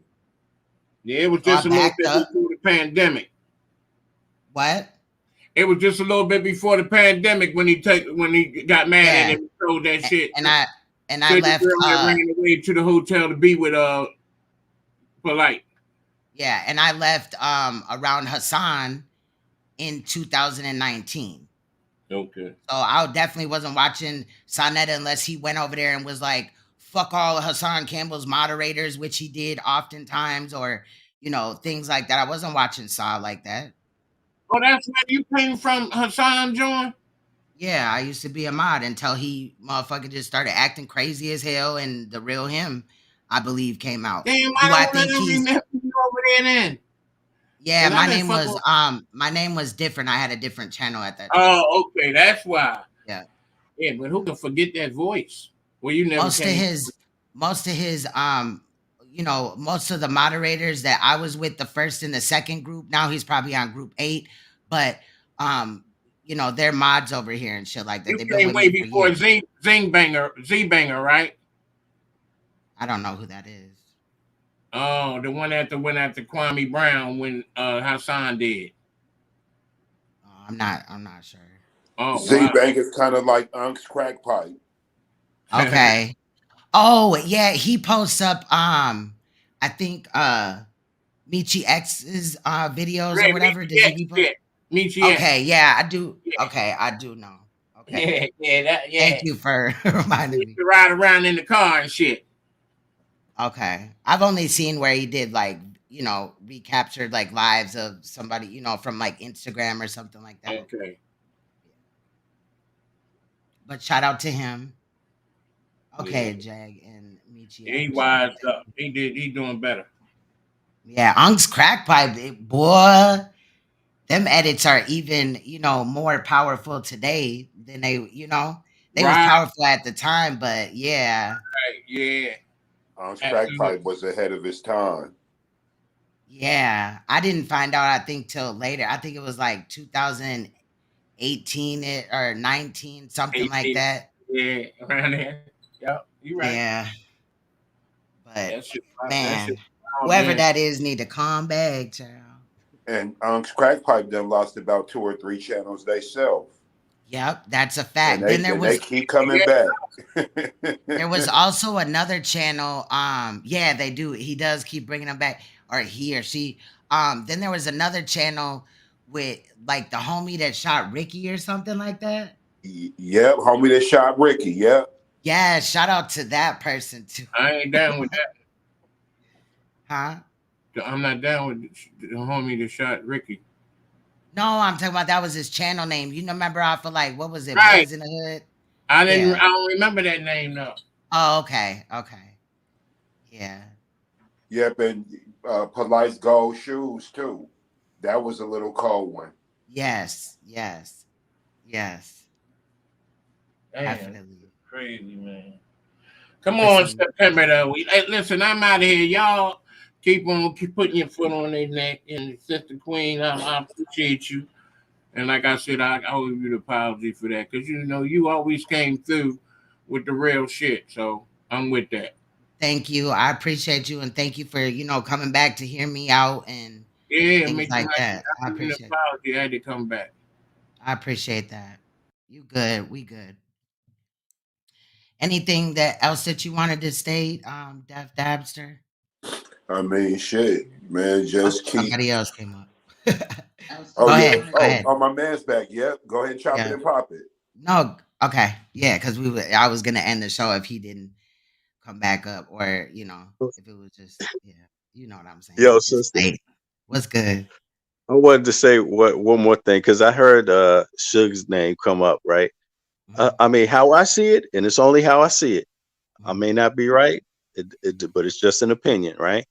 Suge, from what I know, I found a video through him of Chief X that's a half an hour long of Chief X explaining a 3-year crack binge and all the little crimes he did associated with being addicted to crack. His own self-confessional. This little tidbit thing they got about Suge talking about his baby's mama, that's that's like a 5-second thing that all of a sudden these people find interesting. They come out with now. It's obvious a distraction, because if you got something more meat, if you got some more meat, then bring the meat on. Why are you going to throw that little tidbit out there? So it's so obvious that why Chief X would be so interested in it. You see what I'm saying? Right. And Chief X also, got a history. Chief X had told allegedly Suge some bad moringa or something like that and made Suge sick. So Suge had called it out at some point, and then Chief X and him have been beefing back and forth from what I remember. You know what I'm saying? Like, you know, just in passing. Yes. Oh, I didn't even know that. But I also, from Sanetta, he's the one that claimed that Chief X met him in Los Angeles. This not that long ago. So you gotta, you know, in my mind, people have to really look critically. This got nothing to do with capping for Suge. It's just that if you look at the meat on the plate, when the rest of these dudes come up, when their presence is known, there's not only meat, there's fat on the meat. Then there's some vegetables, side orders, there's everything connected to these folks. They're interconnected. You see what I'm saying? And with any of them to be looking at a 10-second bit of Suge saying something, which appears to be him saying something about himself, for them to be so distracted by that, it's kind of, to me, obvious what that's about. It's easier to talk about that than to talk about the rest of the stuff. To me, that's what it is. You see, and I'll give you another example. Okay, when I look at Sanetta, it's one thing I never try to do, and you alluded to this yourself, sister. When it comes to somebody's family, wife, kids, that's something I start taking a little bit of caution with before I go in there. You see what I'm saying? I take a little bit of caution. That's me. That's how I do things. But the fact remains that I can remove anything about Sanetta, his wife, and his kids. I can take all that off the table and only deal with the rest, and it's a total mess. You see what I'm saying? And I think that's what people need to recognize here. Like, you got to think rationally about this. It's not about, you can't speak for nobody else. Only Suge can speak for himself. I ain't even asking him to speak. I don't give a damn. I like what he doing. I like what he doing. You see what I'm saying? And until a mean editor, he definitely and until he seemed like a good dude. You see what I'm saying? And so if there's no other crime on the table, if there's no paperwork, if there's no victim confessions, victim testimony, if there's no pictures of somebody getting beat up with a black eye, if there's none of this other stuff there, then I'm just like, come on, man, just stop playing games. You know? Yeah, that's to me how it looks. You see, there is an area where, let's just be honest, where a black man is learning how to be an adult black man at 18 and 19. You're still learning that. And the people you've been associated with your whole life, some of them might be 16, 15, and in some cases, maybe 14. Maybe. That's a stretch, right? That's a stretch. But that's the reality of it. That is the reality of it. I mean, we all face that. If you're a young girl and you're 16, you never been around a guy that's 18? You never been, you see what I mean? Sometimes I want to respond to this. Mario said that we're biased. There's a difference here. There's no charges. You mean to tell me that 2 children were born and neither of the parents had said, like, who got you pregnant, and they didn't get to the bottom of it? The children that Suge was talking about, now you know that they're like in their 20s or something. Like, come on, bro. Stop playing. Can I add to that? But I want to know what Can I add to that? we biased, though. I don't good. What? No, because their talking point now is deflecting. Like, you're supposed to talk about Uncle Shu, who talked about this publicly. He's the one who revealed Right. that. And my Exactly. thing is this. My thing is this. Sanetta is on tape, on record, saying that he was 18 years old and his current wife, Cynthia, was 15 years old. That's a 3-year difference. Uncle Suge, if I'm not mistaken, said that he was 19 and the baby moms were 15. That's a 4-year difference. So I would like people to come publicly and state that 3-year difference is okay, but 4-year difference for strange reason, that becomes being a predator or a child molester. If they can Exactly. just state that for the record, and then we can talk about polite. Because And here, right you see here, the he's screen capture? admitting. There it is. Yeah. Go ahead, Shaka. 13. Explain it. It Yeah, happened on your platform. yeah, there it is. There it is. You see David is asking Sanetta in the chat, Sanetta, how old was Nikki Chanel, the girl who wrote you all through jail, all through his time spent in jail? And you can see Sanetta Studios replied she was 13. Now, I don't know how old he was. Well, but you got to be 18 to go to jail, bro. yeah, but maybe he was even older, but because we know that Ben said that Nikki was 15 and he was 33. So there's about a 15-year-old gap, right? Right. So Yes. like what's the age difference then? So this hypocrisy needs to stop. You And guys want this, to have smoke? he Yeah, go ahead. started doing this, and I believe he had found out about Ben hitting the panel and us doing an interview. Now, on that, I reached out to Ben earlier today. Ben's taking care of some things for what he's doing or whatever, his business. So as soon as I can, I would get him in here to interview. I'm waiting too. I'm calling him. I ain't trying to be a bugaboo, but I'm trying to come through for the people that want to hear about this information. But I am still trying. I did talk to him once and we did connect for a little bit, and then we got interrupted. So I'm gonna try And to I'm call glad. him again tomorrow, but I'm not gonna like blow up his phone. If he doesn't do the interview, I didn't have anything to do with that information coming out. Again, I got Yeah. proof of it in a live stream to where somebody came in and let us know that it had just happened on ANKH's platform. And then we were looking for it when we went to ANKH's platform. We went there, pulled up the video. We were waiting for it, trying to find the call. So they can stop that shit now too. They were trying to insinuate that I had something to do with that. No, I'm just here to get the story. No, you didn't have anything to do with that. Anki was live streaming and Ben called in and said what he had to say. And you called it right. Filthy Frankie is terrified at the idea of Ben doing the interview. I wouldn't be surprised if you try to contact him and offer him money or whatever, because Ben said that he used to date Sanetta's niece, if I'm not mistaken. Sanetta already said that he used to cut Ben's hair. Yes, he did. Yep, he did. Yeah, you see, he used to cut Ben's hair, and they used to sell next door to one another. Yep. So it's already established that they know each other well for a long time. So Sa cannot duck and hide anymore. He knows the dude very, very well. And he's terrified because this funny thing, I was told in my chat, if I'm not mistaken, I think it was in my chat, that recently Sa said, maybe to Judas Nasty, that he doesn't know Nikki. But I already played him on tape when he went, oh, yeah, I remember Nikki. She used to live upstairs. I think she lives in the Bronx now. I think he mentioned some family members that he knows. So he's flip-flopping. Exactly. Yeah.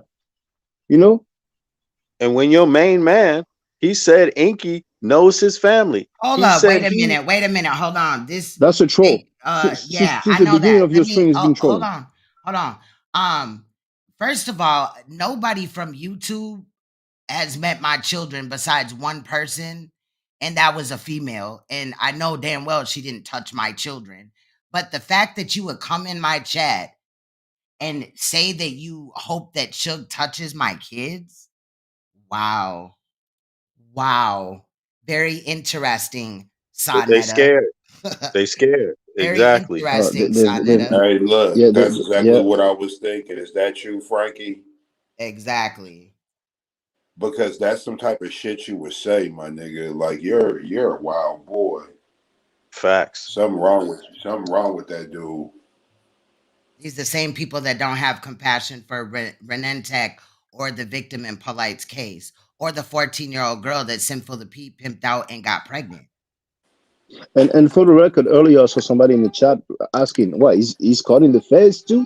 Well, for those who don't know, he's on tape, live streaming, calling the police over probably that video of his daughter twerking where he didn't end his live stream properly, and he said that he had already contacted the FBI. So yes, that's what he said, and I played it. It's out there. I played it in one of my live stream. He was live streaming and he called the police, and they asked him what is it about, and what did he say? It's about child exploitation, and that's coming from the and that yeah. Go ahead, sister. I want to respond to this too. Red Rum 336 said, so y'all saying that Sa had something to do with POLIGHT, what POLIGHT did because they were friends. Clearly you have not been following along.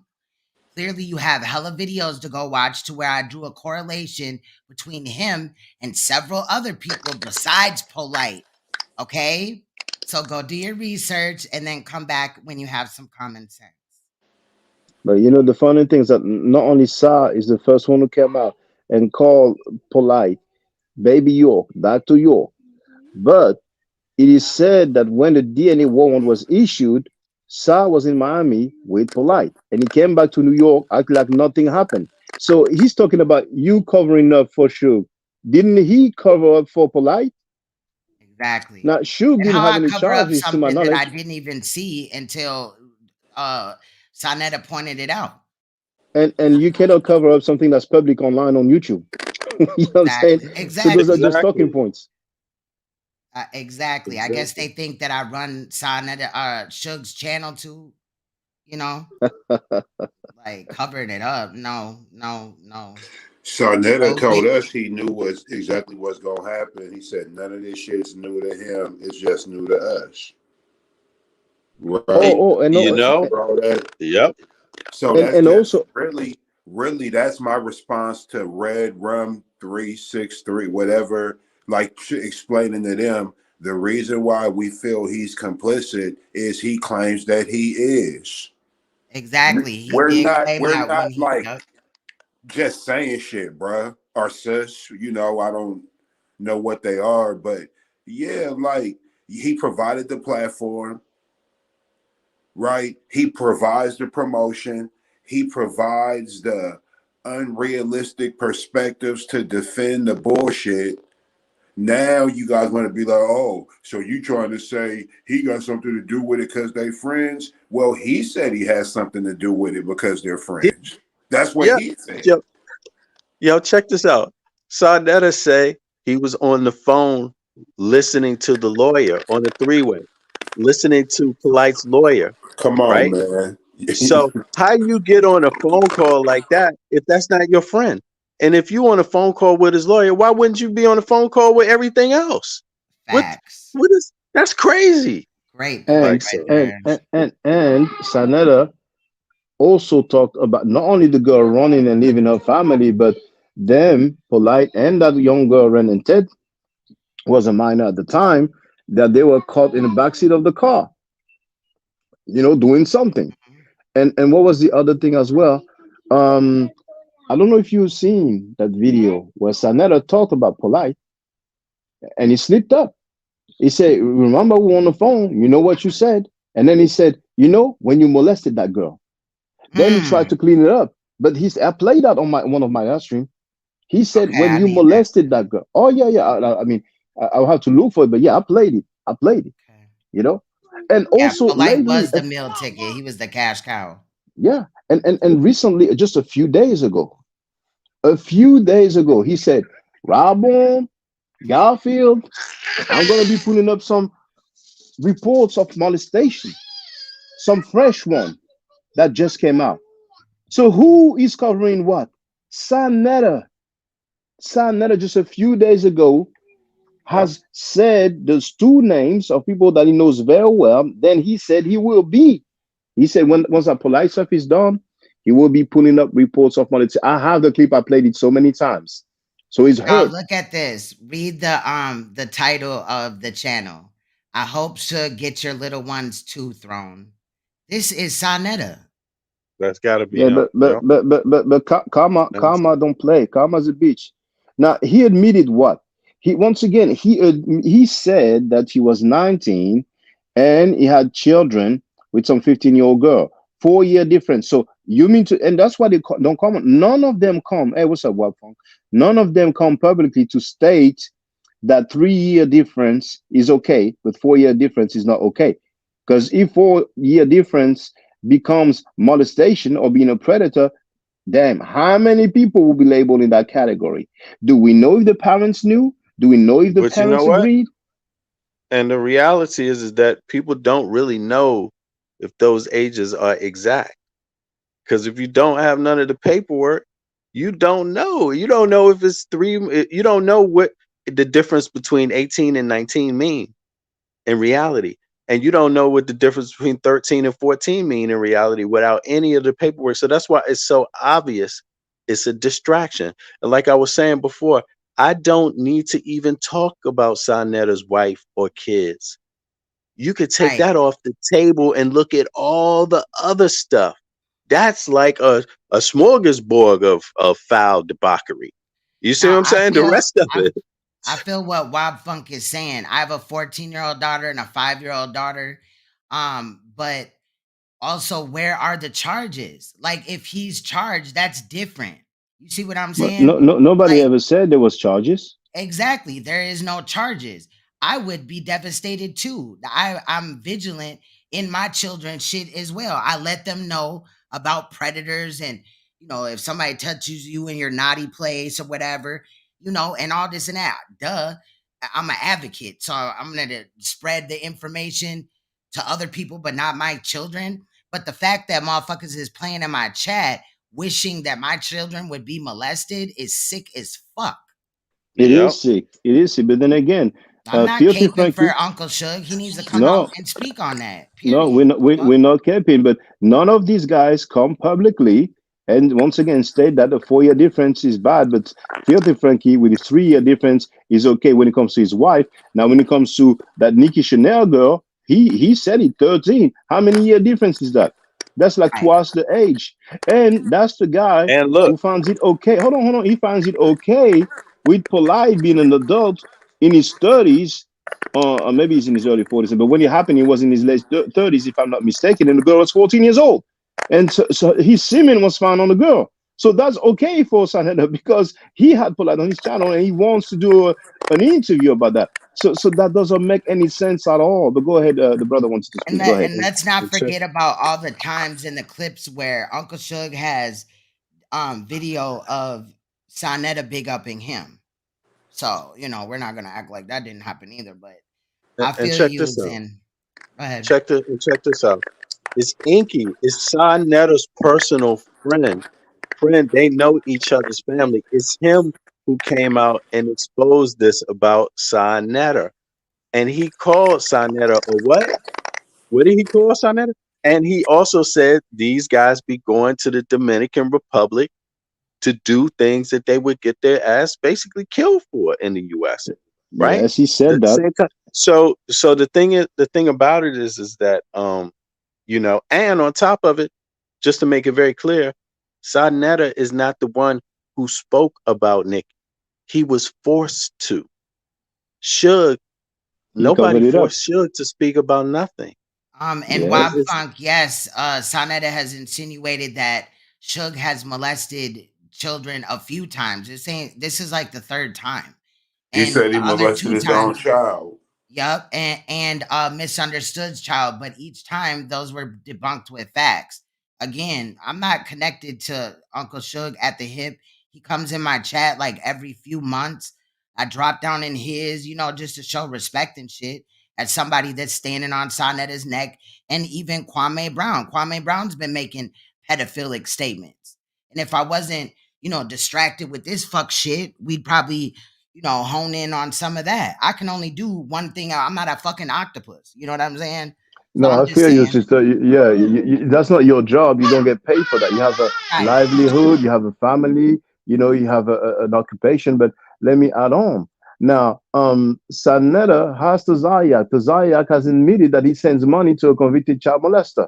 We don't even know the age of the girl, but she was, if it's child molestation, she was a child. You know what I'm saying? And then he has the nerve to be like, oh, but what about Uncle Sugar? About something that he talked about publicly that he has not been charged for, that he has not been convicted for, that he didn't do time for. But the ICPK member is in prison and the Zayak sends him money. So the hypocrisy is crazy. And to add on to what V. Bennett said, when ANKH came on my panel, I asked him, what's up with that? You know what I'm saying? Like those people you said they go to the Dominican Republic and do stuff that they would get killed for in the US. And people can go look on my interview with ANKH and see if he didn't say that it's about having sex with teenage girls, with underage girls. Go have a look. Now let's take it up a notch. We heard Uncle Shug. That's what Uncle Shug said. He talked about the brown van. He mentioned the word pedophilia. He said, "What is your mother?" Talking about Sanetta, and that's Uncle Shug who said it. He said, "I don't lie on people." Right? So what is those services that were rendered in the van?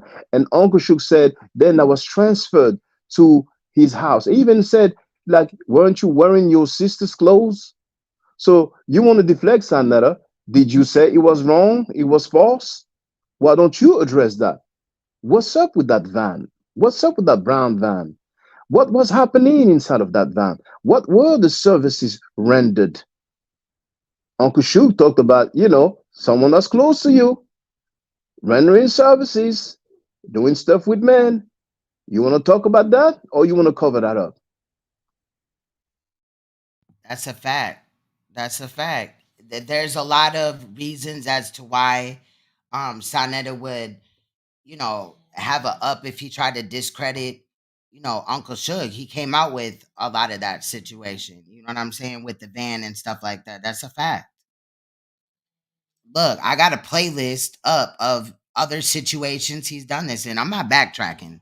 Motherfuckers is big mad because I'm not finna sit here and just backtrack some shit that I just went through with this nigga over the last 2 years. I'm not doing it. Go watch the old videos and you'll see for yourself where he comes up with these cockamamie ass, slandering ass statements. Has people fighting his battles. I'm a woman fighting my own battles. He called me about 35 bitches, but didn't have that same real regard. Like he didn't call Shaka really out his name, calling him Shaka Doodoo. That's some childish ass shit. But he didn't call him a bitch ass nigga and all this and that. He lying on me, talking about I stink. Bitch, you wish you could smell me, ho. The fuck? It's just a lot of deflection for me. These motherfuckers got shit fucked up, bro. But we can go there. Let's go. Anybody else want to add anything? Now I'm out, Queen. I appreciate you. All right. Stay strong, and I got your back. All right. All right. Much love. Peace. Peace. Much love to you. Peace. And your family, by the way. All right. Much love. Yeah. Same vice versa to you as well. Your family. Yeah. Thank you. Thank you. Bye. Bye. Much love. Shaka, any final thoughts? I'm gonna let you rest some. I'm gonna let you get. Hold on, I'm gonna let you get. Dis bonjour. Dis bonjour. Thank you. Voilà. Okay, merci. I'm gonna let you get some rest. Just to stay strong, stay up. They are weak. They are hurt. They are really, really hurt. And those males are bleeding. Like you said, they need some man pounds. So they're trying to deflect, but they are the one who are capping for this convicted rapists. They are capping for those people who send money to convicted child molesters, and they're the one who have no problem with POLIGHT being on trial for sexual battery on a 14-year-old girl and still being on the panel. They have no problem with Sanetta wanting to interview Nature Boy, who is currently in prison or jail awaiting trial for rape. They're the one who look messy. They're the one who've been defending scammers. People have scammed for years. So they can try to throw their little rocks, but they only come in with a knife to a gunfight. The HOK will collapse. I cannot predict the future, but the HOK, after POLIGHT's incarceration, the HOK will collapse. So they are on survival mode. So stay up, stay strong, sister. You have my support. And everybody that stands against child molestation, unfortunately, you have some deviant people that are going to try to come at you all kind of way, but it ain't going to last long. So thank you, Sister Queenstone. Much love. Shout out to you and your family as well. Thank you for coming up. I appreciate Appreciate you, Shaka.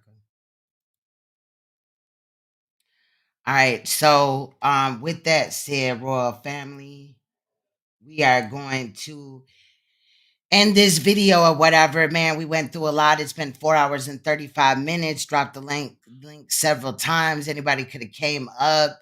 I appreciate those that did come up though, and I did get several donations, and I definitely appreciate that. Shout out to those that hit the like button, who heard me out. Again, I'm not caping for anybody. But direct that same energy to the person that, said it or whatever. Period, point blank. I'm not gonna regurgitate everything that I've already said. It's up. And like I said, in my community tab areas also, and in the chat, is a link to where Shaka had, hold on. Shaka had went live, and I had joined in. I'm gonna drop the link in there for that video. So if you guys want to, you can go watch that video where we spoke on it more. But basically, I'm going to be editing that video too, because there was a lot of important information in there that Jatar had brought in the situation of Dr. York. So I will be editing that over probably the weekend, because that's a 5-hour live stream. But I'll be back on Friday to talk to you guys more. Shout out to the queen. You guys make sure you check out her channel. Let me get her link too really quick. She is under my featured channel as well. She be going in.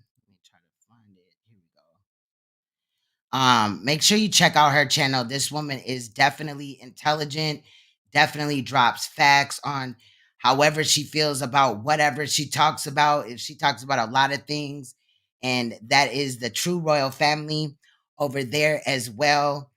Shout out to everybody that is over there with her and stuff like that.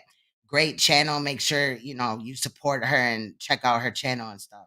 But anyway, y'all, much love. I will be seeing you guys soon on Friday, where I create another edit to bring to you guys. Like I said, I got everything that Sanetta said, the videos, but I didn't think that it would be that important to edit it like right this minute, when I already have what I'm going to do already figured out. This man don't control me, okay? But feel how you want, dislike me or whatever. In a year or two, you'll be probably changing your idea of me. Check out my channel too before you form an opinion. I talked about several predators. I don't pick and choose, but I've already stated what I stated. Much love. Again, shout out to those that support this channel, whether it's a like, a share, a donation, you hitting the panel, whatever. I do appreciate you guys. This edit will probably be up on Queen's Throne TV without my commentary. So make sure you check out that channel as well. And if you do not see me posting on my channel, as far as putting up a video or going live, or also posting in my community tab, it's safe to assume that I was possibly flagged. So make sure that you check out my other channels on my video. All you got to do is go to the channel section on my channel. Go to the channel section, and you will see the other channels of people that I support, as well as my other channels on there. So much love. Shout out to Wob Funk. I definitely appreciate you guys weighing in. Again, I'm not caping for anybody. I'm just here to look at the facts. Much love, you guys. We're going to end on a song by Rocky Bad. Sorry, I'm me. Much love, y'all. Stay you, stay royal, stay uncompromisable, and please stay woke, because you will see me or hear my voice in an upcoming live stream or edit. Bye-bye.